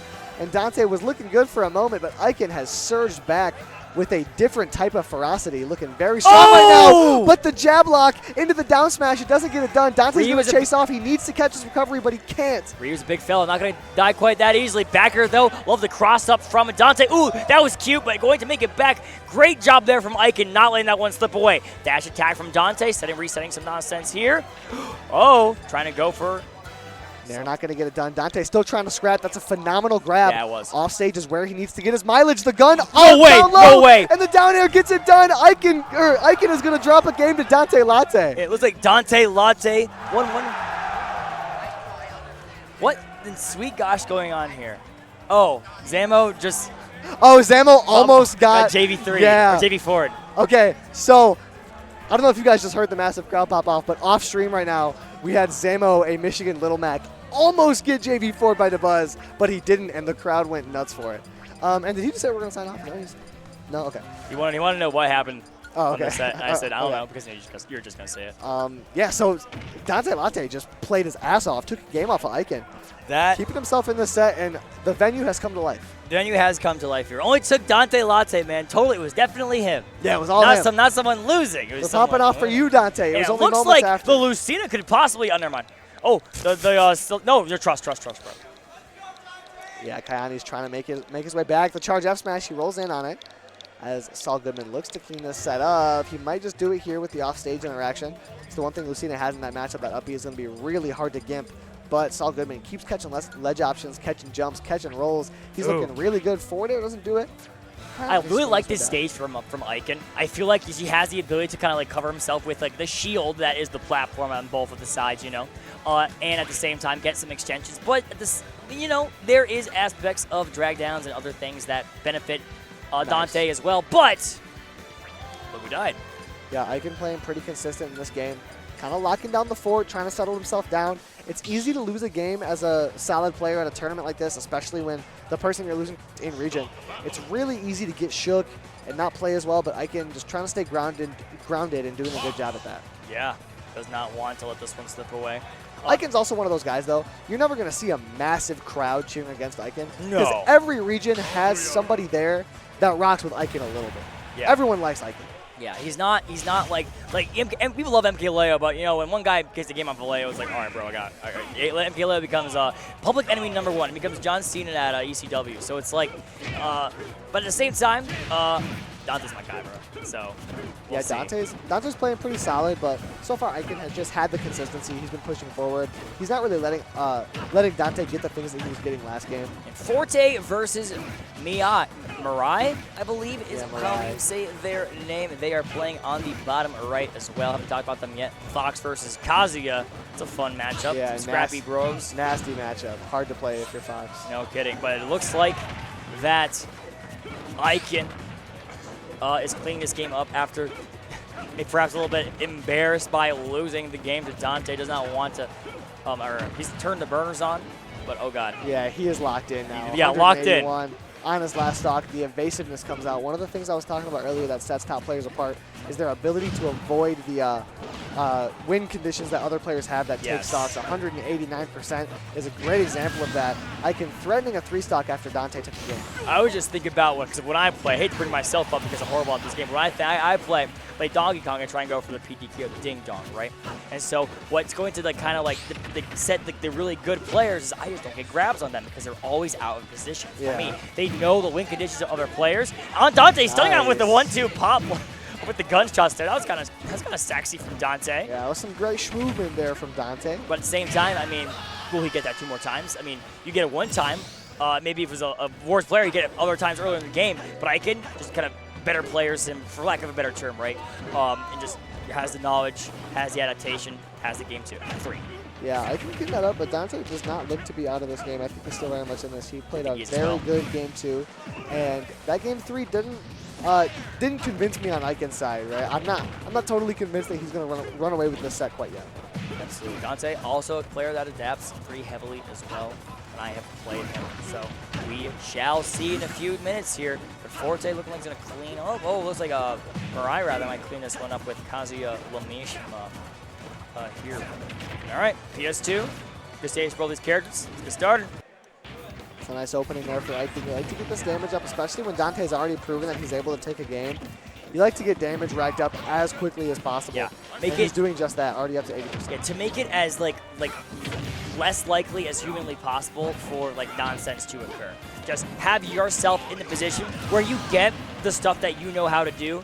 Make it happen as soon as possible. Just a matchup, not matchup checking, but just making sure, get your bread and butters down. Oh my gosh, he's killing him. Nice extensions here from Icon. Dante has been put on the back foot and just has not been able to step forward since then. However, he's got stage. This is where he thrives. Aiken trying to wait out our Sen maybe, sitting Oh, at the ledge. yeah. And another combo into Shoryu. Aiken is running away with the Sen. Make it quick work out of Dante, man. Dante got to put burners on if he wants to get this victory, but Dante, or Aiken rather, does not look like the burners have stopped being turned on. I don't think he's able to turn them off. Yeah, something I alluded to earlier is the ability for these high-level players to kind of kick into a second gear. Yes. They lose a game, they get shook, and they realize that they need to lock in. Aiken is firmly within that second gear, threatening a 3-stock in game 3, and getting the 3-stock in game 4. Yeah. Very good way to clean that up for Aiken after losing a game off Dante Latte. And now we got Forte versus Mirai. Yeah, he's locked in like when your iPhone Face ID is not working, so you gotta just hold up real quick and just lock in. Yeah, just focus get your up. iPhone. He focused up. Dante's the iPhone. Aiken locked in. Now it's going to be up to Forte and Mirai. Mirai won that game 1. Wasn't a blowout. Forte kept it pretty close, but this one looking to be a little bit uglier. The ledge guard works out for Mirai as Forte can't make it back. A nice stock trade there for him. Had to get creative. But Kazuya's can do best better than other characters. Their creativity can make wine out of water at a moment's notice. Now you got to be careful here if you are Mirai, getting hit a few times by Forte. The ledge is going to be the only spot that Fox can really force you to do things, really put you in a bad spot, but that roll in immediately alleviates that pressure. Hell's Gate is so silly. Yes, indeed. Forte lucky to not get hit by the spike hitbox there. I like the way Mirai approached that. Very unique angle that he took to get to that up B. Yeah. Didn't work out though, and now he's going to keep putting on that pressure. Forte, nice little dash attack, puts on the damage, but just a raw up smash gets it done for Mirai. I mean, Foxes love jumping. He's trying to jump on my shield. We're just smack him a little bit. Fox like character. There you go. Gets it done very effectively right there, and now up 2-0. Forte's got to make a big adaptation. This is a difficult matchup. Sure is. There's just Kazuya, just brick wall of button. Great wall of button. Kazuya Mishima, a Fox character who has to kind of brawl at all times. It's real hard for him to get going. Yeah, Fox, one of those characters that has some of the most difficulty dealing with what Kazuya has in terms of just oppressive, up-close, strong buttons. Yeah. It's really close for Fox to deal with any of that. I mean, historically, that's Fox's forte, literally. That's no pun intended. That is Fox's game plan, to get in there to rush you with his oppressive stuff. I mean, Kazuya is just, you can't out-oppress him. Yeah, it's really hard, especially not if you're a light character that doesn't have disjoints. You have to be in his face. You have to be close. Yeah. And one false step, and it's like, bro, I died at 50. Yeah, exactly. We saw that happen last time, that up smash. It wasn't at a high percent. He was at maybe 70s. Yeah. Just up smash out of disadvantage, stuck on a platform, and gets it done. To quote, right there. to quote the great Zero Mar, Fox does not have the lead until the game is over. Until he wins the game, rather. So that's a very good way of putting it. Fox, I mean, you always have to be careful. You can never play like kind of with like a lead. You always have to stay like in the Fox zone. Oh, dropping the dash for the jab reset. Mirai did their Forte capitalizing. Looked like capitalize it off of the. Mirai is playing super solid, catching Forte slipping on the platform, and it's going to get an up smash to finish it off. Mirai looking like he's going to clear this one up unless Forte makes something crazy happen. A shine spike is something, Mirai still gets back. Yeah, even when you go all in to make something happen as Forte, you still can't get it done, and the up B doesn't do it. And now we're left with Copel versus Blue Boo. Better player did. Well, I don't know about that one. That one's really silly. Copel versus Blue Boo, that's a game that's happened plenty of times before. This is not their first rodeo facing each other. Yeah, these two guys have played all the time. I do wonder, Copel has been leaning towards secondary Jigglypuff for some matchups. And this matchup seems disgusting. Like, there's no way this matchup is anything other than -2 or 3 against K-Rool. But he is going to stick with it. I feel like K-Rool can kind of box out some of these owners. And I feel like, I feel like Young Link, if Boo Boo, who I assume will go Young Link in this matchup, although Game & Watch He's been playing a lot of Game & Watch. Game & Watch, rather. Yeah, this, my apologies. Yeah, this does seem like it is so foul for Copel's character right now. Maybe he's just feeling it out game 1. You know, that's the beauty of 3 of 5. If you're a 3 of 5 believer, that you have the game 1 and you have more sets to kind of figure your opponent out. Yeah, you have time to work with. You have time to work with. But it does feel like Boo Boo has plenty of time to work with this combo in here. Yeah, that rising nair and that up air is going to be disastrous for Copel this whole set. Reset on the platform. We might see a Game & Watch up air kill for a second there. Yeah, a counter ceiling moment. Doubt that would occur. What? Oh, ball moment. It's balling out. Nice grab. It's going to be a bit of damage. I thought Copel would get a little bit more off that, but not able to do so. And now, continue to chase is Blue Boo, but Copel's doing a pretty good job swinging back, putting on some extra damage. He can take some early stocks off of Game & Watch because he's so light, but the recovery is really difficult to deal with. But Copel, nice extension. Blue Blue almost dying to that. The ball, I always call the cannonball the Copel Bryant, like he's Kobe. Has to figure out, I mean, that bucket is so powerful in this game. And it feels like that Copel. There you go. First stock here is Copel's King K. Rool, man. So even we alluded to it earlier, the difficulty of this matchup. K. Rool can still do some stuff. K. Rool still kills mad early, especially when you roll right into his grab range. Yeah, Copel really explosive. He's been playing bad matchups his whole career. Yeah, right? that's true. It's nothing new to him, so I don't expect to see him give up anytime soon. You say matchup, or you say how we're losing matchup. Copel says how bad. It doesn't matter to him. He'll just jump. You say how high. He's gonna run it, and then his counter pick is Jigglypuff. Yeah, that's right? true. So that's not really gonna be winning many matchups either. Yeah, Puff's a fine character. Puff's fine, but Yeah, Puff's fine. boink. Whoa, nice returning Copel. crown of the up air. Yeah, and like as we say how bad this matchup is, he's on the verge of a 3-stock. Although I doubt it would actually occur. Mathematically possible. I mean, yeah, you never know. Copel can rip away stocks super quickly if you let him. And God now- gamer. Yeah, the roll in. Blue Blue just didn't have the correct timing on that. Now the crown is going to put on some extra damage. Working his way back to stage is Copel, and he finds it there. Oh, the back air didn't connect. Blue Blue just cannot find a kill move. Copel's playing very evasive, and then there is going to break the belly armor. Copel's going to fall off stage. Yep. Well, an honest dog if I've ever seen one. Copel surviving through a long period of time and then dying to a fundamental gimmick in his character. So still hasn't taken a stock off him the old-fashioned way. But we'll see if Blue Blue can kind of wall him out here with these projectiles. But as is right now, he does have to get to the stage to have that occur. I don't know if that's happening. Yeah, Copel nice chasing up to the top with that up air to put on some extra damage. Making Blue Blue work for every single step that he takes. And I know that Blue Blue, formerly a Young Link main, I do think he's just entirely main Yeah. Game & Watch now. Game & Watch But this might be a set that makes him think about it. Maybe. Yeah, I mean, we've seen him use other characters before, but the Game & Watch usually is the tried and true at this point. I mean, I remember when Blue Blue played Roy as well. Yeah, he right used to be a Roy main, then had a co-main Game & Watch, or then had a co-main Young Link Roy. There's a Dr. Martin there somewhere. Uh-oh, no Tekken once again. Kind of like a theme with today. It should be the stock here for Blue Blue if he closes it out right, and he is certainly going to do that. As he takes it, he's looking to take this game as well. It's pretty close. Yeah. Not out of the cards here for Blue Yeah, Blue. one down throw, and you're already at like 70% here of this character, so gotta be real careful if you are Copel. Do not want this one slipping away, especially with what we said with regards to the character counter pick and the matchup experience, the matchup. Really hard for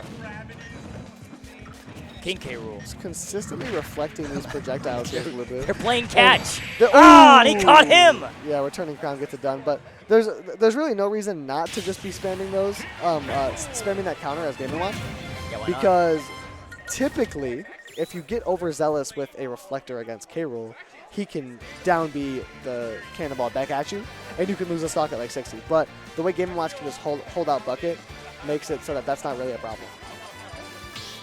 Smashville is a pick here today. A lot less space to run around Copel will have. And it feels like Game & Watch K. Rool are the character selections as well. So here we go. Game 2 of this winners quarterfinals of the pool. Yeah, I like this the stage pick here for Blue Blue. Copel's just not going to have space, right? No. The last game, he was doing a really good job maneuvering around with that space, making himself hard to hit. But this is just going to be Blue Blue smothering him the whole time. It's going to be really hard for Copel to not be getting hit by these moves. I'm surprised that, I mean, this wasn't banned. I mean, I feel like Game & Watch is so well on Smashville and Bastion and these characters, these stages where you can just like wall, or you can do like Palu combos with the Nair. It feels like, oh, Jesus, God. Get into the stage, big fella. It is impossible for him to get back to the stage. Mr. Game & Watch, he's literally making him, he games and you watch. The oldest Precisely. adage in the book. Finesse. Yeah, Blue Blue's doing a pretty good job at it so far in this game, but it's pretty similar to how last game started, just not with the early stock, so I wouldn't put it past Copel to kind of surge back here. Looks like Shawnee, King of the North, and Mirai will play on that set up as we go back to our quad stream. We still got Copel and Blue Blue. Ooh, trying to do some shenanigans there on the drop down, but it looks like that Game & Watch will not let that occur. You get out of my sight with the bacon. Oh, what? Nice.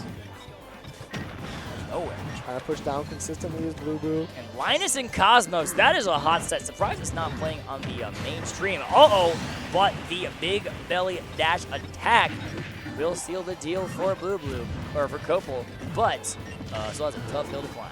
Yeah, Linus Cosmos might actually be an awesome set. That probably will. That will be the set to watch, I assume, here in a moment. That's very true. Linus' brother Hawk recently had a phenomenal run at Battle of BC. Yeah, I think that he was got awesome. 65th with a couple solid wins.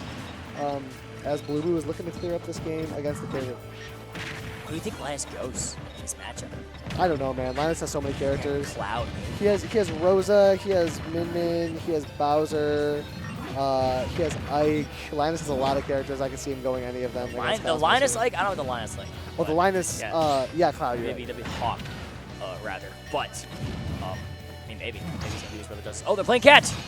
Do it. Oh, Oh, they boink. stopped. That went crazy if he somehow like got him into that and it did like 60% or some nonsense. Yeah, that's the one thing about that Game & Watch downbeat is that it doesn't speed up the reflector or speed up the projectile like a lot of other reflectors. Does do. it? Does like? I assume it adds percentage to it though, right? It makes it a little more powerful. Yeah, I think Yeah, if yeah. either of them got hit by that like really slow one at the end, it would have done like 80%. Yeah, I was thinking like the DDD, like the Gordo, like Yeah, the you Gordo reflected sounds twice, and it's like 1,000%, and I'm always the one who's getting hit by it for some reason. But So as it looks like Blue Bowser Boo is going to clean this up against Copel. On the bottom right, the Linus Bowser makes a lot of sense here. I'm not sure what they're doing right now, but it's going to be pretty hard in general for sorties against Bowser to clean up stocks, to not get spaced out. Bowser does a pretty good job against sorties in general, and Linus a very proficient Bowser player. yeah, it looks like Daybreak versus Mirai is the match on the top right there. Oh, Stocko is killing there. Getting killed there, rather. Linus Hot off- sets on every single screen here. We're getting to that point in the tournament where there ain't nothing bad going on the entire game. Yeah, as we are, these are pretty much all top 96 qualifiers on winner's side that we're seeing, except for Copel. Blue Boo is a little bit further behind the bracket. That might be seeping into Pool D, if I'm not mistaken. Yeah, We are likely. getting to that stage, but the top 96 qualifiers are going to be the ones to watch here, as Linus and Cosmos are keeping it real close. The up air almost getting the job done for Linus. He's going to keep pushing forward, and man, some random unranked Bowser is the type of player that Cosmos would lose to recently. Michigan you know what I'm saying? unranked. Perhaps one of the most legendary players in all of Michigan is this idea of the man named Michigan unranked. He goes by many names. She may also go by many names as well.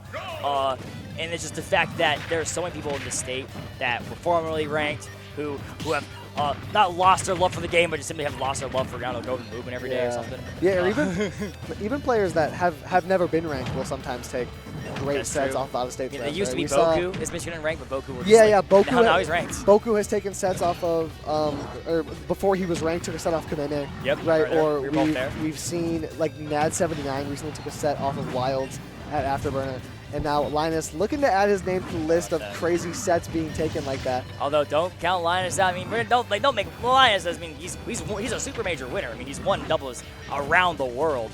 F-Tilt's gonna get it done though. Burns the jump, did Cosmos, and now Linus is gonna keep pressuring.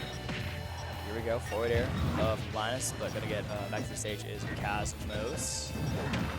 There didn't do it. Makes his way back to stage. The F smash. Mithra getting kills off of Bowser. That does seem to be the play here. You're just going to keep the speed, keep the ledge trapping.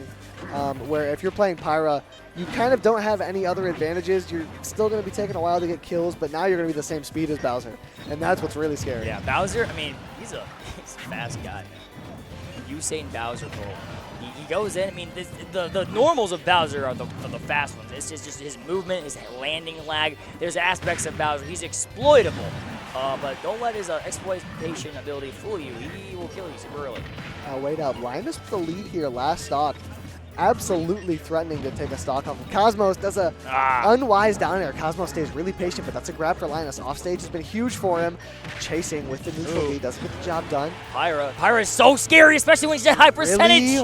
Wow. And the down air up smash will eliminate Bowser there as expected. Such a powerful move from Powerful Pam. Oh my god. Yeah, that cleaned it up convincingly there, that up smash. I can't believe it killed him so quickly. Bowser's so heavy. And there on the top left, we see Copel and Blue Boo dead even, tied in both stocks, percents, and game count until Blue Boo and Copel both get some damage off. Now it's in Copel's favor. as we see that slowly the set kind of leans more towards Blueboo as he figures out how to play that matchup. Yeah, Gets a little bit better at it. His Game & Watch is very newly his main. That's not the character that he has the most high-level experience with, so it's going to take him a moment to kind of figure out how to play against everything. Maybe the Puff will come out if Kobo loses this game, although it's not convincingly. I mean, although right now it looks pretty convincing in a blue corner, perhaps, if you will. Maybe. Puff versus Game & Watch might even seem worse to me than, Yeah, I think than so, K. Rool Game But & hey, Watch. man, It seems really anything to hard. win. We see Daybreak and Mirai on the top right as well. Daybreak has a lead, but with the Wolf down throw for a dash attack, lots of damage. Wolf is a pretty awesome character, I think, but has, I mean, some of the kind of the Fox thing where it's really hard for Wolf to beat a character like Kazuya, because Kazuya is the king of getting in. So it can make it really difficult at times. Yeah, kind of at all times for these characters to steal stocks. But that will, wow! Nice Barely up see air. that move kill. That was super clean from Shawnee King of the North, as he is called in this game. Yeah, he got all the way up there and got the up air. As we see again, Copel and Blueboo are still locked in, and Linus Cosmos remains pretty close now. Off stage is Cosmos. Whoa. Great timing there for Linus. Just jumps down there at the very end of side B and gets him with a back air. Super early stock, but now the ledge guarding from Cosmos isn't enough to wrap it up. Linus is going to look to swing back here. Yeah, get back to the stage first before he wants to swing. So much percent here, man. Up, but I don't know about that change cap to a Pyra, though. Okay, that's some big percent, and you're off stage now. Yeah. Cosmos has to work with something. The Correct. Pyro switch, he might regret it, or he might not. Oh, The yeah. down air, up air doesn't get it done. And there was something there, but oh no, what the probably was Linus. Oh my gosh, he's God. you gotta hit something, dude. The scramble lasting forever. Both guys throwing out spot dodges, throwing out attacks. Cosmos finally going to get a grab. Maybe catches a spot dodge. Read, down tilt, no up air to follow. You just need to hit a raw kill confirm now if you're Cosmos. Yeah, I was going to say maybe even switch back to Mithra. Just try and get off stage. But now Linus, another chance at the ledge. That F tilt, not quite going to do Oh. it. Cosmos is able to drop down quick enough, but Bowser's so heavy. Yeah, great DI there from Linus. That move can kill Matt early, but Bowser heavy boy. Good DI as well. Up throw maybe, I think, yeah. Great shield pressure there for Cosmos. Keep Linus guessing. 170% now. Great get up attack. And Linus goes down a stock. You got to try and find something raw here if you want to take him. Yeah, a body slam, perhaps. Maybe to have an extension. But it looks like, oh my gosh. Just Pam is a character that just, with Mithra. Ooh! The Smash back 3DS back air. El Clasico. I was going to say Cosmos definitely has a chance to try to run away with this game, but Linus was immediately able to find a very well-timed back air to keep himself neck and neck here with Cosmos. It really does just take an opening or two for Bowser here. Yeah, but at 74%, I guess the character that's so oppressive. As a player, as oppressive as Cosmos is, it's going to be a tough hill to climb, man. I don't know if it's going to happen. But Good you roll gotta in. But you do have to believe in Michigan unranked, but I don't know if the believers are eating good today. Down. That down tilt up Tilts. air, not quite going to get it done. Cosmos can't quite clean up against Ooh. Linus. He gets a grab. That's a lot of damage here. It should be at least. Oh my Throwing the gosh, up air. almost 50. Tacks it on. I like the idea with the side B. No cigar, though. No throw's going to do it quite yet. The forward throw just to get the stage positioning. And now Linus pushes forward even further. The side B doesn't get it done. F tilt not going to finish No, very it. nice. Finish it off. Nice. Like that recovery from Linus. Very unique angle. Gosh. So, I mean, it is kill percent on both these characters. This is so crazy. 180% here. Pyra frame data is so silly. Good at catching you go in, even with the down air. We're going to seal the deal. That was very safe gameplay from Cosmos. Just kind of staying right outside of Bowser's range and throwing out kill moves, F tilts, fairs, back airs, up airs. Throwing it all out, not allowing Linus any sort of free opening as Copel takes a lead in the set against Blueboo, but not in this game. They're going to continue to go very back and forth, which is shocking to me. I can't imagine that would have been the case. As now we do have Mirai and Shawnee King, a.k.a. Daybreak, doing a pretty close set so far. Yeah. 1-1, 1 stocks apiece. On a Kalos, which is kind of crazy. I rarely see Kalos. I feel like he's always the stage that's just like super banned immediately, or it's just like rarely used. I mean, I never see Wolf on Kalos too. Uh-oh. Kazuya just moving and grooving. Oh, not quite going to do it. Yeah, maybe the up air would have killed, or up B rather, would have killed. I don't know. He probably knows Kazuya better than I do. Good work to get out of that for Shawnee Q, or for Shawnee K rather. Just trying to avoid these kill confirms that Oh. Kazuya has the back air to put him off stage. This could be threatening here for Mirai. F-tilt's not quite going to do it. I like the way Daybreak is pressuring here, though. Landing back here doesn't get it done. He's going to avoid the laser. Gets himself back to stage. Up air not going to do it quite yet, but Mirai putting on great pressure, landing all of his aerial. Yeah, Rage Drive still going strong for Mirai, but Daybreak with the forward smash. Boom! Right in the solar plexus. Now Linus on the bottom right there. Took a brief lead against Cosmos, but Cosmos surges back immediately. Up B is going to keep Linus at bay here. The recovery is going to be tough, but that's one thing about Linus that's been going very well, is his recoveries have been super consistent. Shawnee King. But looks like, oh no. Get back to the stage, bro. Linus couldn't get it back with the air dodge. Couldn't find the up B. Yeah, Cobble, by the way, up 2-1 against Blue Blue, but it looks like the Nair loops are kicking in. Yeah, as Cosmos begins to run away with that game 3 there on the bottom right. It is going to be Copa Blue Blue. That's the set to watch right now. If that looks like it could go to a game 5, as could Daybreak Mirai. That one stays pretty close.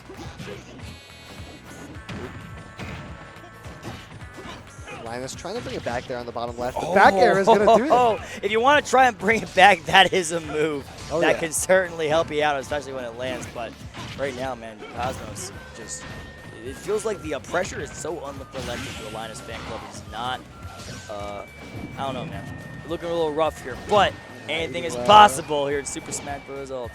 The recoveries have been great so far for Linus. Saving his jump super late, going low, and then occasionally mixing it up and going high, going for an immediate up B. He's doing a great job with those recoveries, but the F-tilt is going to get him off stage. Tell him to have Doesn't really matter when you get back to ledge when your character's so big, so hard to get back. Yeah, tell him to have a seat with the chair, Blue Blue. It is now 2-2 there. Wouldn't have any other way. Yeah, game 5 for Copa Blue Blue. Not what we expected, but No. they've kept it really close. Linus Cosmos is getting a little bit out of hand. Cosmos doing a really good job cleaning that up. Shawnee King versus Mirai appears to be the set to watch at the moment. Oh, yeah. Uh-oh. Again, gimped here with the laser beam. But I love that patience from Shawnee King of the North to not just YOLO jump into the up B. Takes some balls to do that, and it looks like you're getting a change off the dash attack. Lots of meat damage here. Wolf's got some, he's got some claws, man. He does some damage.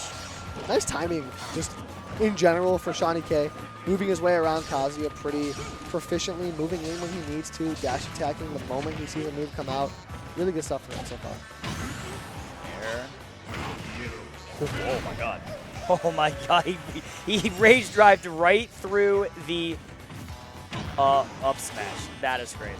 Yeah, that comes through really quick. It's hard. That's one of the reasons the spaces have so much difficulty against Kazuya, is that he's going to get through so many of your moves, and you're inherently at close range because you don't have any disjoints. So you just have to work through it the whole time.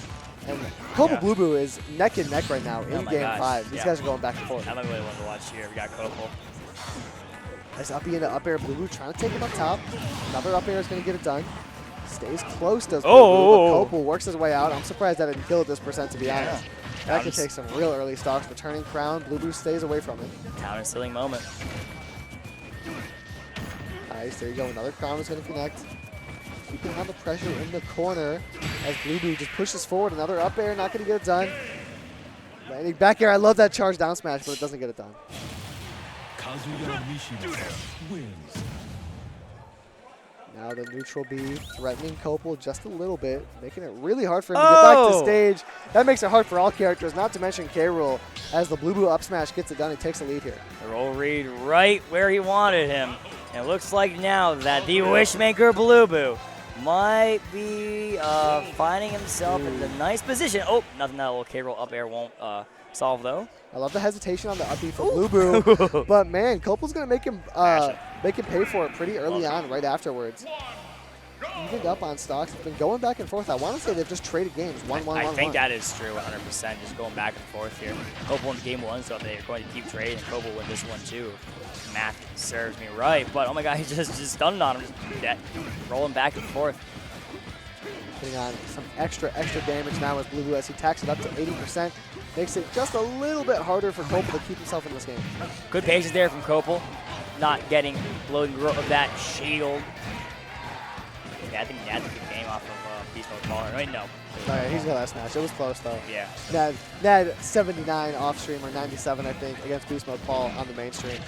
but now 2-2 with Copel and Blue Boo. It stays very airtight between these two as Copel pushes forward and tries to get any type of connection, tries to get the returning crown, but it's been tough for him.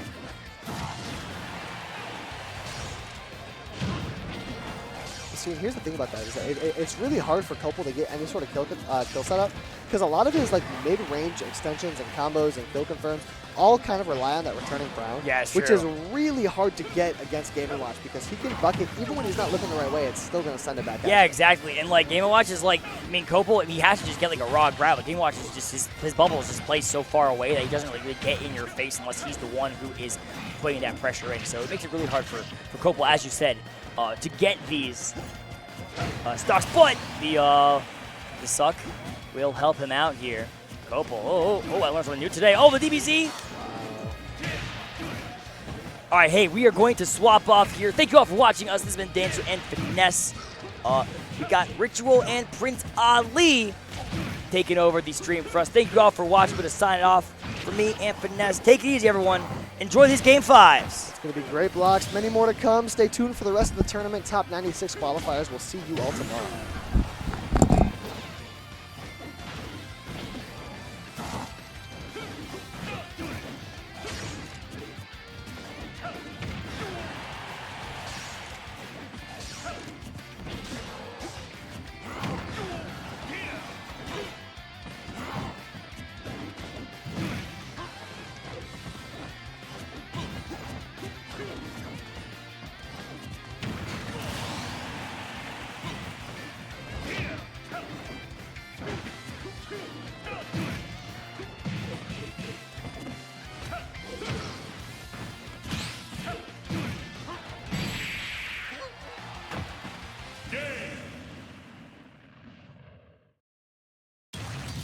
Kazuya Mishima wins. Hello, everybody. Welcome back to Diamond Dust. I mean, we're here. You guys have been here, honing in to all of the fantastic quad stream action going on. I'm Ritual, joined by Prince Ali to talk about some of what's going on here as Copel and Blue Boo in Game 5. All the way in a last stock situation, this one going the distance. Oh my gosh, yeah, we sort of just sat right down being introduced to this last stock Game 5. That was a funny interaction with both of them reflecting the ball, but surprisingly, no one is dead yet. Copel is on the ropes here, but I mean, you know, K Rool Game & Watch, we could see some shenanigans occur. Yeah, they're sending these things back and forth, acting like they're trying to play a game of Pong, right? But the loser gets sent down two losers bracket where there are killers, and it looks like it's gonna be Blue Boo, but not going to lose it. He's going to anyways, and back and forth at the end. But at the end of the day, the king wears the crown, Ali. The king wears the crown. I couldn't have said it better myself, Ritual. Great stuff to Copel. We saw exactly one stock of that set, but you know what? Copel came out on top. It looked like it was exciting. I'm sure you guys were entertained by it. Really good stuff to Copel. Moving on in winner's side. And production, while we have only the one active set going, can we full screen this game? Because we've got Dabuz versus Shawnee Queen. Wait, okay, this is Something. Shawnee King of the North. I'll bet this is Shawnee Queen of the North. Or Queen of the South. It could be Queen of the South, It but could yeah, be Queen of the South. Very probably true. Shawnee Very true. Queen of the North. It absolutely is. Who knows how they're connected, but we know they are as Dabuz fights now against these Shotos looking for top 96. A character that, mind you, we don't have a lot of in the Northeast. Yeah, the Ryus. It seems I've seen a couple today, but yeah, I was talking to Finesse earlier. It's Ryu-Ken, the less common of the fighting game characters these days. Yep, and they are more common here in the Midwest. I was referring, Dabuz, right, back from my own region, over New England, Tri-State. We don't have an active player of those characters except when Smirk decides to visit from Colorado. So, your matchup experience offline, obviously, Dabuz has seen it all, but his regular practice, the people he's hitting up for offline play are probably not playing the Shotos. Yeah, and so far it's really even early on. Now the flip side of that could be how much of a matchup check Rosa will be for Shawnee Queen of the North, because obviously Rosa, a less common character, neither of them very common. Midwest Rosas, I don't know many of, but I also just don't generally know Rosa players. If I remember right, Linus from Linus and Hawk, the doubles duo, I believe plays Rosa, if I'm remembering correctly. I think you're right, in, actually. in singles. So there is some experience, but again, that's one player, right? That is not a high level or a high amount of experience, but doing a great job, right, mixing in, finding that P-jab there. Not going to be enough, though, getting caught in the end lag, and it's going to be Dabuz closing out the stock with the back air to do so. That being said, Shawnee, Queen of the North, answering right back in turn, keeping this one as even as they come, but against Rosa in the corner, Ali, is a scary place to be. It is certainly scary, and, you know, shout-outs to Shawnee, Queen of the North, for immediately evening up the set. I was talking to, me and Finesse were talking about this earlier. We had like 3 Leo sets in a row, and all of them would start close, and then Leo would steamroll. So against these top players, I think one of the critical things is keeping your composure for more than just like a stock or two, because a lot of players can play well against a top player for like a couple stocks, but can you keep it for a game and a full set? That is the question. You know, it's that composure, but it's also, you know, being a top player in a set is like setting up a router, right? You initially start, and your internet speed might be a little bit slow, but it's going to speed the hell up as that set goes on, right? Yes. And so, these players are getting the download, quite literally, right? Why I use the comparison. And they are going to play these first couple stocks very close as they just let you get comfortable, let you figure out what options you like to pick when you're ahead, what options you like to pick under pressure, and then they implement all of it. Right. And that's when it really, cracks wide open. And so far, though, Shawnee's done a great job of mixing in new things, not letting Dabuz get too comfortable with those adaptations, and making him feel like he still has to play this close game. So doing a really good job of keeping it close in a way that will allow him to, you know, prolong the amount of time that that happens, or potentially even find an upset in this set. Yeah, absolutely. And I totally agree with you, Ritual. It's been super even so far, and the reason it's even is because of those adaptations that you're referring to. I do think there might, I can't tell if it's matchup inexperience or just good mix-ups, where Dabuz a couple times was trying to, it looked like was crouching to avoid a move, but the Shawnee Queen of the North was able to throw those Hadokens and Shakanetsu over Luma to hit Rosa. Yeah. So definitely something to keep out for, because that's one of Ryu's best ways to both maintain space and build up damage. But so far, nothing yet in this stock until, of course, that up smash. And now we've got the real test, this last stock. How quickly can you even up? I don't know what we're going to see, but it's close so far, Ritual. I don't know. Yeah, Rosa getting caught in the turnaround there. And, you know, I also want to say, I don't think it's entirely fair to call this matchup inexperience with Dabuz as much as matchup rust. Because, very active players since Brawl, Smash 4, obviously. Ryu, one of the best characters in that game as well. So, and Dabuz, solo Rosa player. So while they're not the same characters, there is, you know, a lot of long-term experience that you've had prepping playing this matchup specifically, even if in a different game. So, you know, here, while again it's probably more rust than anything, and Dabuz now starting to open things up, having a huge option, great focus back to stage though, utilizing the platform, and Shawnee has done a great job staying grounded and using these fireballs in a way that Dabuz just hasn't really been able to swing with Luma against. It's either you have to commit to fighting with solo Rosa and make something happen, or you got to get tricky around those platforms. Yeah, that is 100%. I agree with that, because we just saw, you know, Shawnee doing such good play grounded to take out Luma. Obviously, in the Rosalina and Luma matchup, if you can get Luma out of the situation, it is huge. One thing to watch out for, Dabuz, in that there was a recent, when Shawnee Queen of the North Tatsu'd back onto stage, Dabuz went low, Shawnee went high, so these, you know, things like that, that's just data that's going to be built. Shawnee needs to be aware that Dabuz has clocked that, and Dabuz is obviously aware that there could be a mix-up, but we just get an up smash. I was going to say, Dabuz there at the end, I don't know if you caught that up smash that he charged the initial one, was even preemptive to that landing attempt. He did just miss-space it slightly, but he scouted out that high recovery attempt and baited out, went out to chase it, find the pressure, saying, I know exactly where you're going to land. Right. We did see Shawnee, though, add the additional layer of just land just a little bit further off the platform, mixing up Dabuz's spacing in the amount that, just the minimum amount that was required, to really find that game one. That being said, as, you know, that last stock really was, Dabuz won neutral twice or 3 times, I think, Yeah. that last stock. Yeah. And that's not a terrible amount of interactions to kill here in Ultimate. So even though he won it 3 times in a row, even though that last stock looked pretty solidly in Dabuzz's favor, we've seen that Shawnee has the legs. He has the sea legs to sail his way through this set. He just has to lock it down. He just has to figure it out. Absolutely, I totally agree. And you know, your point about the slight mixing up of the recoveries, that's going to be so key because Rosa, obviously a very floaty character in the air, not super fast on the ground. Ryu can close a lot of distance quick despite the, I mean, it telegraphed in a way, but also like the mix-ups that Ryu can do are really strong with focus, with side beat.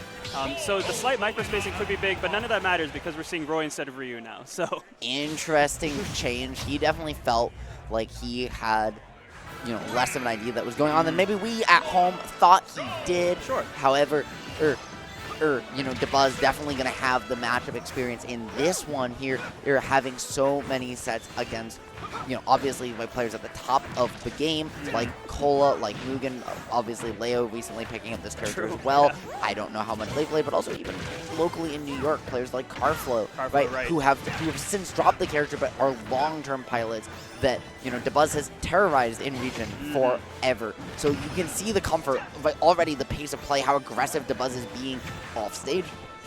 He's not as worried about scouting out some of the stuff for Ryu or in general because he knows every punish window against Roy, and that is why he's finding those alley-oops left, right, and center to find that stock.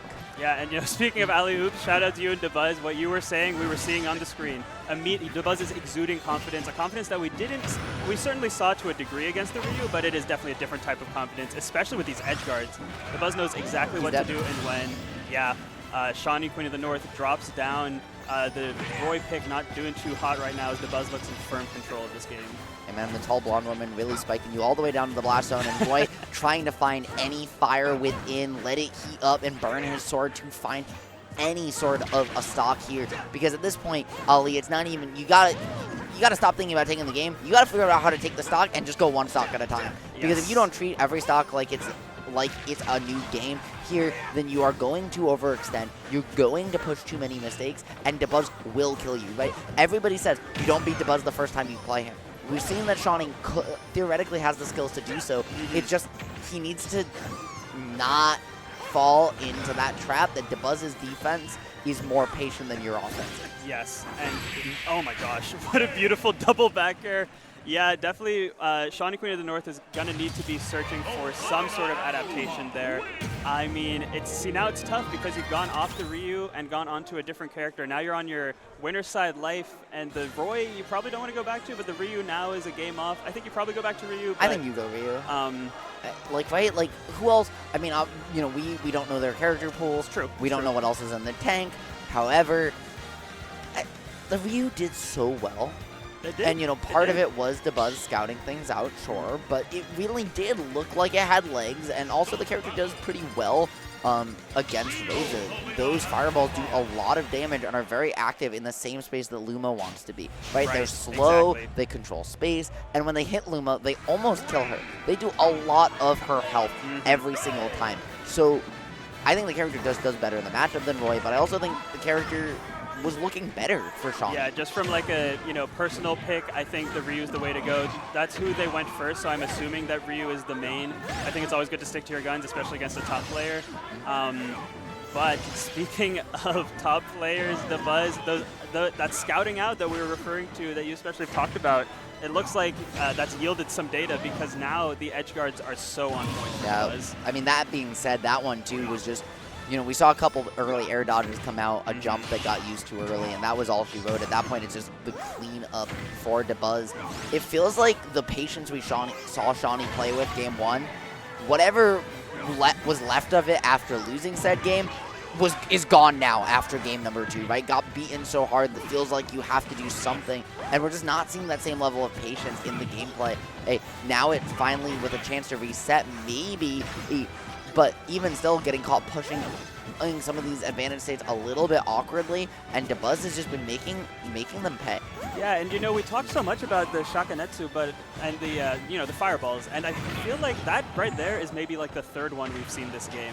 It's been a mixture of both Dabuz's pressure as well as I think Shawnee Queen of the North being a little less comfortable with that patience game, as you just said, Ritual. And yeah, that is not going well, as we can see. The difference in pace from game 1 is certainly hurting Shawnee Queen of the North here. Yeah, and it just feels like at this point, right, you're just fishing for a kill. Yeah. Right? We saw that early Shoryu. We're seeing another DP up coming on there, and now it's just the juggle show for the month, right? There's nowhere to run, there's nowhere to hide. You're not getting the juggles. The stock? No. The game? No, not yet, but one more chance Ali may be able to find it. However, if Shawnee can find this stock and maybe get on the board, maybe reset their mental, anything is possible. Anything, when there's a stock, there's a chance, but not when Dabuz is doing cute little Luma confirms like that. The lunar landing up smash, really great stuff to Dabuz. A great showing from Shawnee Queen of the North as well, but good stuff to Dabuz. Listen, Ali, when there's the stock, there's the chance, but not if Dabuz has the confirm. And you know what? Ritual just put it out perfectly. Great stuff to Dabuz with the confirm. And the Luma. And Don't forget about the Luma. You know what? That's true. Luma's putting in so much work there. We can't forget about our girl. Yeah. Man, I wish there were more Rosa players in the world. This character is so cool. Rosa Ryu is cool in also the game. so cool. I agree. The only Ryu that I really get to cast, or I've really gotten to cast more than once, is actually I think Totanga. Oh, I think I've cast Tenga twice. Nice. But I think that's the only classic Shoto's player, the only Ryu player specifically that I've cast more than once. Yeah. Which speaks to the I guess rarity with which they appear, right? A lot of people early meta were like 10 is stronger, then Ryu got buffed. And so we started to see a little bit, obviously, the players like Ashimo, right, at the top level. Aiken here this weekend as well. Shout out to Aiken. Really started to show off the character's renaissance. But also at the same time, people were like, well, yeah, this character's good, but Terry? Yeah, exactly. Kazuya? Yeah. I mean, risk reward for they say, right, low risk, the lower the risk and higher the reward, the better in Ultimate. Well, when you can make a lower risk, higher reward decision at the character select screen, I mean, when it's as easy as moving the left stick and pressing A, why not? Yeah, why not? And yeah, you're exactly right. It's just a character difference, tier difference that we're seeing with the fighting game characters thus far. But speaking of some strong players, we've got Onin and Hunter. We've got a Steve Ditto coming up soon, and I believe this is top 96. I believe it is too. I think we're getting a mixture now. Nice. This is, as we, Sai and I talked about this on mainstream, but this event announced 6 weeks ago, not intended to be a near major level event, or also known as a major if it wasn't in the Midwest. Unfortunately, we love you, Midwest. Obviously, I'm here, the event's here, everyone, most of the people from here, but this event, realistically, a major, was not intended to be as such. So what you don't have some of that planning timeline that comes in, which is okay. Yeah, but what that means is that you have a staff that is not experienced on running events like this, and more importantly than not being experienced in it, is inexperienced and doesn't have that plan, that scaffolding that a major will normally put in place to help support that. So you have people doing a fantastic job, frankly. Oh, absolutely. Have seen a lot of regionals, have seen a lot of regionals better than intended, run bigger than intended, done a fantastic job managing what they have, getting brackets, etc. done. But we're at the point where Wave C just ended, I believe, or is ending off stream, and Wave D is running, but also Top 96 has got to start for bracket to run on time, so we can finish everything. And so what you have is you either can cut it off stream entirely, or just send a mixture of both up, right? Yeah. We're not, and why not send a mixture of both? Because we're starting Top 96 on time.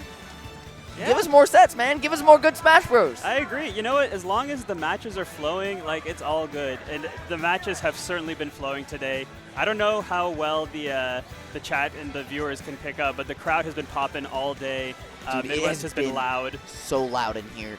it's like every like 3 sets I feel like on stream and then like every other one off stream I'll hear enough people ooh that even if I'm like not paying any attention, I'm looking at I'm looking at the stream, and then immediately following that I'm looking at the crowd to see okay, who are they popping off for? You know, is it an off stream set? Oh, okay, what's going on there? And there has been so much good Smash Bros really here today. From in-region players, from out-of-region players. Doubles was absolutely electric earlier. Had the privilege of getting to cast some of that with Emma. And just, you know, I mean, I've been really excited about what's going on. But speaking of going on, you know, while we're waiting for Onin and Haunter to get into that Mr. Blockman Ditto, we've got Nad79 and Goose in Duck Hunt Mario. I love this matchup, man. So you know of this matchup? Yes. All right, so talk to me about it. Yeah, I was going to say, I'm lucky enough to get to come from a region with a Duck Hunt. And also, I've just spent 2 weeks ago getting to watch Embo Z and Ludo play. You know, in literally this matchup, although Ludo normally goes Falco there. But yeah, I think this is very interesting. Obviously, Duck Hunt, couple frame 1 options, right? Sure. That Clay Pigeon, the fire property does explode it as well. You know, Cape, good disruption tool. Oh, but Mario, you know, the big thing is that back air, right? Being -2 on shield, just so incredibly safe. Mario gets to play a neutral game that is evocative of classic Dark Wizzy, right? Where he's not necessarily looking for those combos because of the frame 1 escape options. But he does, you know, still have a very strong neutral game in the matchup. Meanwhile, Duck Hunt is looking to really set you up with traps, try and catch you hitting a gunman to make that backer more unsafe in a poke situation, and then really find something like a Clay Pigeon, find a juggle scenario, and capitalize off that. Not able to do so, though, so, you know, it looks like Nad taking the first stop. Yeah, you know, that was actually really interesting because the Clay Pigeon did come out exactly as you said, and the Mario backer came out exactly as you said, but the Clay Pigeon actually extended the back air's hitbox, if I'm not mistaken, and, you know, extended it just enough to get that kill out. I believe Nad79 is the Mario, so good stuff to them. Yes. And yeah, so now playing as from behind as Duck Hunt, Mario at 140. Does Duck Hunt have a kill throw? Not particularly. Okay, yeah. It'll kill you eventually, though. Kill you eventually, yeah. I like it. Yeah, I mean, you know, that's what we call some of them, but, you know, what we call those? We called those some stylish boots putting you in the blast zone. Yes, absolutely. And very little percent has been, I mean, so obviously Mario at 140, but that second stock did not take a lot of percent. I think that the speed, the frame data of Mario has really disrupted things for Duck Hunt right now. It's looking tricky. I think, you know, the Mario's doing such a good job of getting within Duck Hunt's like range, getting past the projectiles that they're trying to use to, you know, set things up as we see Duck Hunt usually do. And that's that speed and frame data of Mario, which is exactly what you were talking about, Ritual, coming out here. Yeah, and I mean, also, just positionally, you were talking about it before, but we've seen Nad do such a good job at weaving his way around, you know, hurtbox shifting as well, utilizing things like down tilt or any way in just around this can. Clearly, like, is familiar with not just the matchup, but how you have to play positionally. And even when he's getting caught out, right, it's in these situations where it's like, okay, the downside is I get shot by gunmen and I reset to neutral, and that is a win if you were playing against Duck Hunt. Yep. And I think that it seems like, so Duck Hunt is trying to play out of the corner a good bit here, Goose is, and I feel like Mario, Nad79, has just done a really good job of closing that corner pressure. We've seen it a few times, like Duck Hunt will go from corner to corner trying to set something up, and Mario's just there, ready to go. Now at 150, Goose is looking for something here. Back there won't kill just yet. Yeah, but you're still going to go for it, try and catch them on DI or something, you know, just catch them lacking, but also just put them in the ledge. Looked for the ledge jump, was a little too slow on it, still cleaned it up afterwards. That's going to be it for game 1, but as y'all can see, folks at home, the smash action doesn't stop there. We've got Onin, the first stock over Haunter down in the bottom right, the Steve Ditto. Surprisingly, not something you'd see that often for the best character in the game, right? Yeah, I agree. It's I can't actually think of I don't know if I've ever casted a Steve Ditto before, actually, but I mean, it's certainly something you see less of than you would expect. Although Onin is not acting like it. Onin is acting pretty comfortable. I feel like this is a Minecraft server you get on with your younger brother, and then your younger brother's like, bro, why can't I hit you? And then it's like, it's because you're in creative mode the whole time. Because I swear to God, the way Haunter's playing like this is hardcore, and Onin is somehow in creative. Finally, Onin gonna lose his first stock, but boy, does this just look like a difference in skill levels. Yeah, this is tough. And Onin, obviously, being from this region, I'm pretty sure there are other Steves in the region. Onin has obviously traveled a lot. Haunter being from Guatemala and hasn't been able to travel a ton up till this point, from what I understand, may have not played another Steve, certainly not one to Onin's caliber before. For sure, but Haunter as well, as you mentioned, right, tearing it up down there, has consistently placed very well in online tournaments, has done very well offline in the region.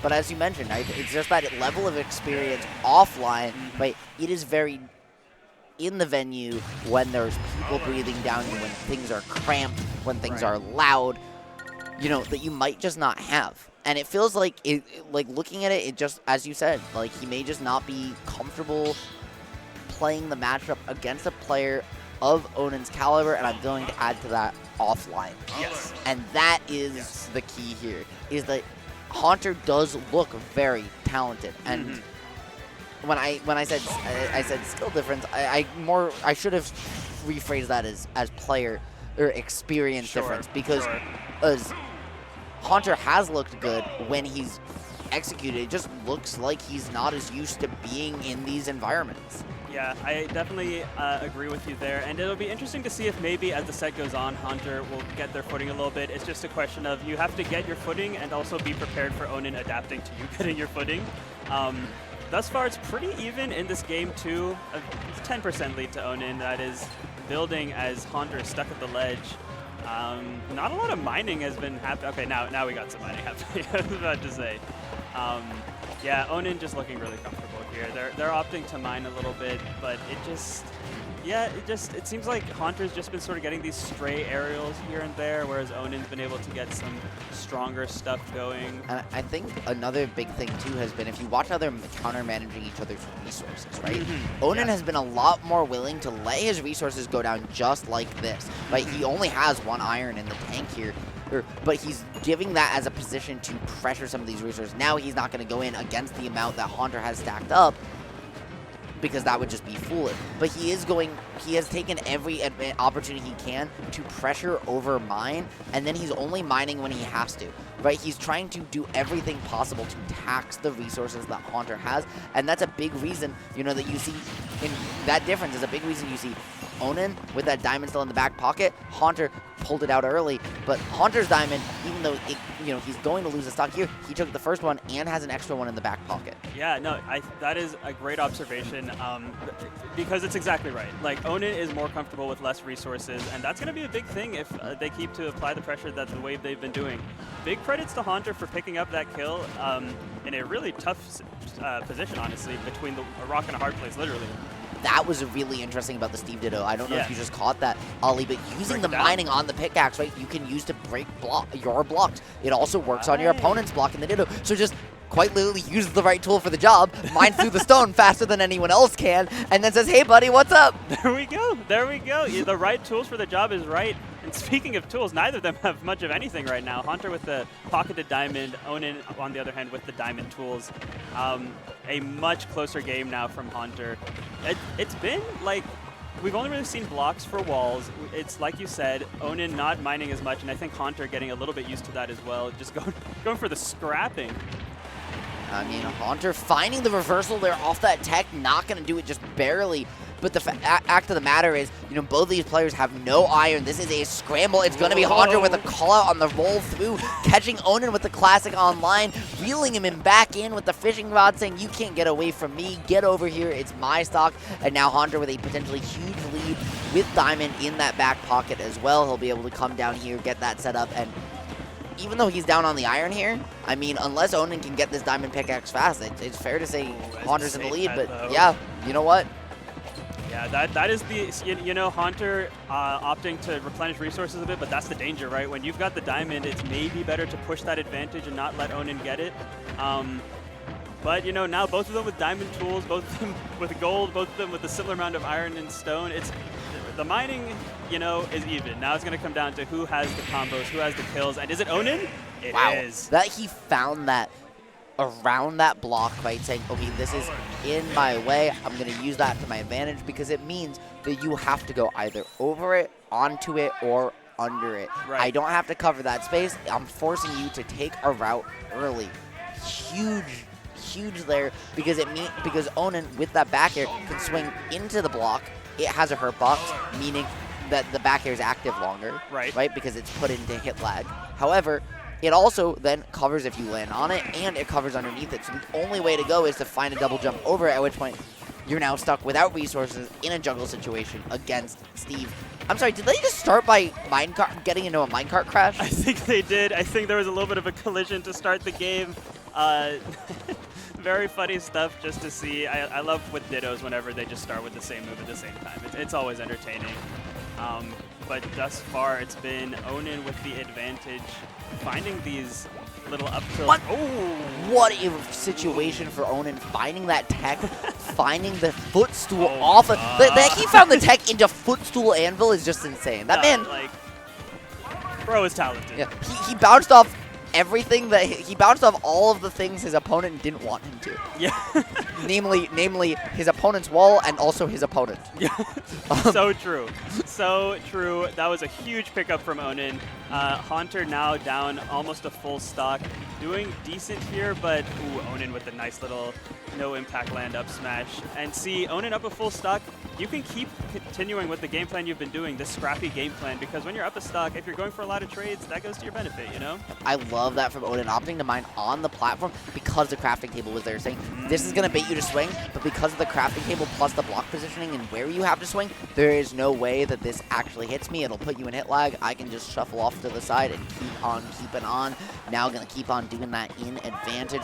Haunter down potentially full stock, has that diamond in the back pocket, but Ali at 113, I don't think we're going to be seeing it till the last one. And Onin's trying to make sure we see that diamond sooner or later because he's going to find the untechable anvil. And just like that, Haunter on his winner's side stock here in top 96. Yeah, and I think we're definitely seeing a little bit of Steve Ditto inexperience versus experience here. It seems like Onin has a lot of these situations figured out. Like, for example, on the right side, that down air on the up B, you know, like that's a timing that, yes, Steve's will have, but to get it specifically on Steve's up B, you've got to have some knowledge of it. And something like that has been the difference maker so far in this set. Also, the fact that Haunter properly called that out, just was slightly off on his spacing, is actually insane to even look for that, right? You can see the levels that Haunter is putting into his thought on his gameplay, is putting onto his reads. It's just been a level so far of Onin has just been able to out-adapt a little bit, has been a little bit more comfortable from the get-go, and while Haunter is getting there, right, you see him, the way he's playing, the speed he's decision-making is so much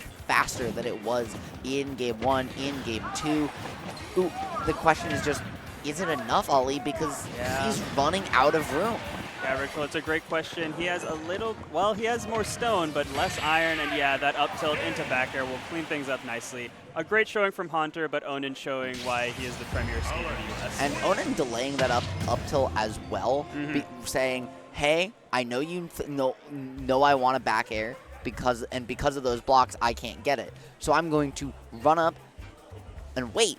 So that you think I'm not up tilting and try and jump away, then I'm going to catch that. And at that point, there's no way you're DIing to get out of it. That being said, speaking of getting out of it, folks, we are not out of the action because it's going to be Joey versus Linus here. Linus might be up 2-0 on the Bowser, but Princess Peach says, hey, your winner's bracket run, your bracket run continuing. This is on losers. Might just be in another castle because I am going to force my way through. I'm going to try to make this happen, Ali, and lock out, get a game on the board. Because once you get one, anything's possible.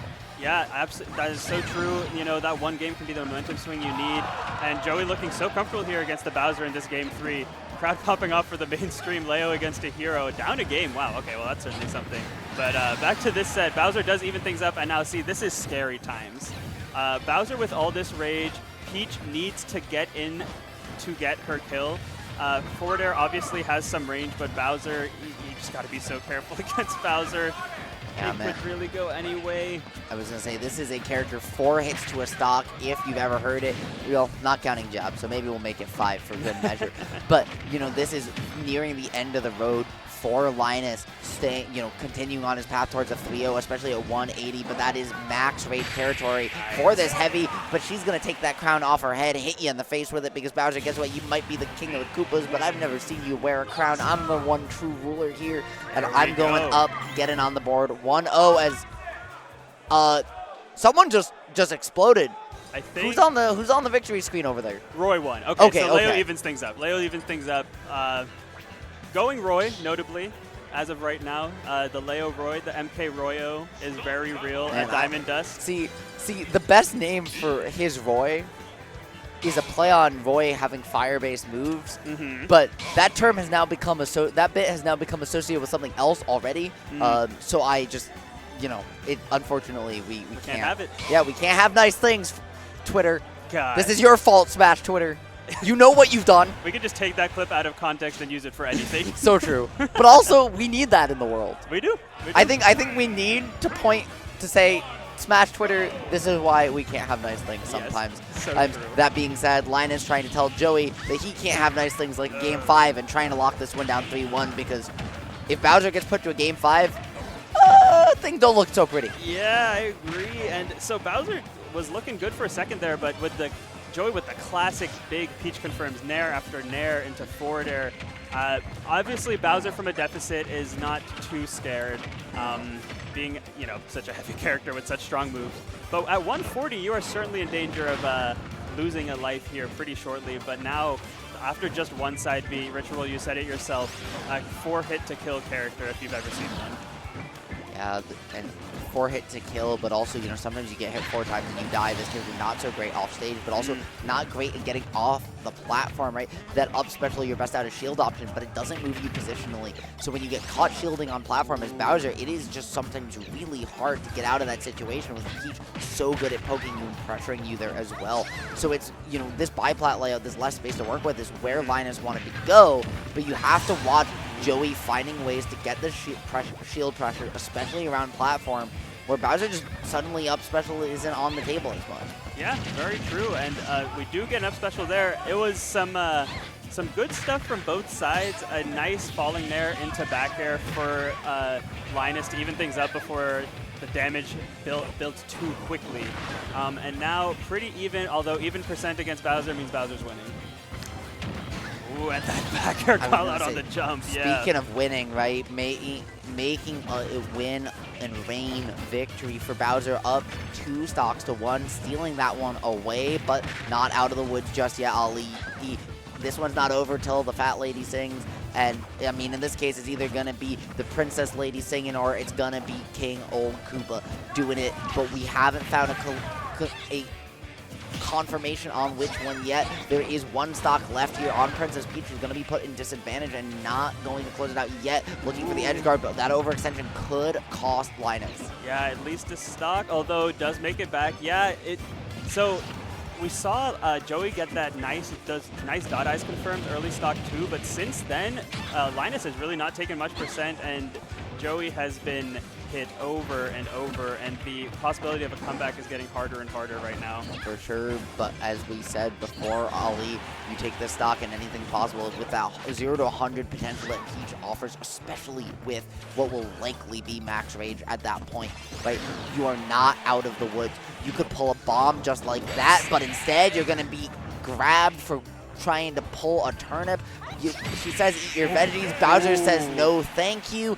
I'ma continue eating what I like. Pretty please and thank you. Going to put a fist down and lock in that victory. Linus 3-1 over Joey, but hey, we've still got more sets going on. We do. There's no breaks on the quad stream, and honestly, I love it. We've got Mirai and Dabuz coming up soon in the top left, but until then, we got Aquatic and Blueboo in loser's bracket. So we got the Falcon and the Game & Watch. I'm sorry, Aquatic. I'm sorry, Aquatic. That one's a rough draw, man. Yeah, because it's a rough because draw. as you see, right, Falcon just. I think this is this character's worst matchup. I don't know what that matchup chart says. Someone call Mr. Mice and let me know. True. But in the meantime, Game & Watch has such great out of shield against a character that can really struggle, has great shield pressure against Falcon, a character that doesn't have a great out of shield option himself, and also, which is one of the best edge guarders in the game, against a character that's weakness is getting edge guarded. Yeah, and you know, the final piece of the puzzle is also those juggles, you know what I mean? Falcon does not have really a good fast get off me tool, and if you don't have that against Game & Watch, even if you do have it against Game & Watch, you're taking a lot of damage, but if you don't, you especially are. Aquatic will need to play this so safe to even have a chance of taking a few stocks here, especially the way Blue Blue's playing right now. It's rough, on the verge of a 3-stock here. Yeah, I can definitely see the argument that this is Falcon's worst matchup. Yeah, man, and this is just one of those things that, like, it doesn't even have to do with the fact that Aquatic isn't playing well, because you see the way he's moving these wavelands, his spacing, his pressure, the way he's looking for openings is really good. He's just getting caught on a single overswing that most characters wouldn't put you pressure so hard against you, but then Game & Watch hits you once and you get put in the panic vortex, where Falcon doesn't have a way out of the panic vortex unless he were to somehow try and find a double dare, which he found the first one, just didn't commit to the second one because of that up special. And I mean, gets hit over the head with a chair for his troubles. That's exactly. Oh my gosh, yeah, gets hit over the head for his troubles is exactly right. Great stuff to Blue Boo, taking that convincing game 1. If you're Aquatic, you know, you mentioned it yourself. Like there were some signs of life there. There were some signs of good things. We saw that deep nair edge guard. We saw the dare that could have led to another one. The foundation is there. It's just against a character that is so oppressive as Game & Watch, you really need to be confident about what you're going with from the get-go, you know? And I mean, now it's just a question of how do you adapt? How do you find ways to utilize your movement that has been very confident and use it to actually bait out your opponent? As they get into game 2, though, we've also got DK Sora game 1. That one's going to be combo central, my friend. But right now, at least, you know, maybe also a combo central is going to be Blue Boo having a field day here against Aquatic.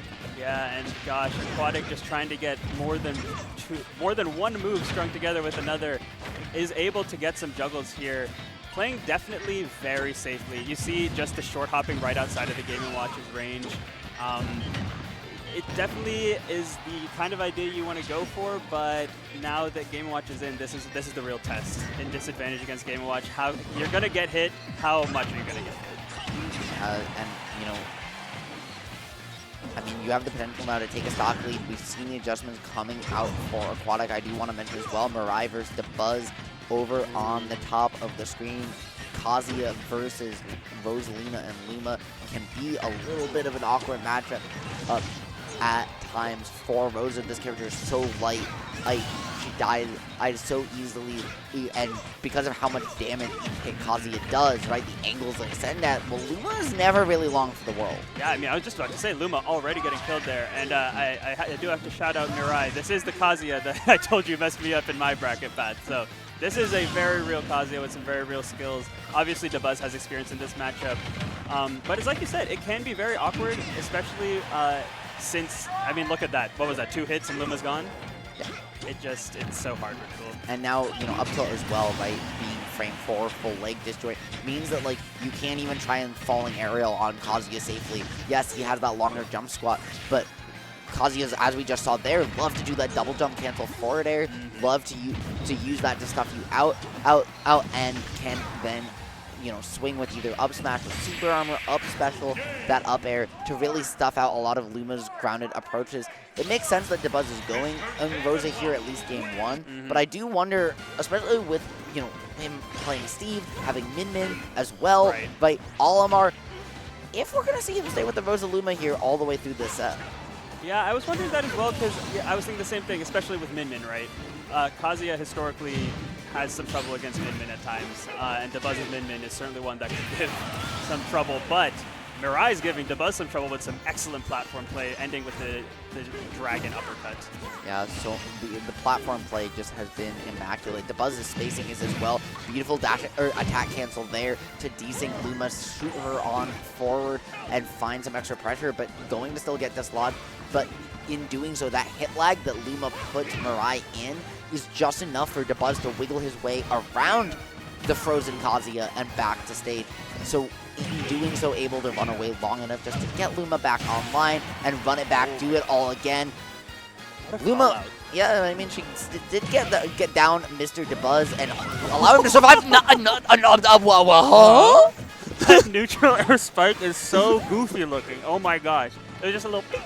little flick in the forehead, and Rosa goes careening into the blast zone. But not only did he get the first one, he went off, turned it around, and did it again. I know. That was some excellent gameplay from Mirai, who I believe is a Michigan local, so we'll definitely have the crowd in Mirai's favor. Yeah, I mean, there is a crowd starting to gather here around the quad stream. We can see them right in front of us, but the folks at home, you know, not as privileged in order to do so. But rest assured, the crowd is here for Mirai Dabuz. He is up a stock now and poised to potentially take game one. One of the first game losses we'll have seen a top player take all day here, Ali. Yeah, absolutely. I mean, I was just thinking that with that Leo set, you know, we saw Leo drop a game against the hero, that Derp Dog, I believe was the tag. Shout out to that tag. And I think that was his first game loss of the day, and Dabuz could potentially be on his way to his first loss. But, you know, only 54% on Luma. We do have Rage Drive on lock, though. Yep, and you see there what you're utilizing Luma's shortness, or floatiness, sorry, hey, here. When Luma goes away saying, hey, I don't want to just fight Kazuya straight up, especially when I'm down, so I'm just going to double jump from platform to platform. I've got a high jump, I'm floaty, and I'm just going to say either come up here, overcommit your resources, or just let me time down that Luma, right? It's 13 seconds, I believe, in doubles. I know it's 7 in singles, but I don't, and it's longer it's 7, yeah. But doing a fantastic job of finding its way back here. They're now holding on and evening up the stock count. But that's why you see Dabuz just circle camping like that. It's just to run down the timer, because Rosa without Luma is like Marth without a sword. Yeah, you know, Ritual, you got it exactly right there. We saw Dabuz start to circle camp and only took 7% from that last time we referenced his percent when he was down. And just like that, lapping, or well, not quite lapping Mirai, but taking the lead, Dabuz looking much more confident than we saw it earlier. Ooh, I was going to say all it takes is one electric, and Mirai did find it, but just missing the back air slightly at, you know, Dabuz slightly mixing him up there. But the delay on the tech is going to do it. He finds the electric on the get up. What beautiful, beautiful guts to say, hey, I have to choose.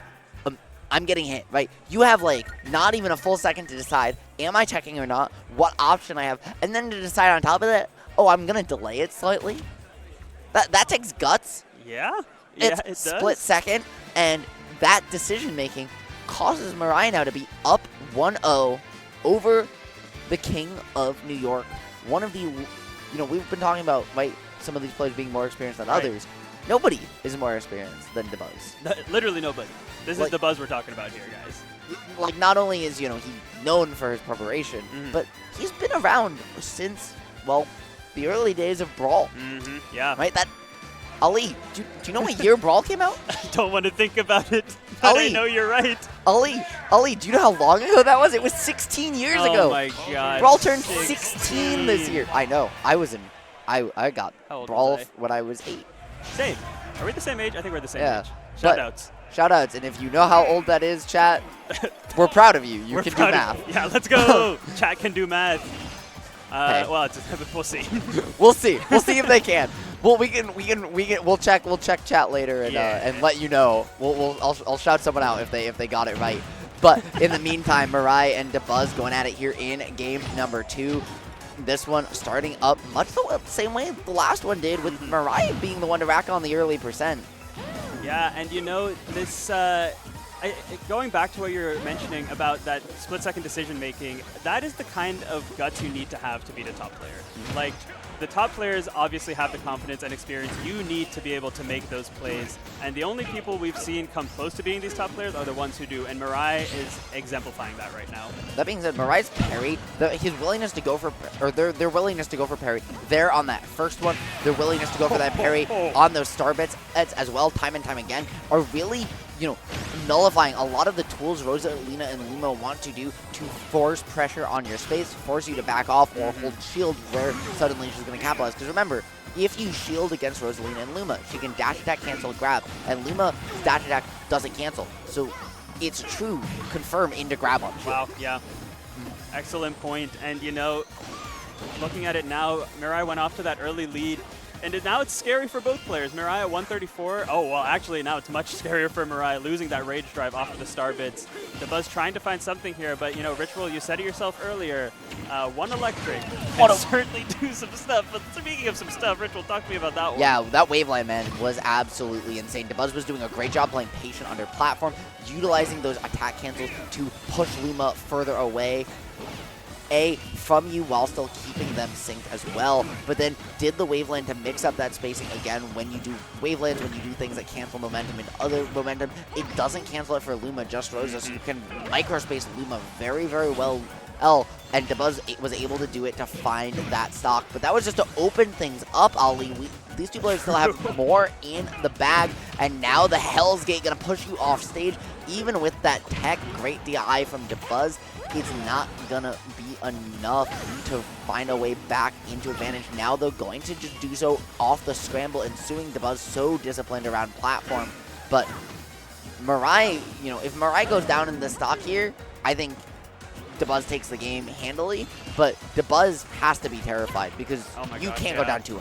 Yeah, you cannot go down 2-0, and we talked about other characters, but even still, against a player like Mirai, who's clearly so confident and experienced, as exemplified by going in for that rage drive, taking the stock lead, you definitely do not want to be the one to go down 2-0 here. Obviously, Dabuz can do it, but you don't want to give momentum to the underdog, right?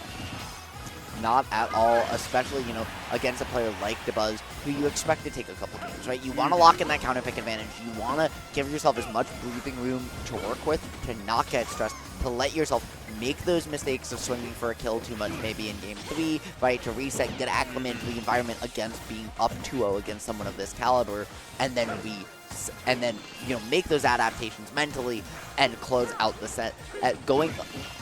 Evening it up at 1-1 would completely destroy that ability that Mirai would have. So it's integral, I think, for the winner of this game, I think, wins the set, and Mirai trying to make it him or them right now immensely. Wow, look at that. Yeah, you said it great, Ritual. I totally agree. I think this, obviously, like, game 3, a potential game 3 at 1-1 is a huge difference maker, but something like this is huge for momentum, you know? Neither one wants to give this up, and Mirai has been looking so confident. Dabuz cannot find this kill. We've consistently seen Mirai above 130, 140%, and that is sort of really spelled doom because, you know, against Kazuya, you can keep him in disadvantage for 30 seconds. They get one combo opener, and you're going to take 61.7% or more. Exactly, and, you know, seeing that now by Mirai on the last stack, but as you mentioned, living to 217, not only is that a lot of time with max rage, which makes Kazuya hit even a little bit harder if he needed that, but Kazuya, as you said, character with a very exploitable disadvantage state, a character that should be dying sooner because even though he's heavy, he just gets caught off stage, caught in the air for so long. Mirai, they're trying to line up what looked like a neutral air, but just wasn't able to find one comfortably. So instead, gonna reset the scenario, reset the situation, and give himself one more chance. That being said, it's Dabuz who's taking advantage of that opportunity and racking on 60%, now himself potentially only one neutral interaction away from the game. Yeah, absolutely true, and that was a great upbeat call-out we saw come out from Mirai. Dabuz is picking up some momentum here, but, like, I mean, 144.9, this could get ugly fast, but the juggles, speaking of getting ugly if you're Mirai. Yeah, I'm surprised that Mirai didn't just go swing with a down air there and just stall and fall it, because Rosa is floaty, right? She's already in the air. She has to commit. The least you can do is drift out of the way and you then kill Luma. At least let yourself get back down to stage. But Mirai, you're definitely getting caught a little bit antsy, definitely realizing, hey, I'm about to go up 2-0 over Dabuz, and letting that get in your head mentally, but the patience to find the way past, the trickiness that Dabuz is pulling out with Luma on the timing mix-ups, like she's the one behind the sticks, and right now it's just Rosalina trying to lock things out now. Dabuz trying to show you everything you've never seen before because the stops come out here. Yeah, and look at this. Rage Drive is gone. Percents are almost even. This is critical for both players. I have never, you know, you mentioned it earlier that the winner of this could go on to win the set, and the way the momentum's swinging right now, I really feel that that could be the case.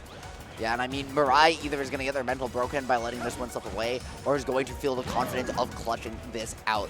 And right now, without Luma online, this is your opportunity. With Luma back, that was a chance, but Dabuz getting caught at the peak of his jump. You saw the teammate or the friend or something, someone just popped off and sprinted, literally sprinted a circle around the venue when Mirai took that second game. Aim, and now up 2-0 against one of, I believe, DeBuzz, the 8th seed at this event. I think you're one right. of the top 20, 25 players in the world. And I mean, it does not get better than this, folks. He is switching. Nude center. Let's go. All right. Hey, you're the one who said, right? Especially the min-min. Especially the min-min. Quote me on it. Put your money where your mouth is. Yeah, let's see it, DeBuzz. So, I mean, I was talking this up as a potential really good counter pick. We're going to have to see how it goes, though. I am not familiar of if there are min-mins in Michigan, how many min-mins Mirai will have played against. Obviously, a meta-relevant character that there are certainly plenty of, but, you know, it's DeBuzz's min-min.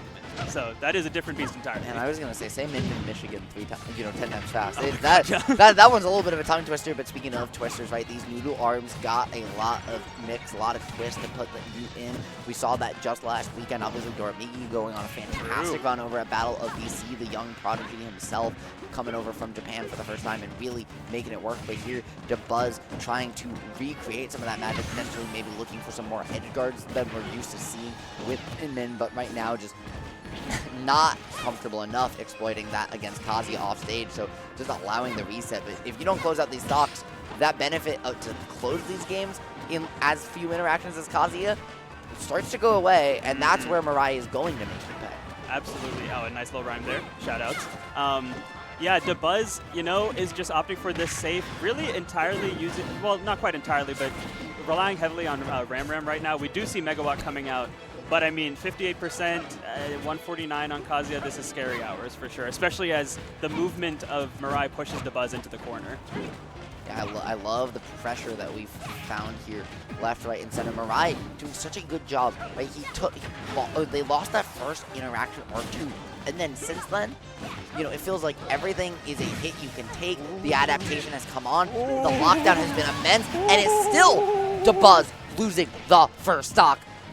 What are we watching right now, What are Prince we Ali? watching? I mean, you know, after game 2, I was like, okay, that was close, but I still really was feeling, I was waiting to see this min-min, but the way Mirai's playing right now, are we just going to see DeBuzz get 3-0'd? I mean, that would be a surprise if ever there was one, but I'm certainly starting to trend that way. That being said, DeBuzz keeping this one nice and even, and once he gets on that board, I mean, there's no taking him back off, right? I think once DeBuzz gets a game under his belt, he'll start to breathe, he'll start to recompose, so it might be a 3-0 or nothing. But Mirai has to find a way to continue without the ability to jump like most other characters, to dance around these noodle arms.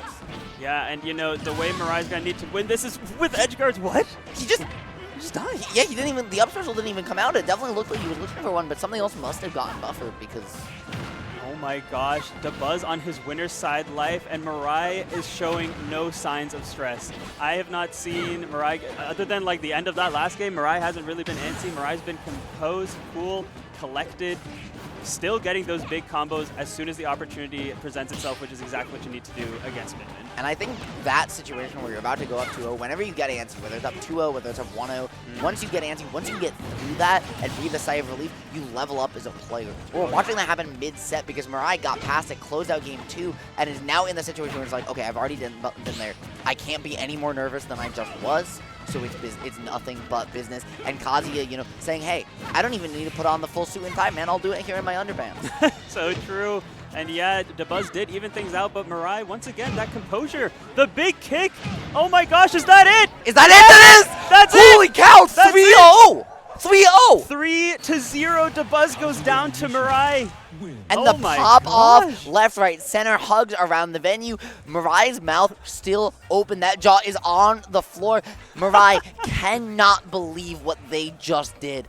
And honestly, Ali, I don't think I can either. I don't think I can either. You know, Mirai, we saw it even from the first game that this was an extremely talented player, but I think the thing that stands out to me, and it's something we've talked about throughout the set, is it's not just about having your stuff locked down. It's about keeping the top player on the back foot, readapting to the adaptations. I mean, that was min-min Kazuya, and Mirai made it look easy. Exactly, and you know, I will say DeBuzz, right, with characters other than min-min, has historically had a little bit of a Kazuya problem, but opting to stick in, I do wonder, though, with that looking better on the min-min, if he had gone min-min the whole set, had it been a different story. But, you know, that is one for the record books. And before we talk about a really neat one going on in the bottom right, I gotta ask you, Ali. Yeah. E, how much better does it make you feel?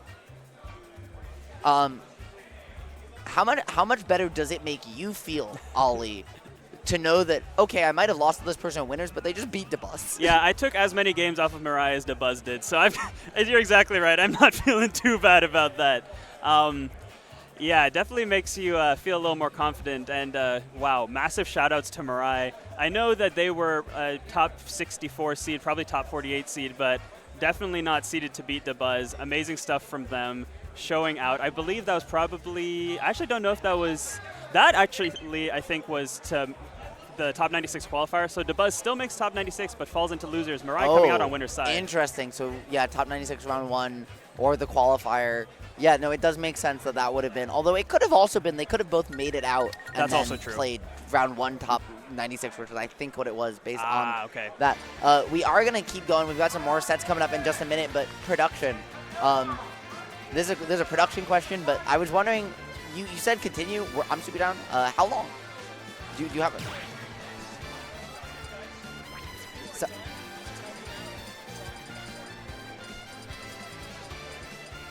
I was gonna say, okay, sounds fantastic. We will keep rocking, and I will respond to that when that becomes relevant. But in the meantime, Linus Blue Boo, Dilster 3-1 over Doof, and Fair now 1-1 versus Sensational.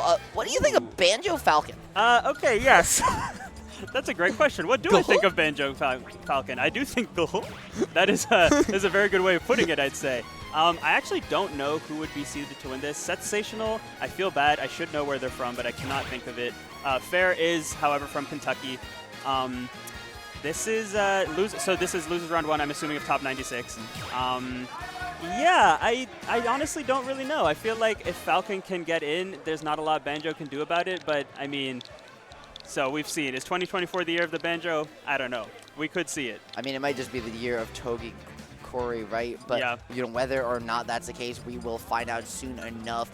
Fair is trying to say, hey, Togi Corey is not the only one, right, who's going to make this happen. Went up 1-0, Sensational evening up the last game 1-1. I like the attempt to try and find that swing, but it's not going to matter at the end of the day just yet. Yeah, not just yet. Very even so far. Okay, yeah, nice stuff from Fair. Just a big call out with the Kazooie F smash. I was about to say Sensational had dealt out about 47% unanswered damage. But yeah, that Banjo F smash, it tricks you a little bit because he leans back so far and then slams Kazooie onto the ground with this massive strong hitbox. Oh, that was weird. Yeah, it was. So what happened there is you got put into where the kill spark started off the command grab, but then grenade comes in, blows you up, so there's a grab break. So there's not actually the knockback applying. You get the kill sparks part of the hit lag or hit stun, but you don't actually get the knockback because the grab break happens beforehand because of how it applies. Is my understanding. Chat, if I'm incorrect, please don't murder me on that one. It's a very janky interaction when you have the item blow up on the closing frames of that command grab as it kill sparks. But that is my understanding of what goes on here as Blue Boo, Linus, True Dingus, and Zenodo, speaking of top players, trying to hold on to their, well, I guess actually no, Zenodo and Losers. I wonder who he lost to. That's interesting. Zenodo and Losers a little bit early, going up against True Dingus, one of Ohio's many premier Bayo players. I'll be curious to see how that goes. As for that Fair Sensational set, Fair's looking pretty in control as of right now. Yeah, it seems like he's sort of got an answer to the way that Sensational is trying to get in. And as we talked about, like, it can be hard for Falcon to get in this matchup despite the speed. And that recovery is certainly going to be exploited like that. Moving up to True Dingus to Zenodo, though, pretty even to start out the set. Bayo, an increasingly meta-relevant character, as is Diddy, so this is definitely a pretty standard matchup that I'll be curious to see how it goes. It's a meta-relevant matchup, but it's not one you see surprisingly often. There's just not a lot of Bayos and Diddy players in the same region. Tri-State really the only one that comes to mind here in North America where you normally see this matchup at a high level, right? So definitely, you know, a little bit more of a Smash 4 classic than an Ultimate classic, yes, but still something that we still would like to see, all say, between two characters very much on the rise here in the meta. Yeah, definitely both on the rise here. And True Dingus doing well here against Zenodo thus far, but Zenodo has Bayo at 108 while only being, well, as I say that, now we've got even percents coming in soon. This first stock could be big here because, yeah, now it allows Diddy to play a little bit more of a measured campy approach, using that banana in hand, of course. It's tricky here if you're True Dingus because at this percent, I guess you still have up tilt back here. I mean, that is always a thing. Absolutely, and I'm really surprised here actually to see these two players scrapping as much as they are, right? They're getting really up close, with both these characters between being ABK, right? And, you know, on Zenodo's side, Monkey Flip and Banana, some of the best burst options from mid-range, and some of the best burst movement options as well in the entire game. So they are able to play half that stage away, play that neutral, and then find a way in or find a way out, reposition very quickly, but they're not using those tools. They're not, you're right. They're straight strapping. It's been a lot of traded hits. That could be huge. Wow, the grab on the plat, looking like Donkey Kong there. I was going to say down. Man, it's down throw up air. That, speaking of Smash 4 classics, there we go. It took till Ultimate for them to realize that you could actually DI it. So true. Gosh, Smash 4. Smash 4, I love you and I hate you. Hey, listen, it was sent off. It can now have its server shut down in peace in 2 days as, you know, Hungrybox, right, sending it off in a good fashion. But Zenodo trying to put an exclamation point on that, locking it down with a 3-stock over True Dingus. Now up 100% here, trying, knowing I'm one hit away from death, but I can make a flashy statement. I can get that extra mental, that extra psychic damage right here when it matters most. And, you know, Zenodo, you saw it by SDIing with Twista 170. You know he wants the 3-stock. Oh, he does. He wants this 3-stock bad. Oh my gosh, and DI's down out of the jabs. This is someone who played Smash 4. Yeah, this is someone who played Smash 4, but also, right, Zenodo kind of known, right, found, you know, one of the people who found along with that code, right, finding those the pyramid scheme confirmed, finding, you know, some of these, you know, long-term player of this character, long-term player in Smash. So just as the situational awareness has the game knowledge to say it might not even be a matchup experience. Like, it's just, I've been here before. There's nothing below me, and you're putting me in a multi-hit, man. Yeah, you know what? Good point. Yeah, let's take matchup off of it and just say flat-out experience. Coming in clutch here for Zenodo. Up a full stock right now. Obviously, we know that Bayo can make these comebacks, but the way Zenodo is playing and controlling the stage right now, even with all of Bayo's movement options, True Dingus hasn't been able to get good footing. Right now, does actually finally have some control over the stage. And that Batson does avoid the Nair and the run-up smash. Wow. Good stuff to Zenodo. Beautiful stuff from Zenodo to lock that one down. That being said, True Dingus, for being almost getting 3-stock, right? Like, almost bringing the last stock is fantastic stuff. Speaking of games ending, though, Blueboo managing to take game 1 over Linus on a different character than we've seen on screen. It's the return of the young Link for him, another character in his pool. The last game we've got going on, though, and the only one in progress, Fair Sensational, now tied up at 1, still tied up at 1 game apiece in its closing moments as Fair here tries to find any way back down with this bear, and instead he's trying to make it this huggable situation, trying to use that up special from Sensational to close it out by that Falcon dive, but Fair holding on, at least for the moment. Yeah, you know, I took a peek at this set. Wow, okay, closes it out. What I was about to say, I took a peek at that game while we were looking at True Dingus Zenodo, and Sensational was up 3-1 in that game. So the fact that Fair brought it back nearly to, you know, a win is pretty incredible, but Sensational with the sensational clutch right there, going up a game, getting ready for game 4. Yeah, going up game 4. That being said, I do want to focus moving forward here on Bluebird versus Linus, because if you look at the top or the bottom right, you'll see that one is a top 48 qualifier. So, you know, winner here moves on, storming through. But if you remember, Linus over in losers, this is a loser side set. So winner makes top 48 here, gets to play tomorrow on Sunday. Loser goes home. Loser goes home, and you know you've made it this far at such a big event. You know you want to get your chance at top 48, the top cut bracket tomorrow. Blueboo taking that first game in a strange matchup. It's, you know, the name of the game is throw the entire kitchen sink at Bowser and hope that you get a kill before he blows you up.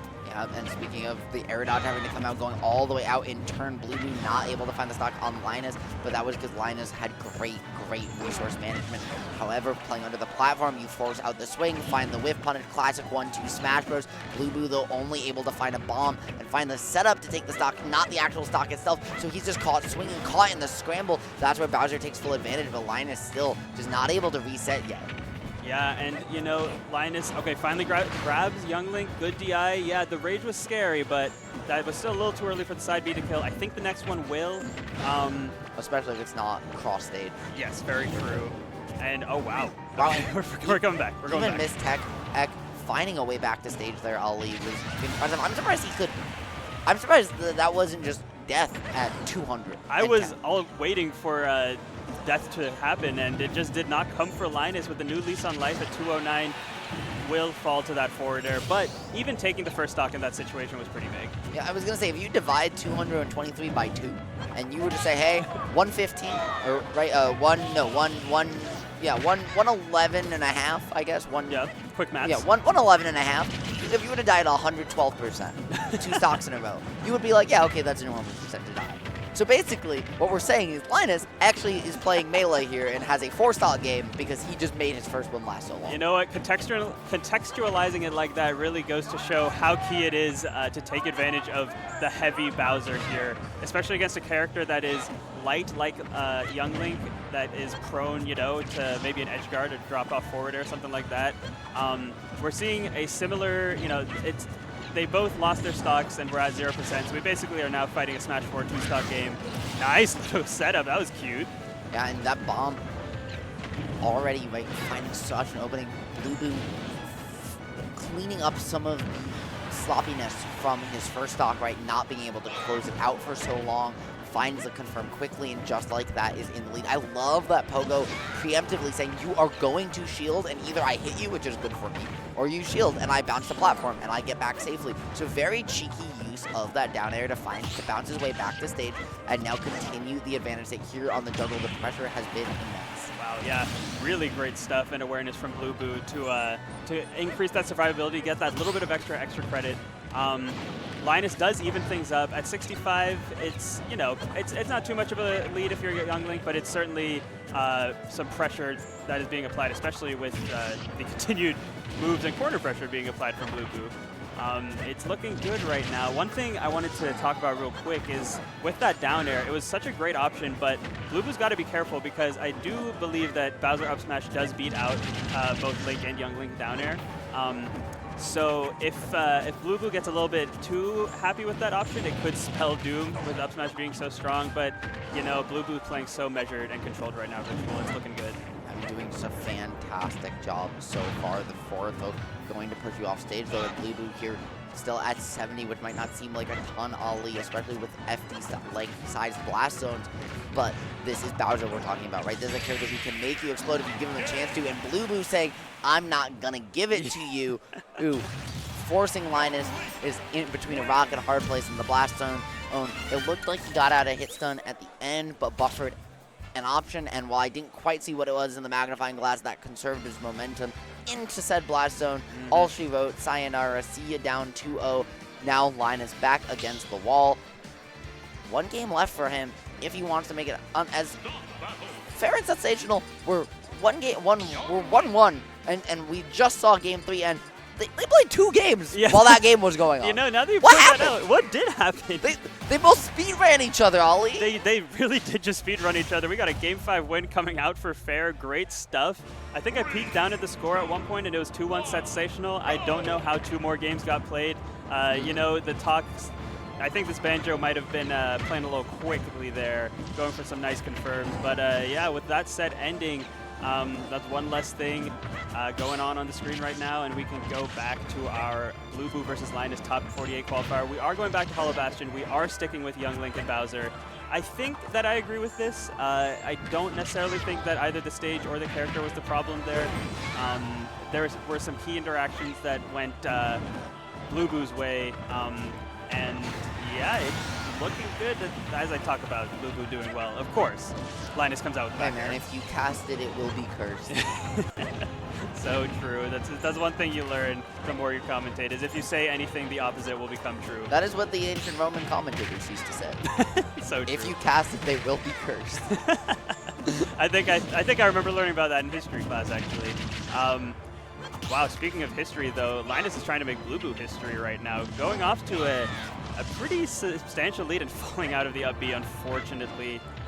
This lead is building. I mean, we noted that last game Linus had a stock where he lived up to 223%. So even if you get anything close to that, you're not dying just yet. No, but remember, he did that, and still BlueBoo was the one to take that one away. So Linus needs to realize that, hey, this isn't the Super Bowl, buddy. Defense does not win championships by itself. You still got to play offense somewhere in the game, and not managing to do so to the ability he wants to. Ooh, BlueBoo trying to catch him slipping on the DI, though. Oh, and so at this point, finally able to hold on, build a lead with this extra percent, and this is now right where this defense matters. Now that, especially if he can force that 3-1 lead, where he can then go in and say, okay, I'm up 2 stocks to 1, last stock scenario. I can do whatever I want. I can Bowser side you, like, you know, like it's whatever game I'd like it to be, and just have a good time with it. I totally agree, and you know, we were talking about it, and Bowser did end up living to above 200% that stock. 108 on the Young Link right now, and that up B is going to put you, I think, with some good DI, I think you could survive a side B right now, but it's the more percent builds, the less likely that is. Say it depends on stage positioning too. Cross stage, yes. I think at ledge, absolutely not. Yeah. And it really depends what part of center platform, I think, for now. Now, though, I think anything, especially without it being stale, does kill. We're gonna opt to just do it for the safety. I am a little surprised you decide to stale that, though. Up a stock here, but potentially you just feel like, hey, you know what? If I Bowser side you, right, if I Bowser bomb you, it's gonna be the Bowser side. I might as well do it. I'm up a stock here. We're playing in the corner in the way that he played. Maybe he is looking for it. Yeah, you know, that's a great call on that. The positioning definitely seemed like Linus was trying to feel it out. I will say, though, I don't know how much you need Bowser side when you do 2 back airs and the opponent is pretty much halfway to death. I mean, I agree with you, but hey, you know what? If you got a guaranteed way to give him a hug and win the game, why not do it? Especially with your back against the wall here. For sure. But now it's going to be Linus racking up the damage, racking up the percent, finding the bomb from BlueBoo into the boomerang, into the fair, but still just not quite enough. It's going to send you coast to coast, but not to the blast zone. And that's the crucial difference here. They're giving you enough time, but the call out afterwards still not going to survive. How is this? How is the turtle living, man? 200 again. How much damage has Linus done this set? Trying to maybe just stat padding. I don't know. Trying to get those numbers up. I was gonna say, I think BlueBoo has dealt over 400% in this game. In this game, and Linus has a full stock left. Yeah, that is truly crazy. And you know, it's okay. We got Linus putting Young Link in the air, but the aggressive landing. And you know, this has been all Linus thus far, but BlueBoo has something to say about it. Wants to clean this up 3-0. Had the chance at an arrow there. Instead, he's going to put himself in the aggressive scenario, try and find the edge guard. I think that one is going to do it, Ali. Yeah. But BlueBoo almost wheeled that one all the way back in. Beautiful stuff from him from start to finish, and he still has 2 more games potentially to work with here. Yeah, and you know, you were talking, Ritual, about psychic damage earlier. That's a situation where even though you won the game, mentally, you can't be feeling as good as you probably should have been. Linus was looking so comfortable for most of that game, and it almost slipped away, especially as a character like Bowser. You know, you're used to closing those kinds of things out. So we'll see how much of a confidence hit it is for Linus versus confidence boost it is for BlueBoo. But regardless, I think we're in for an exciting Game 4 going in now, and we're on PS2. Yes, sir. Going back to the same old, everyone's favorite stage for a reason here. Yep. Talked about it in some of my previous blocks today, but I have it here, so we'll mention it for the folks, you know, less familiar. This is the widest stage we have here, tournament legal in Ultimate. People think it's Kalos. Kalos is actually the same width as stages like FD. It's not that wide, folks. This one has smaller blast zones, so it doesn't feel as big, but if you actually, it takes you the longest to run from left to right here on PS2. So that means some cross-stage kills take longer. That means you have more space to work with, and as BlueBoo, you have more space to control the pace of the game, right? You get to utilize your boomerang, you get to slow things down, back off, reset, do it all again. Plus, these higher platforms are great positionally for combo extenders for Young Link. Yeah, and both the height and the size, compared to the last couple games on Hollow Bastion, we saw there were a couple setups where BlueBoo was trying to get something on the platform, but since it was so wide, wasn't able to cover it entirely. That being said, though, Young Link does definitely have the tools to cover the majority of a PS2 platform, and we could see that come into play, but, you might not even need the platforms because BlueBoo off to a big lead right now. Yeah, and he's been doing a fantastic job answering back after the way the last game started. I think that's pretty much the only move that Linus has landed so far in this game has been that Bowser Fortress, right? That up special, trying to just find any way to do anything right now because the pressure from BlueBoo has been relentless, but a parry is going to be a chance that you need. That pivot grab doing so well to boot, and now speaking of boots, right, putting those feet into the back of your skull, trying as Bowser to answer back, and just like that, one neutral interaction, we're back even. And yeah, at least on the percent. At least on the percent. On the percents we are. Stocks not so much, but I mean, once again, Linus, we've said it multiple times now, and I'm going to keep saying it until it's no longer true. Linus has been surviving forever. At 137 right now, gets that side B kill, the big Bowser slamming Young Link into the blast zone, and there's a chance here for Linus, but that was a critical early kill before the rage set in. And you know what, my friend, he has got to hold on just a little bit longer here. One stock left for him here in Diamond Dust bracket. Potentially, if he wants to keep this one going, it is very possible, but he's got to pull out one of those miracle stocks that he has worked time and time again, living to 200%, because this is 2 full stocks he's got to take. He basically needs to find a way to MacGyver himself another one. There you go, exactly. And, thus far, it's not looking too great for Linus. BlueBoo has just looked so incredibly in control. Every landing, every approach has had an answer for it from this Young Link. And wow, that's a shield poke pushing Bowser back to the corner. Not a great get-up attack. The pressure continues, covering this whole stage.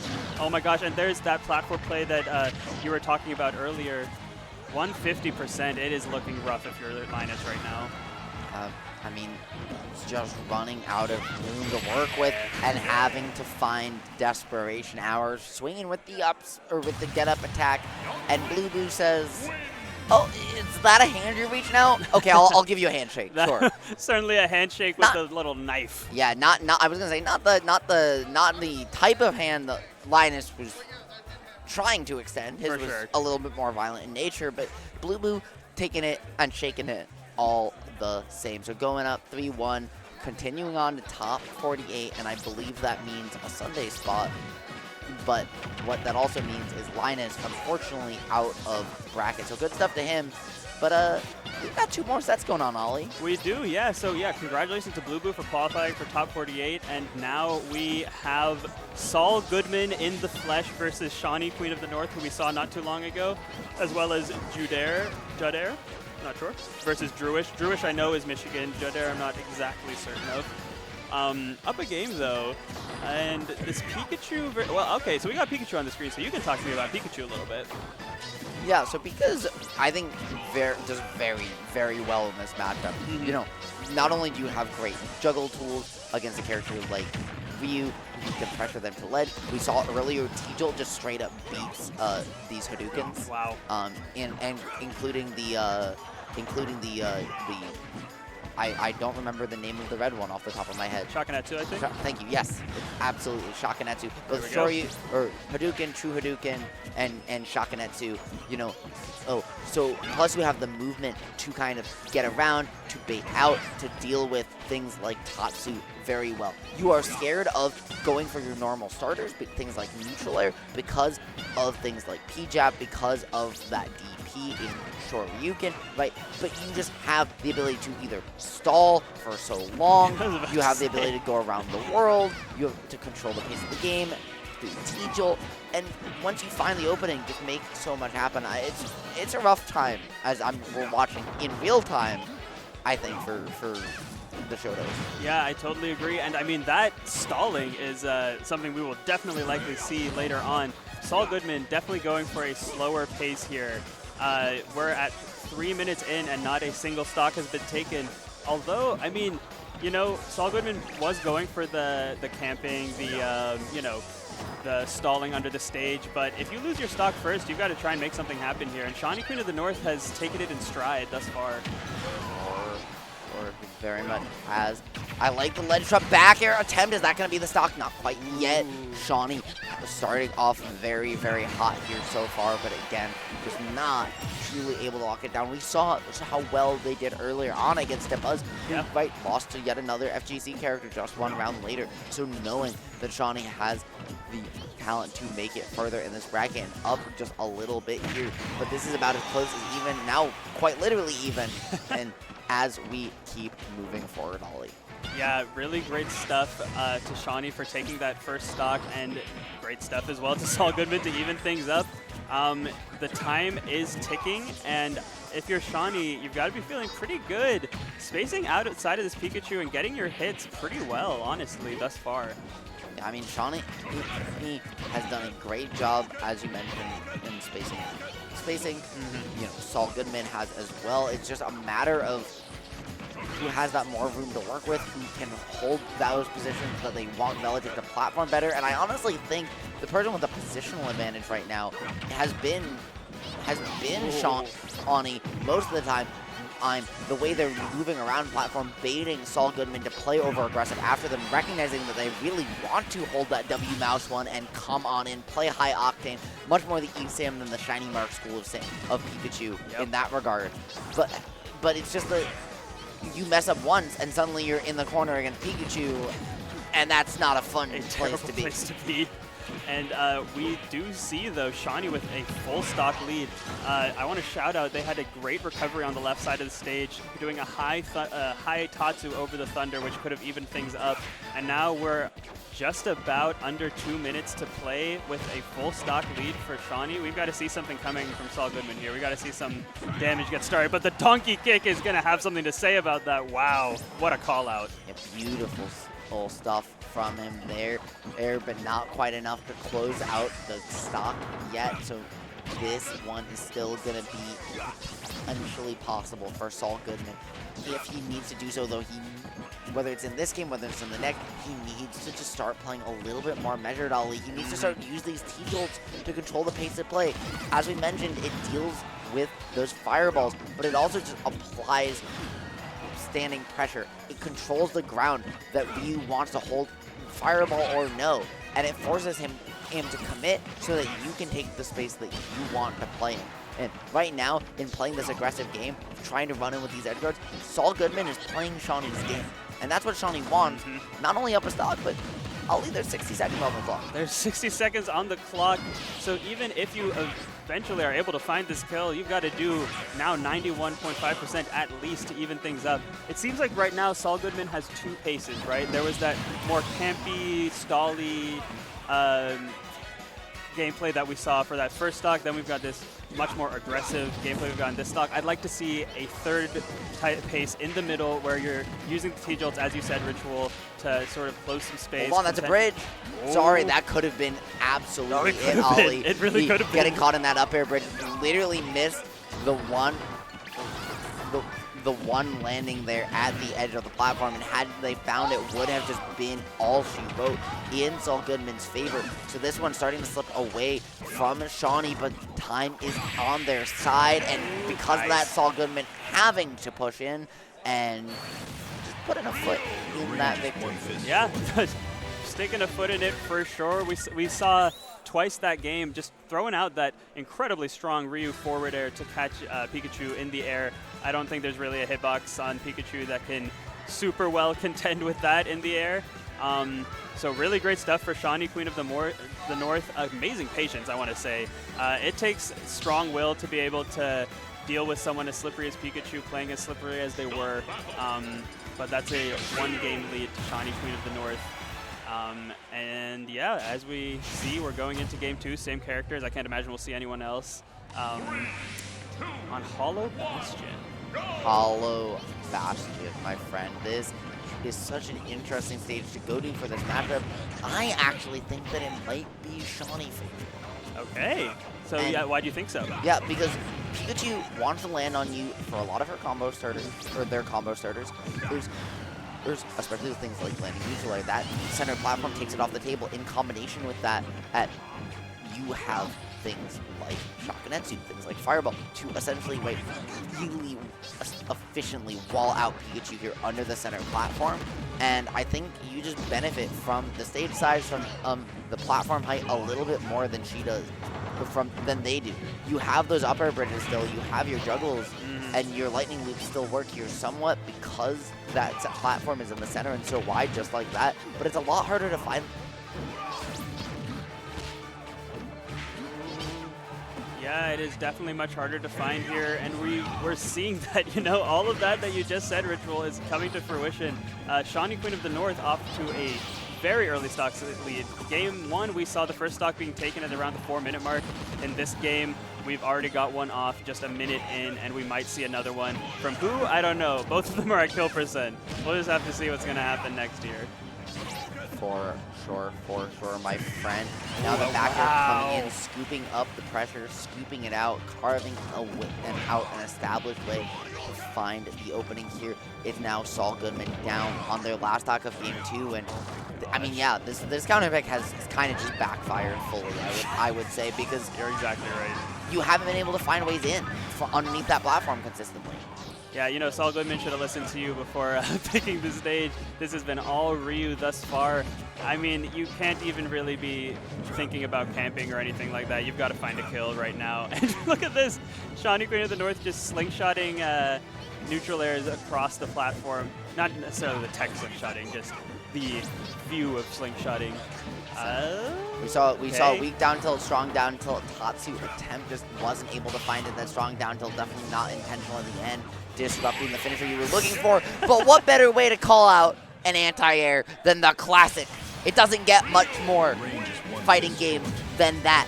Welcome to the FGC Smash Bros, because that is an anti-air Shoryuken, yes, if there's ever been. That was the anti-air right there. Amazing stuff from Shawnee. Going up 2-0 here. Saul Goodman, after that first set, really doesn't seem to have a lot of their footing. It's looking tough. It's looking tough. I definitely hope we're seeing a different stage here. Yeah, this time opting for small battlefield.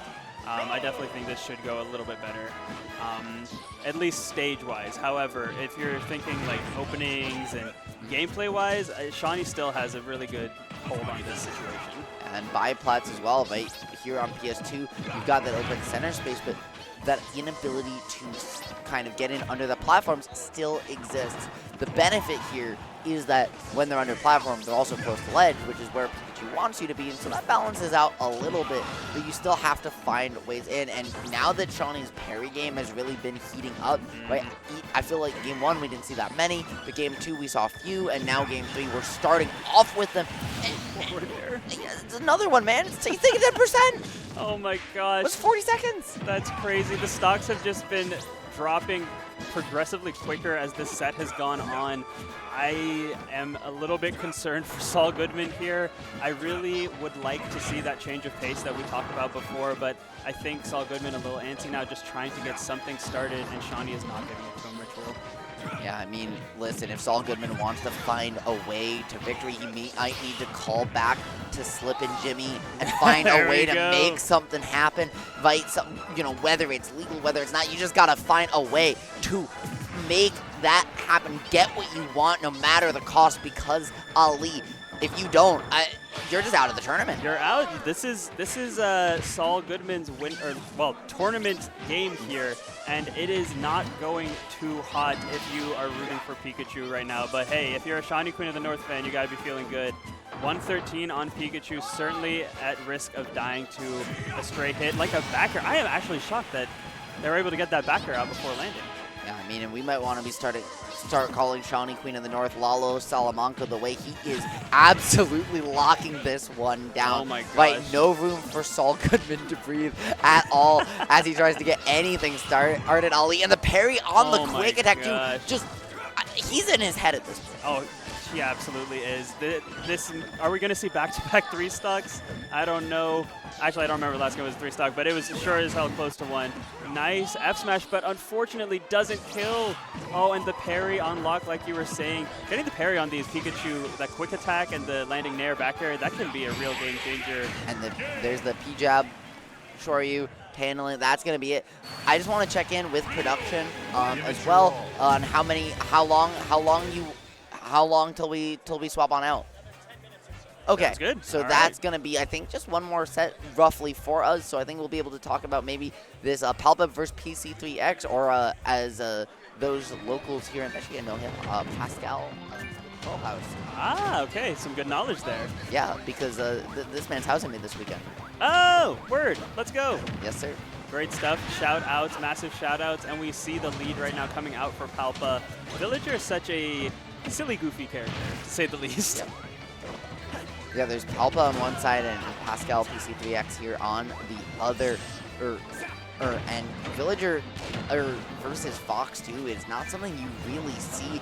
You know, you saw it a little bit in early Ultimate, especially up in New England. You see it down in CFL as well. Players like, you know, Light and Psychotics and Sure Hyper versus players like Javi on Earth, Bobby Wasabi before he retired. But not something you've seen as of recent very much here in North America. In Japan, on the other hand, you have players like, you know, like Kept. You have obviously Kananabe, Bokusa Oge, Hasareman, right? So a little bit more common there. Even still, very, very strange. And Ali, do you want to talk a little bit about why? I mean, we're seeing it here so far, but why that might?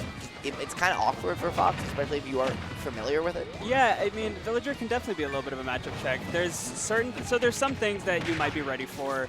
Like, obviously, there's the tree and the axe. Like, that's a threatening move. There's the Lloyd rocket, you know, mostly using to apply space. But this right here, the slingshots, applying that pressure, just applying the space, boxing Fox out. That F smash could have been huge. I thought that was going to find it, but just barely, right, shifting your way through. Applying, I kid you not, an illusion to that you were actually there and hittable. Palpa is going to whiff it, lose the stock, and now Pascal PC3X here pushing you to this last stock situation. And once you're here, this is even now because you don't have to play as far away. You've got a reflector. Don't forget about that. Absolutely true. You know, that reflector was made for a reason. Melee may have convinced you it was for other reasons, but Sakurai intended it to reflect. Really important and key to keep in mind. I think the other thing to keep in mind in this matchup that could really throw a Fox player off is Villager has some really good edge guarding tools, as well as juggle tools. They are absolutely fantastic, frankly. I love the pressure here, though, from PC3X. The air stall with the forward air, finding the juggle. This is kill percent for both players. Ali, now it's heating up with the juggle. That was all in his favor, but somehow Palpa finds a way back to the ground, back to the advantage state, and back towards center stage. But that reflector coming on out, putting a shine on it, trying to lock this one out and close it, but just not finding it yet. Not yet. What a call out on the back air, though. Wow, Pascal, all right. What a comeback. Yeah, man. I mean, literally so close, seconds away from defeat and reeling it all the way back to a victory. You stand proud after a game win like that, because not only has that man stormed through bracket to be here today, he works a day shift job and a night shift job. Oh my god. He had a night shift last night. He has a night shift again tonight. This man, Pascal, to be here to make it to this point in bracket, has had to run all the way through after being, you know, working all night. Oh my god. This man slept like 3 hours. That is crazy to think about, especially at this stage of the bracket, because you know that, you know, you've been playing for a few hours at this point. It's what, like 8 p.m. at this point? You've got to be almost exhausted. Massive shout outs to the resilience of Pascal right now. And we're seeing a lead come out thus far. It looks like he's starting to figure out Villager just a little bit. Closing space much better, getting in between the projectiles, not giving Villager room to do those spacing slingshots, popping the shield. Great reaction to get these shields up. And I will say, I don't know what you think about Kalos here. I'm not a fan of it as the counter pick. Not only is this, in my opinion, Fox's best stage, I think when you're playing a zoner, you want to not let your opponent have the option to ignore your threat range. Yes, and agreed. Here on Kalos, with the width and the size of the blast zone, Fox has all that space to move around, to just kind of dance out of range of your slingshot, sit back, shoot some lasers, you know, take a cup of coffee, put some sugar in it, and then come back and deal with you at his pace. Great stuff from Palpa there to find that bowling ball on the stock. Obviously, the walls help with locking those down, but then there's a platform to counteract it too. So just some interesting stuff in how the stage is going to play into it. But if I'm Pascal, I'm very, very happy to have him here. Yeah, I definitely agree. And thus far, it's been quite close. Good to see Palpa evening things up, trying to now play out of the corner a little bit. And you know, Pascal looks pretty comfortable with that. Pascal does not seem to have much of an issue with dealing with Villager in the corner. Fox's pressure is some of the absolute best in the game. And while Villager certainly has some fast options, they're not Fox fast. No, they are not Fox fast. The jab block, though, certainly might as well be, because once you're in it, there is no getting out. That being said, just barely not enough. Those large Kalos blast zones, right, making all the difference here for Pascal, although here at 80%, he had a little bit of wiggle room, perhaps, regardless. Yeah, oh wow, what a great, I really like the plant pot right there to disrupt the illusion. That's just another layer to this edge guarding. A nice, slightly high recovery from Pascal. It was a little ambiguous whether he was going for ledge versus stage. Palpa guessed going to the ledge, and Pascal went onto the stage. Great stuff. The drag down there from Pascal, trying to land on platform and then catch you down on low. Oh, caught mashing because of that high platform. Very creative idea, but just didn't quite work out. Pascal, though, keeping the pressure on trying to move around, trying to bait this out and not get too antsy. I like his willingness to just go for grabs. Yes, it's just damage, but it's also positioning. And you might not take too much, but you take what you need, especially now that you're down, last stock scenario. But all it takes is one neutral air, or one down air, potentially, to lock this one down. Very true, yeah, it's a very fragile lead right now to Palpa, but Pascal getting a little bit antsy there, pulling up smash twice in a row. Oh my gosh, watch your shield. That tree does so much shield pressure. And another up smash. I think Pascal's getting a little bit greedy. You gotta be careful here. And Ali, it looks like the other casters are getting ready on our left. So I think once this game goes, we will follow it out. That being said, we won't let you leave while this action is still happening. We got to see at least game 2 all the way through here. So Palpa and PC3X Pascal trying to make this one for the ages. Palpa not trying to let what happened last time happen again. Shades of it already coming to mind. The bicycle kick, not going to find it on the weak hit. But with this up smash in mind, with back air being unstable, Palpa knows the stock is starting to run short. It is certainly.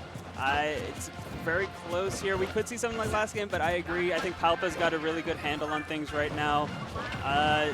Really nice usage of the Lloyd there, covering sort of below Villager as Villager jumped in. Tried to go for a dare there, but ends up getting burned, literally and figuratively. And we're on to last stock, I will say. Yep, I mean, if you're Palpa, the pressure's on you here because you were the one who was up in the exact situation just a game ago and let it slip through your fingers. Pascal's got to be feeling comfortable. He just did it. He knows he can do it again, and he is locked in with eyes on the prize. Going up 2-0, both players now pushing towards these closing minutes, but it's Pascal once again with the advantage, locking Palpa here under the corner, Ali, and that is a dangerous situation. It is a very dangerous situation to be in, and Pascal, the parry! He went for a single up tilt there, and instead of looking for any traditional Fox Vortex response, said, you know what? Nah, I'm a parry and do it again. such a cool option there. Oh my gosh! Well, he tried to catch Palpa slacking just a little bit here, but once again, though, starting to bring this percent all the way back, Ali. That percent was at 0. Now it's at 87, climbing up soon as well.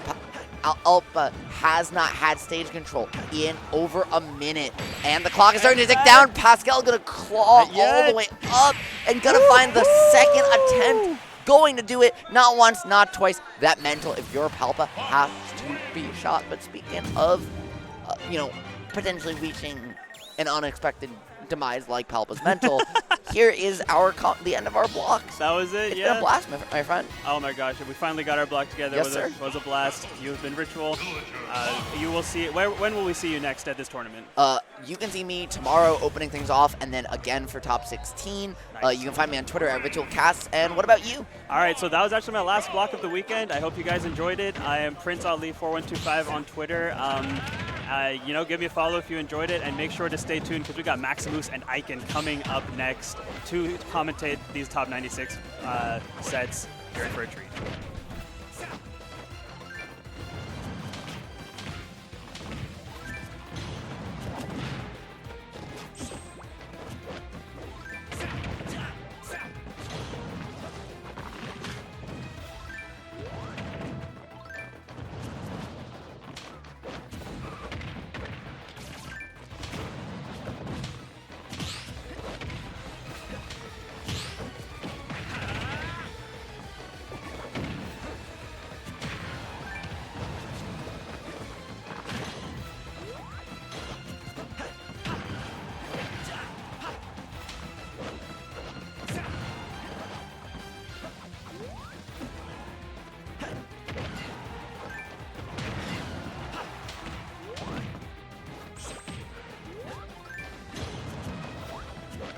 Folks, for more Diamond Dust, I am Maximus, joined by the one, the only Icon.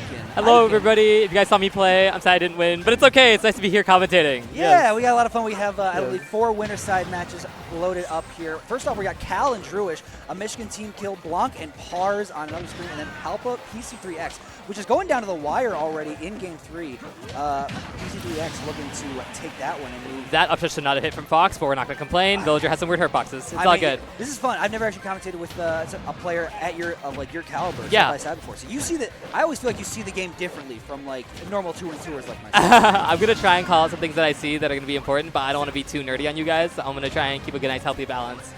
And already we're seeing Pars like looking to take a 2-game. Looking to go up 2 games to 1 here. Right at no kill screen, no nothing.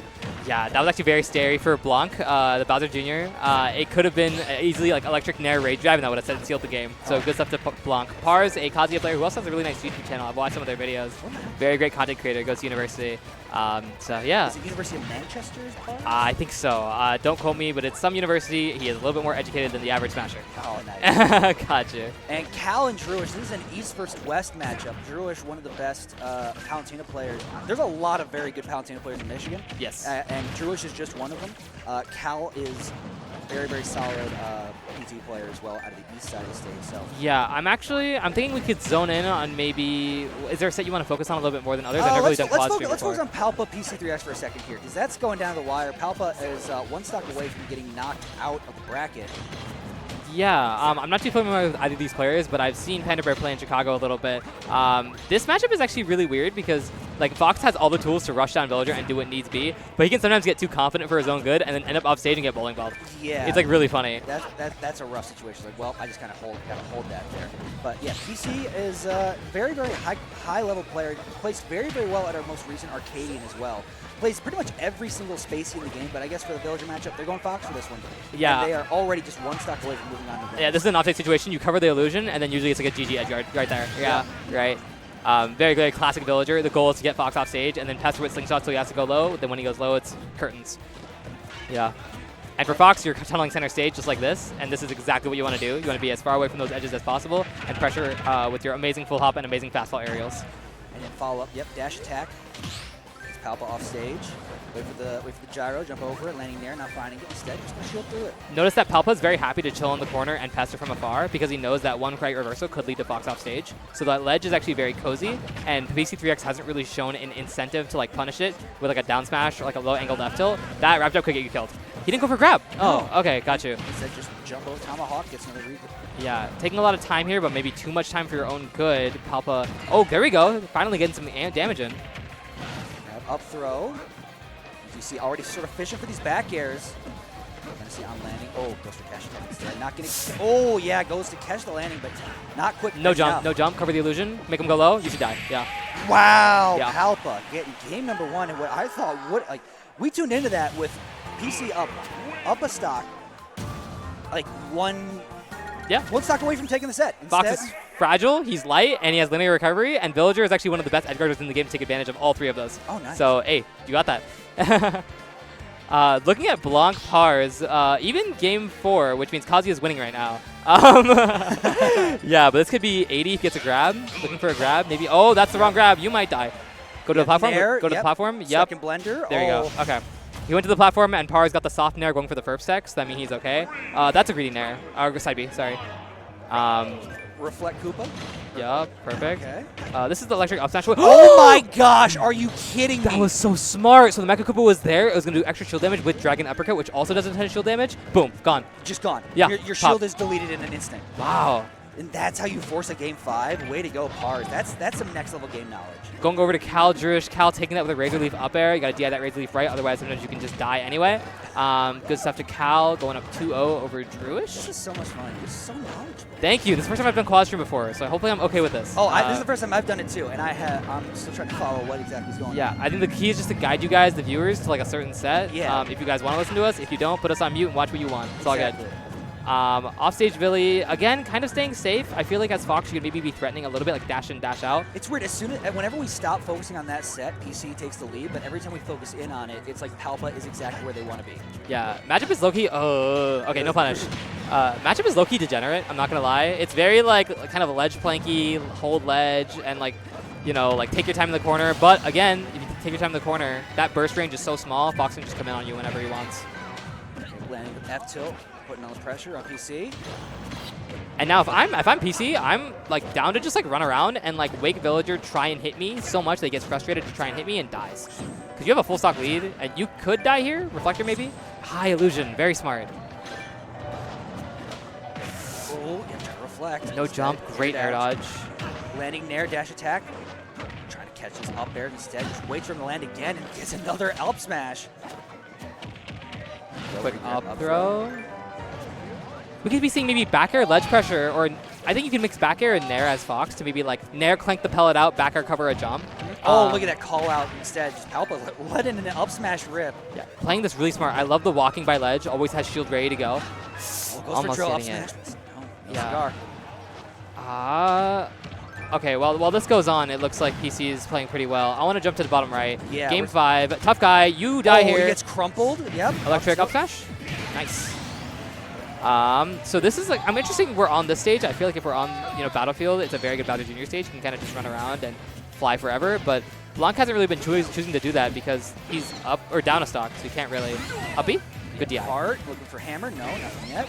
DIing that side B preemptively is very, very important because you actually don't get cooking from if you DI properly. The side B into up B from Bowser Jr. Ooh! Woo, that's scary. That down smash is always scary from Kazi. It's like yes. bonky on the head. Uh-oh, there's Great. up smash. Classic tweak tomahawk up smash from Okay, let's 2015. focus on. Hey, can we zoom in on that? The Pars Blanc set. This is the last stop, game 5, and already Blanc finding a bit of an opening. Okay. Up air fair? No. Okay, just takes the landing. Great nair catch. Spin out. Up B. Okay. Oh my goodness. Now Kazi on ledge. This is where he loses a lot of the time. He might fish for a reversal. He's still fine. He's still fine. He's still fine. He's still fine. Gets up into up smash and just like that, but still alive because he's a big body. They made his weight heavy for no reason. It's funny. You might die here, Nair. Oh, he bet it all. Less iframes. Don't fish for Rage Art. Rolling is not that great either. And that you lose Rage Drive now. Uh-oh, forward throw. Yeah. Max Rage Kazuya. This is an electric up smash from winning. Oh. He's fine. He's fine. Oh, he's not. Jesus Christ. That move kills. That Okay. was a crazy bait. Yeah, great. Good stuff to Blanc, taking that 3-2 over Pars, sending a Kazuya out of the bracket and back to Skull. Great. Going back over the top left, PC3X, Palpa. Palpa looking a little rough right here. This is the same situation we were in the last game. Palpa on a one stock, high percent. Can PC put him away this time? Okay, illusion high. Catches the up air, and that's going to do a PC is going to move on. That's the scariest thing about Fox, is that his burst range is so high, and he like waits forever. You don't know when he's gonna come in. Then he comes in, you're not even ready for it, ever. Rising or falling. Oh my, he's just so fast with it. He's like, next thing you blink, and there's a Fox right in your face. Exactly, after he's blastering and naring the whole game, right? It's funny. Cal Druish, I guess is all we can focus on right now. Yeah, Cal up 2-0 here. Yeah, this is looking rough. Up to up B. Ooh, great patience on the landing. Goes for counter, trying to call something out there, but instead. Watch for up B cheese, up B cheese. Oh, Nutrigrative spot dodge still getting called out. Oh. PT at ledge is a terrible, terrible character. They can't really get off. You're going to watch them get pinned by Palu for a little bit unless Cal has some mix up to go for. Well, goes deep and still finds the recovery with Charizard. Druge kind of gets it away for free. It's okay, though. It's fine. Tied percent's 129.5. Yeah, he's got to gamble on a roll at some point, and it's just not enough, right? Druge could make something happen right here. Watch out for Squirtle. Back throw could kill. Up air will kill. Oh, but get his Nair train started. Nice. Squirtle off stage. Hold the stage. This pop. Oh, you gave it away with that air dodge. That was not supposed to happen. That's supposed to be dash shield. This is the kind of knowledge I wish I could get. Yeah. I wish I could coach him. Stuff, No, that's why I need. Oh, what a catch! Good catch. Good catch. Good catch. That's actually not easy to get. Even though that up air is huge, Ivysaur doesn't have the stats to get there too quickly, so that's good stuff. That's why I need someone who can like lighten the mood, because otherwise I'll go like too much into one thing, and I know like chat's gonna kill me for that if they want to hear too much of that. Unless they want to hear knowledgeable commentaries. If you do, hi, I'm one of them. And if you want vibes, I bring them. I think that's Z Zenodo? Or is he done? No, Zenodo I think is done for the day. Yeah. Or wait, no, Zenodo is playing. Oh my god, I don't know if it's a friendly or not, but that is Rob Zenodo. Really? Michigan team kill? Another Michigan team kill. Zenodo got upset early by Boku, the hero Ah, player. yeah. And in another Michigan team kill. I mean, it's to be expected. We're at a Michigan event here. So that matchup is really funny, unrelated to this, because like you would think like, oh, did he whiff punish his hero, right? What if hero just chooses not to whiff and he just like sits there and pulls menu? Suddenly, did he have to do some kind of like advantage thing, and he could just get flame slashed or kaboomed or something stupid, right? And the heroes just apparently have all the luck today. We saw on stream earlier with Beast Mode Paul versus Nad of like just 3 games in a row where Nad had the lead going into the last stock, had a sizable lead too, and then Beast Mode Paul just sort of pulls something out of the hat and just takes the game. Thwacked at 30, got the RNG. Are you dead? Oh my god. Rob, that's not how you want to start a set. Hey, better to start it than to end it that way, though. Let's be real. And it's a top 8 qualifier, too. I don't know if that's winner side or loser side. Top 48? Yeah, top 48. This is loser side, too. So Rob also got upset, man. Yeah, interesting. Maybe, yeah, oh, you're right. I would imagine both of these players were seeded to make it out of top 48. Yes. So the potential for either Rob or Zenodo not making it to day 2 is crazy to think about. It's great. It shows how stacked this event is, and that people are maybe not the biggest names are still showing up to play. Exactly. B plus, 2,600 points, 300 from a major, if I'm not mistaken, before DQs.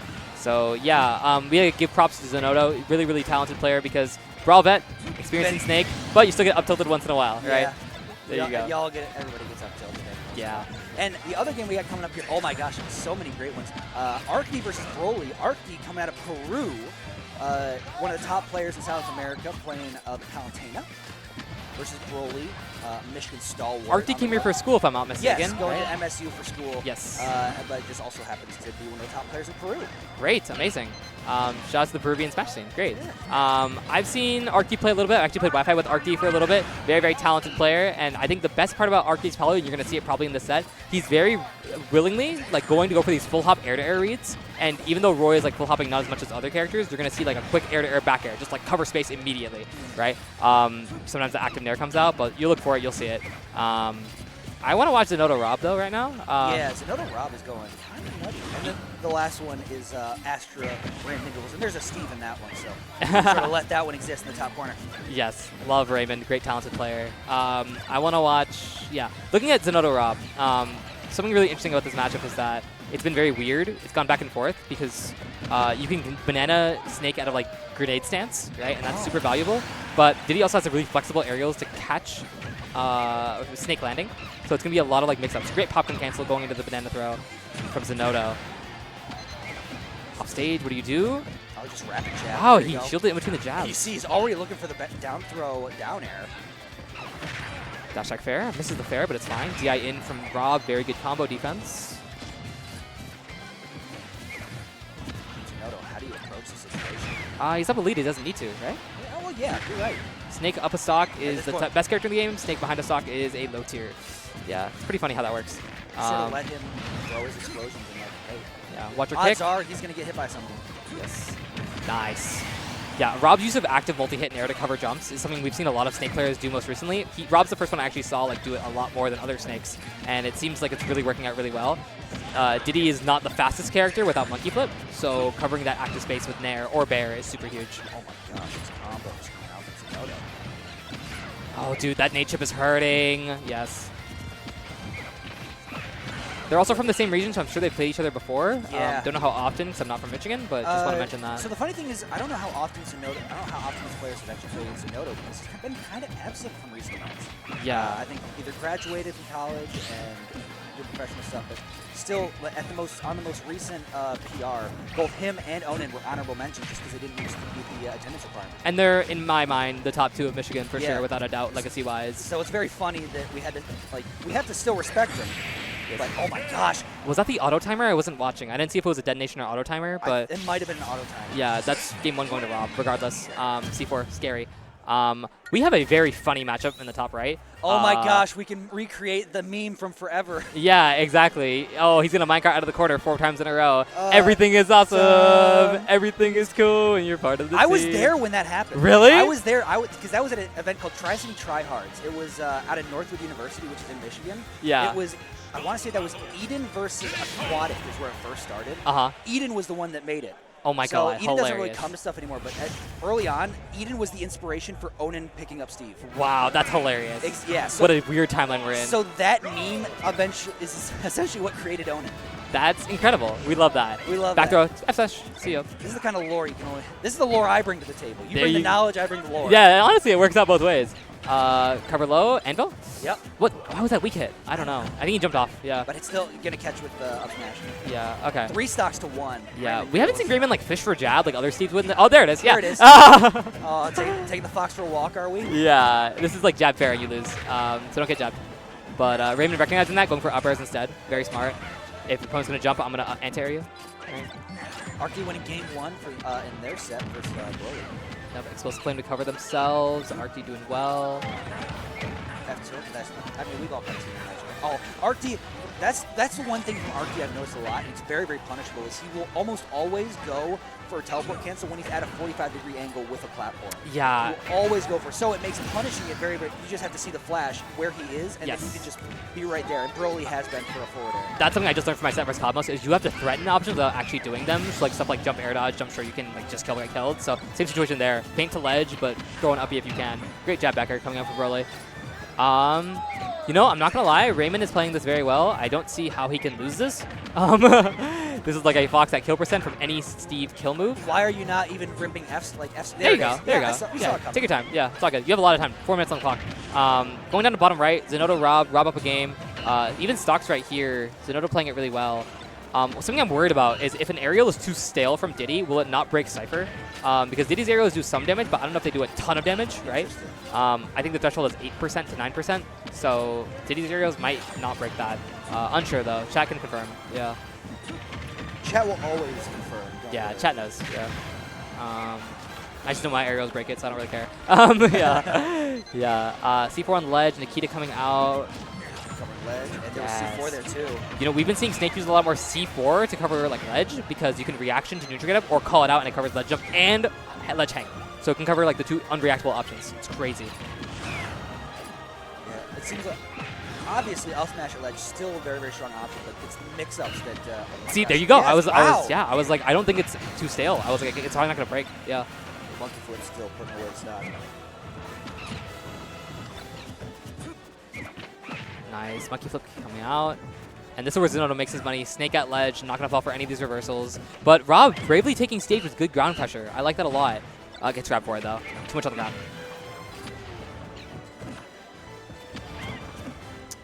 There, it's set. Put the sleeve up tilt. We take those every day of the week. Last stock between these two for game number 2.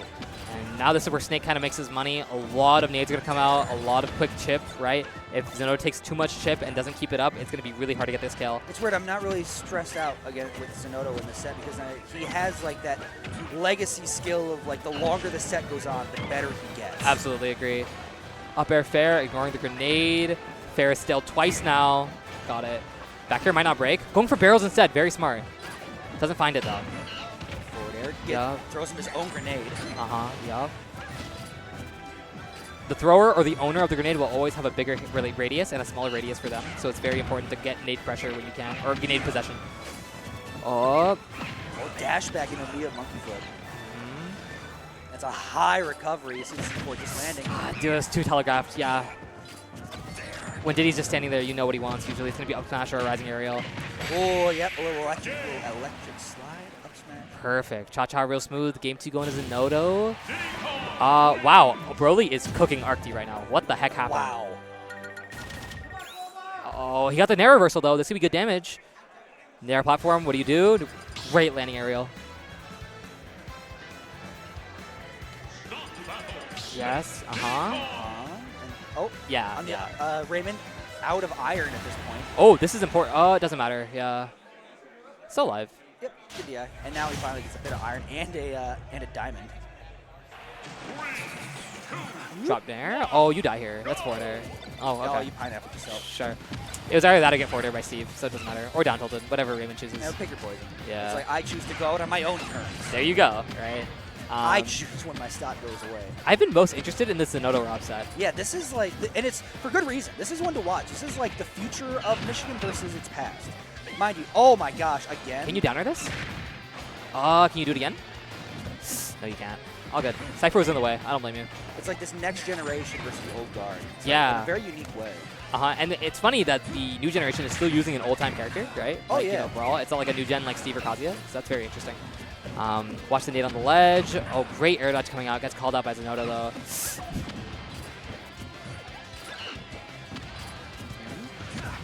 Just run through. Oh, yeah. That shouldn't kill, though. Yeah. Yeah, you can't do that. Yeah, honestly, Diddy doesn't have the best like a vertical burst compared to other characters, so he kind of has to let Snake fall and then make his choice, and that choice might not even be crazy strong. I like that. He just sort of dashed back and forth, didn't even throw in an option, and now is just dancing around Rob and waiting for that up smash before it finally connects. Up in the top, Raymond, up 2 against nothing. Yeah, matchup's hard, man. It is. I mean, Steve has probably one of the best matchup starts in the game, so it's not too surprising, but like, it's crazy. I played Game & Watch Steve for the first time in like, first time in a long time at a regional last week. I took one game, which I was very surprised by, but I just got walked the rest of them. Yeah. It was like, who let this character be this way? And I I made a tweet mid-game like, I'm losing to Steve in my favorite game. Yeah, that's how it be. Popular from Minecraft, popular in Smash, goes both ways. Watch out, you get jabbed here, you might die. Oh, you see okay. You're just staring at him holding shield. Yeah, I mean, you make the wrong time out of shield, you die. Yeah, he's fully actionable, yeah. Zenodo's going up 3 stocks to 1. Oh, there we go. As we mentioned, Zenodo, the longer set goes on, the better he plays. Rob's got to find something to do to make this comeback. Getting chipped by Banana and Monkey Flip is not a good way to start. Raymond not going for parry as much as I think other Steves would, because parry jab is just so valuable. Sticking to this like small air-to-air game, which is like fine, you know. I think parry would be easier to get in most spots, but like, you know, I mean, he's not like Japan going for like the win con 24/7, right? He's gonna just kind of play his own game, which is fine. Yep, double back air. Yep. TNT setup. Watch for the up tilt. He's just looking up at it. Yeah, up tilt hits that pressure plate on small platform stages, like small in Battlefield. Does he have any tools left? I was not looking. There you go. That's some new ones. Yeah, only 1 iron, so this is where Fox wants to make his money. Just pulled some more, though. Immediately got 2 more.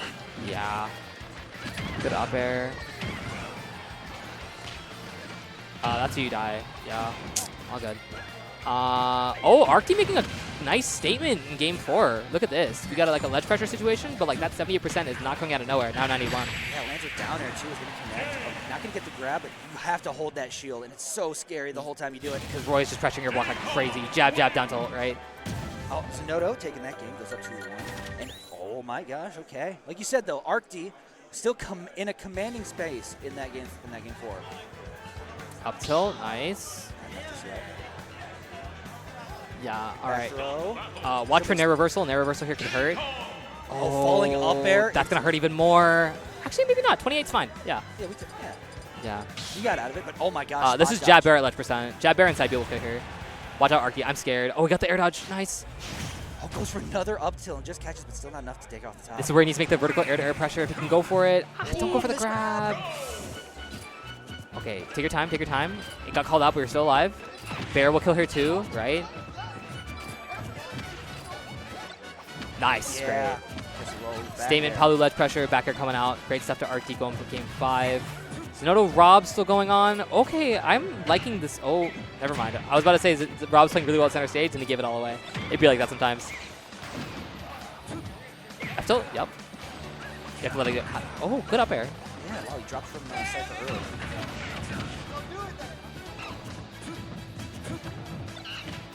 Oh, yeah, hit the banana, back throw. Wow, whoa, Oh. that was clean. Yes, tech air dodge is so important in this meta with so many things happening for tech traps.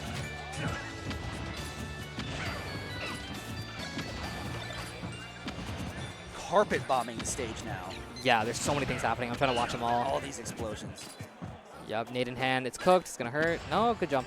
No shot, Lavish and Hawk are sitting down for a winner set. Oh my god, really? There's so many team kills. I know it's a Michigan event, but really? Nade up air, almost killing. Snake really, really heavy with rage and scary. Quick double nair coming out from ArcD. This game 5 on ArcD Broly is looking kind of hot. It's giving like 2019, 2021 early meta vibes. It's nice. Yeah. Good, fair. Dash tag, no jump here from Broly. Lands safely though. A little early Goblin set, a little 2019 Goblin. Yeah, right? A little Mr. G up in here. Okay. Good stuff. Watch out, there could be a nair off stage. Going for auto reticle, staying it safe. Yeah.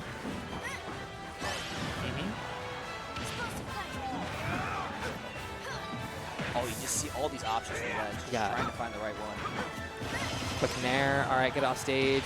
Explosive flame. I feel like ArcD is saving like a roll and grab or some kind of like mix-up tilt, right, to try and like win a game. Because I feel like he's been like a little bit too passive and hasn't like asserted burst range enough.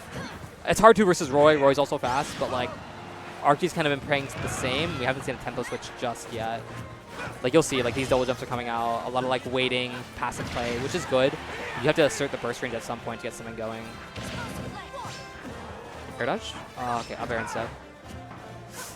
Looking for that back throw, doesn't find it. Going to center instead. Nice. Oh, Zenodo is cooking Rob. Oh my god. 3 stocks to 2. High percent. This is Banana Coco from percent too. Watch out. Okay, yeah. Grenade. Avoids it. What's going to be off from ledge? Taking the space slowly is very Run up. smart. Good stuff from Rob. Run up, down tilt. He gets grenade on again. Zenodo's playing very evasive, trying not to be too linear. I like that a lot. Kick would have broken Cypher as well. That was really smart. Doesn't find it though. Dash attack and That could have been a back throw, but he didn't react. Yeah. down tilt off the top. Okay. But he was at really high percent. And still, you have Rob at really high percent as well. Yeah, this could get scary for Zenodo unless like Rob gives away like a free roll or like a grenade pull. That's really bad because he is at banana up smash percent. But I mean, right now you have to like find your way in on Snake first. But Zenodo's been in the situations many times. Like he knows what is at stake. He knows what he can lose. Yep, just it's fine. As long as you're not getting chipped, you're fine. Now just create space, wait for that opening. Banana. He needed banana in hand a little bit earlier. Oh, but still punishes with the up smash. Nice. And now, in the other side, it looks like, yeah, Broly's going to lose to ArcD. ArcD comes back, gets the 3-2 victory. Great stuff to ArcD. Playing smart, keeping his stuff when he needed to. Talented. Lavish Hawk is starting pretty soon. If you heard Lavish talk about Chrom, it's hilarious. He's the funniest guy in the room, without a doubt. So funny. And this matchup is very funny because, oh, You're gonna throw it over us? You're gonna hit. He's gonna hit Icon in the face. Please. You know it. oh my God. Okay. Cover your face. Cover And the as moneymaker. it happens, another 1-3-1. Great stuff to him. I really, really want to Lavish Hawk.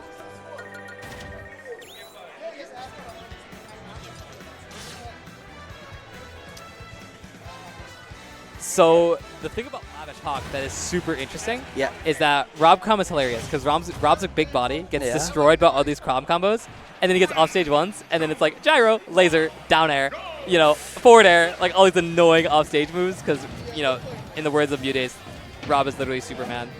He can just fly and shoot lasers. So, yeah.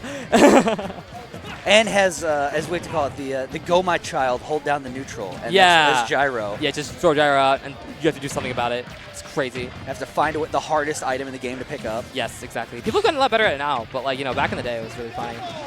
Great reaction tech Oh my chase. gosh, into down air as well. Oh, I feel like Lavish is here to do some cool stuff, dude. He's like, Lavish is here to cook. Lavish is here for Twitter clips at this point. Loses round 1, it's a Rob, might as well. Yeah.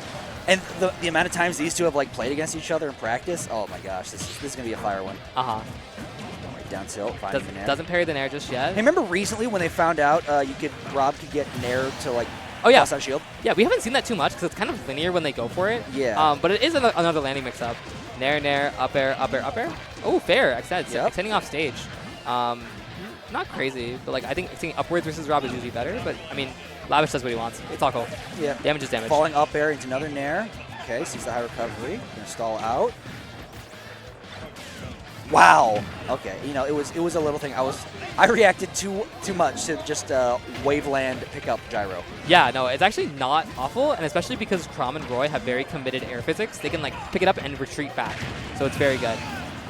Raymond and Challenger is coming up. So Robin actually doesn't do bad in this matchup. Like he gets railed up close, like just not even close. Like up tilt and jab from Steve is crazy. So I think I've been underestimating. This is just me personally. I think I've been underestimating Challenger Seb because this is a person that also like on West Side events will typically run stream for stuff. Okay. Had no idea Seb was just built this different to be in a top 48 qualifier at such a high level event. So. Yeah, and this is not a bad draw because you know you definitely have some kind of Steve practice because he's so common. And you can swat away a lot of free minecarts with 11 aerials. And that helps too. That Thoron is super good over blocks. Meanwhile, in Lavish Hawk, Lavish just hit jab forward smash. Yeah, classic. Yeah. Oh, you might die. You're dead. Oh, great air dodge. Nice. You die. No, you don't. Okay. You die. Dead. Now you die? No? He could just side B early and he'd probably win. You're dead? Yeah. Now you're dead? You're dead? Hey. Oh, no, you're not. I think you were so dead. Oh, now my you're dead God. because you didn't DI it right? Wow, that's hilarious. Yeah, now you didn't DI it right.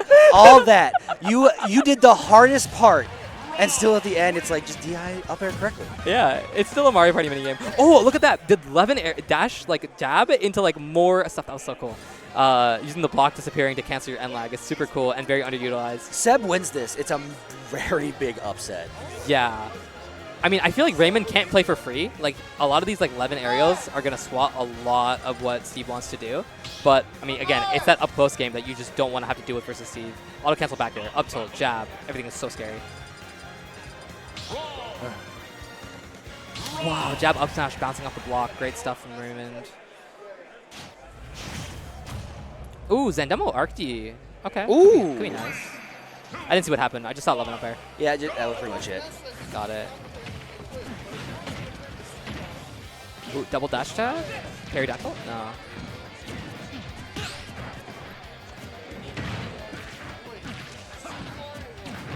Okay, yep. Diamond F tilt. Anvil at ledge. We tech those though. Oh, we got bounced the other side. He didn't get wobbled. That's really good. Okay, watch. When you say wobble, is that like when he's stuck in between gyro and down you? tilt? Yeah. I call that the meat grinder. Oh, really? Yeah, because it's like you're stuck there. You're just a piece of meat just there for the slaughter. Yeah, like SDI doesn't matter. You're just sitting there and you're just like down tilt, hit, down tilt, hit. You just gotta hold it. It's like might as well put your controller down because you know you're gonna lose a stock as soon as you're stuck. Yeah, don't waste your time matching. It's not worth it. Down tilt, tech chase, right? Could die here. Man, Lavish is using double.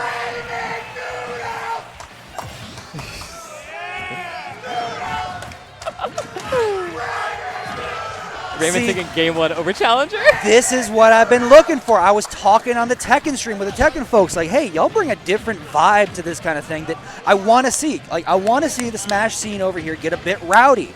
Bring it back to the olden times. Yeah. If you guys can hear it on our mics, we got someone cheering for Raymond Noodles as he just won game 1. Because normally the only place we get that from is Advo. Yeah. Advo's like, if you want to find a Michigan player at any major that Advo's at, just listen. Yeah. Advo will let you know where the Michigan set is happening. Yeah. We got to go back to that. Come on. Some classic. Monday Night Mashers a bit. Come on. Yeah. No. Not for a little rowdiness. It doesn't hurt anyone. We can't let Florida and Georgia have all the fun. Nah, there you go, right? It's not even Cali too much anywhere these days, too. Even Yeah. SoCal is not as rowdy as it used to be. That's just how it be. Game 2 going to Challenge. Funny, you think it's a coincidence that all the places that aren't rowdy also have marijuana legal? Oh, anyway, Chad. Anyways. Let's go to the next one. Wow. Okay, Arcty Zandomo. Arcty already doing an explosive flame take off the top. Oh, wow. Really? Gyro pushed you off the plat and put you into a tech chase? That's hilarious. That's funny. Really? I'm not ready to tech that. Oh my god, now I know. Thanks. All right. Meanwhile, Raymond still going with the Steve against Robin. Yeah. We kind of picked a town, so he's only going to pull wood iron, right? Wood and iron, so no stones. Lavish Hawk on last stock for game 2, too. Yeah. Oh my gosh. Okay, Lavish moment. Lavish stock. 46 unanswered. Oh, great air to air. Nice. Looking for the Levin backer. Doesn't find it, but gets the sour one through the wall. Ah, you got to go a little bit closer, challenger. Come on, I know you can do it. Nice. Levin up air. Taking the stock lead. That's very important in the C matchup. Going back to Hawk Lavish. We're on last stock, which means Krama's losing right now. Yeah, if Crom doesn't have that stock lead, you're like, Oh, wow, that was okay. cute. Catching with down smash. Yeah. Maybe like an up air to juggle? No, just lets him land for free. Doesn't even flicker parry. Couple down tilts, roll back and avoid the grab. Instead, you're dead. No, you're fine. You're fine. You're fine. Yeah. No, now you're dead, right? Downer? Oh, he couldn't get anything going. Yeah. Oh, okay. but he missed back air. Jab. F tilt. It's not gonna kill. Rob's heavy. Maybe like a parry jab could be nice here if he gets it. Oh, or air to air with the sword if you have it, right? Nice. Fall through up air again. Juggle. Gotta be careful. It's gonna be getting stale soon. If you DI up air bad now, you lose Lavish. Don't DI it poorly, please. Falling there. There's gyro. Be careful. You just jumped into a back air. You know what? That's a common Smasher habit. If there's something on the floor, Pac-Man Hydrant, Rob, Gyro, Steve, block, it's just instinct to jump, and they're always ready for it. Like, you tell me, it's 5 years in. We know we're ready for these jumps. Hawk up 2-0. And Raymond behind in the game number 2. Yup. Saibi? Taking the stock. Arcty. Doing well. Taking game 1 over Zandomo. Going back to Raymond Challenger. Oh, okay. Like, we're bullying with this bronze sword. I love it. Ooh. Yeah, Diamond F smash. Classic. That's going to destroy anything and everything. There's Broly again, letting his voice be heard. There you go. Oh, if that forward air hit, that might have been game. That could have been forward air, and air. This should be 60? Yeah, close enough. Yeah. Give or take a couple percent. Yeah. Gets up from the ledge. Already looking for more up tilts.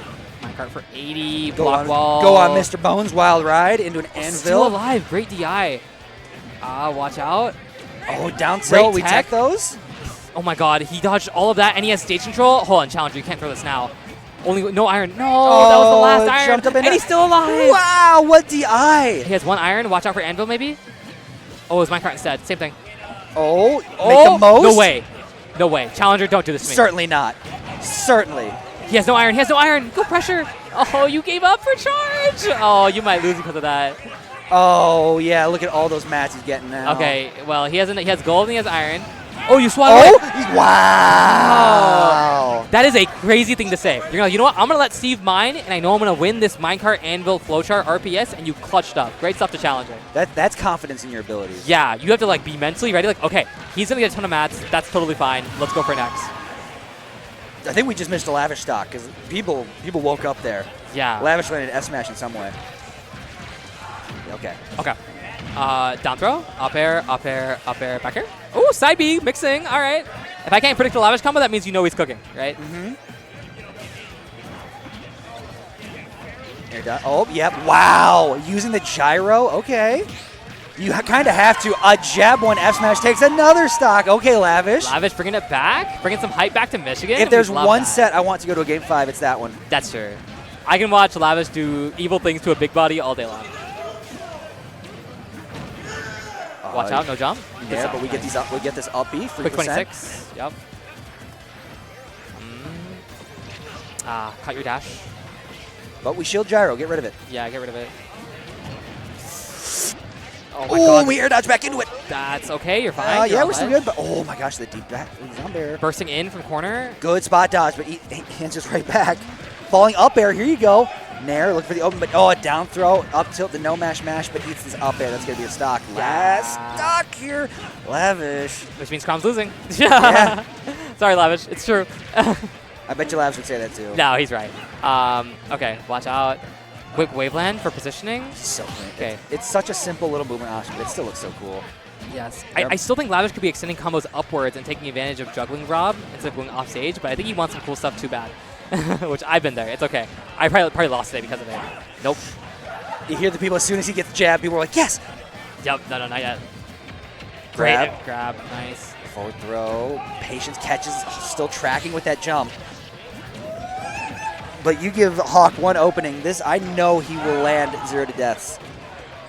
But as long as you hold the gyro, he can't.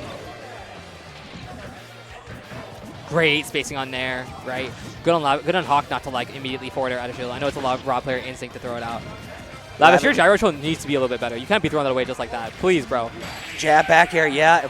Lavish on the board. Good stuff. 229 on Arcty right now. In other news, Zandomo is at 229.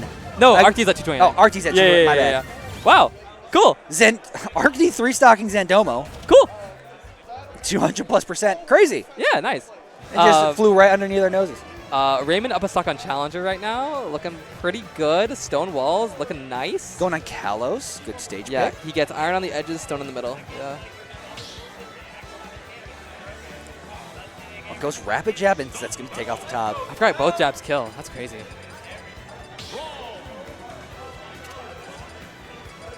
What do you want to watch? I think we're going to stay with Lavish Hawk, and then Zandomo Arcty. Zandomo switching to the Joker. Sure, sounds good. I didn't know Zandomo had it. Oh, I did. Yeah, this is a secondary. It's not bad. It's pretty good. It can make work. Yeah.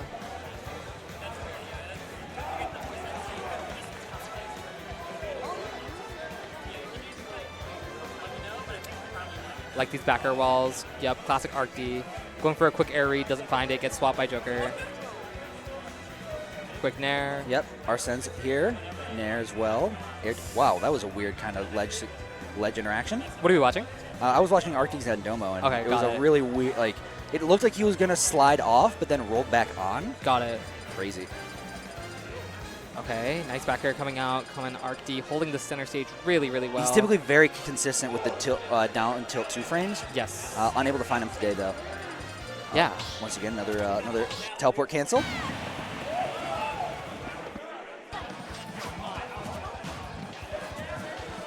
Zandomo seems to be on another level for now that like the swap with the Joker. Yeah, this swap is a better matchup for sure for Joker. I think Rob kind of gets a little bit railed, destroyed by Palu. It's kind of hard to like keep landing and keep things going. But I mean, I think Swick, historically, it's always been pretty good for Joker. Seb Raymond on last stock here for Seb. Ooh, he's the minecart. It's going to be enough off the side. And Hawk switching to the Ike. Is he trolling? I don't know. This is pretty good for Lavish, to my knowledge. Like, Ike's really fun to combo. Frame 4 air dodge, doesn't get out of stuff too easily. Explodable off stage. I don't know. Yeah, they have, like, literally the 2 characters have the same recovery. It's just one has super armor. Yeah. No, they both have super armor. Oh, they do? Yeah, They give it to, okay. Yeah, it's just Crom's doesn't come up as the sword comes up, and Ike always has it, usually. Okay. Or he has it for a longer time. So, yeah. One's better. So it's weird to see Hawk switch to the Ike being up 2 games to 1. But hey, who knows? They could be having fun with it. If you want to try it, you can try it. Maybe they're just messing around having Yeah, time. I mean, you have a game. You have a game in hand. Yeah. Okay, ledge pressure from Hawk. Good. Up air, fighting your way out of the corner. Down tilt jab, back air, yep, first stock. Nice. Okay. Arcty getting a back air, puts Zandomo on their tournament stock potentially. Yeah. Zandomo's Joker is so fun to watch because sometimes he'll just go for the most random read. Like that up smash was like sure. Oh, the other pistol guns didn't find it. Ooh, nair, bear. Ooh. I like the random reads though. It makes Joker a little bit scarier. Oh yeah. Quick draw on the side. Good job shielding it. Nice. Jab nair. Looking at Hawk Lavish right now. Jab pressure doesn't find it. Up B. For up B countered it. Ah, yes. They both have counters. They can do that to each other in this matchup. That's kind of funny. Yeah. It's like anything you can do, I can do better. Yeah. Oh, by the way, it is Saturday night, so hey, KK Slider. Oh, shout out to KK. Nice. Very good. Watch out for jab on ledge. Ah, you didn't watch out. That is one of my favorite little things in this game. Is you can always tell when a tournament is or when a tournament set is being played if KK Slider's in the background. Oh, this happened on Saturday night. Yeah, exactly. It's kind of cool. Yeah, it's the little things. Unless the switch is like off or like on a different time zone. Yeah. But usually they're pretty right. Yeah. Jab there. Yep. Off stage. Lets him come back to center for free. It's okay. As long as Down you're tilt, looking for the roll in, not going to do it. Just a couple jabs. There's super armor on up B. Just get off me. Yep. Counter. You have a jump. Oh, but you go for air dodge. Gotta do it a little bit sooner. It's okay. Watch out. Zandomo on tournament stock here as well. Top 8 qualifier, although that might be a winner's match. Dash attack? No way. Really? Game 5, Lavish Hawk. Hey, Really? what I asked for, I get. Heck, I mean, I was like, I didn't know that comboed. I wanted it, and I get it. Game 5, Hawk Lavish. Chat, did you know that comboed? I didn't know that comboed. I don't have chat open right now, but I know none of you guys know that comboed. That was crazy. We learn something new every day. It makes sense because it hits low, and I guess like put them like kind of at the same like lateral position. But really, okay, sure. Oh, down tilt, and Arky takes it over Zandomo. So now, last 2 sets here. We Game 5, Lavish Hawk, and Raymond Noodles 1 game away, 1 stock away. Yeah, we're looking like we're probably going to be off commentary in around 5 or so minutes. But yeah, no. It's very mentally stimulating watching all this stuff. I definitely want to break after this, though. Oh, yeah. Yeah, it's been a long day. You're telling me. This is commentary block 5. Oh, my God. You've been on it. Yeah, I didn't enter anything for this event just because I knew I'd be commentating a lot. I got to commentate Tekken. Oh, that's good. I got to commentate Tekken. They let me. Oh, jeez. That's how you know it's been a long day. Yeah, that's how you know it's They been let a me long time. commentate Tekken Top 8. There you go, right? But speaking of long day, we're looking like that's not related to anything. I just wanted to segue back to the game. Oh, yeah. Let's watch Hawk Lavish. I think Raymond's probably got this. Well, actually, let's watch Raymond Challenger. This could be last stock. This could be Game 5. But we have gold, we have iron, we have a lot of mats. Certainly you're not going to let it just end on a minecart. Make it an anvil instead, you know? Yeah. Yeah. Or an F smash. Who knows? Yeah, blocks come. World is your oyster. Yeah. Or up smash, or auto cancel back air, or up throw in like 20% or so. Things got a lot more difficult though for Seb because Raymond did get diamond. But Yeah. okay. No gold though, no gold. So actually, your iron reversals are not that good right now. Besides iron, down air. Like my card is slow. You're fine here. This could actually be Challenger's game. Oh, it goes for down smash. Didn't overshoot it. Watch out. Put a block. Nice. Ah! Good shield. Yep, shield Nice. that whole thing. Oh, you but died. you're dead. Wow. So Game 5, Raymond Noodles Challenger Seb. Game 5, Hawk Lavish. Where now Hawk has gone back to the Rob. Down throw, falling up air, another up air. Okay, what are the chances BG Lavish just fish for some cool stuff even if he loses the game for it? At this point, it's becoming more and more likely. Yeah. Okay.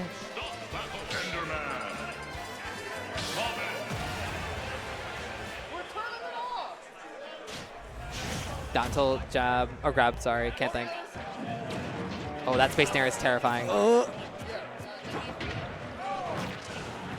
but just run straight into the gyro. See the back air loading up. There you go, gets grabbed. Forward throw. F tilt, iron shield, down tilt, but just rolls back. Oh my god, forward air, or forward tilt. This is stage positioning for Lavish. Maybe make something happen right here. Okay, you're off stage. What's your mix up? That's fine. You make it back just fine. Hawk misfaces the laser, but gets the back air instead. So now is when I think you're going to see Lavish go for something cool. Yeah, exactly. You got to get this kill now and then go for like a Game 5 winning buzzer beater kind of situation. Yeah. You got to hit the half-court shot here. Yeah, it's not Lavish to play like slow, consistent neutral. I'd be surprised if he does right now. I think he gets the stock and he just goes rambunctious, and we just see what happens. Uh-oh, but yeah, you don't want to be caught in the meat grinder. Uh-oh. Or you don't want to get Z to D'd.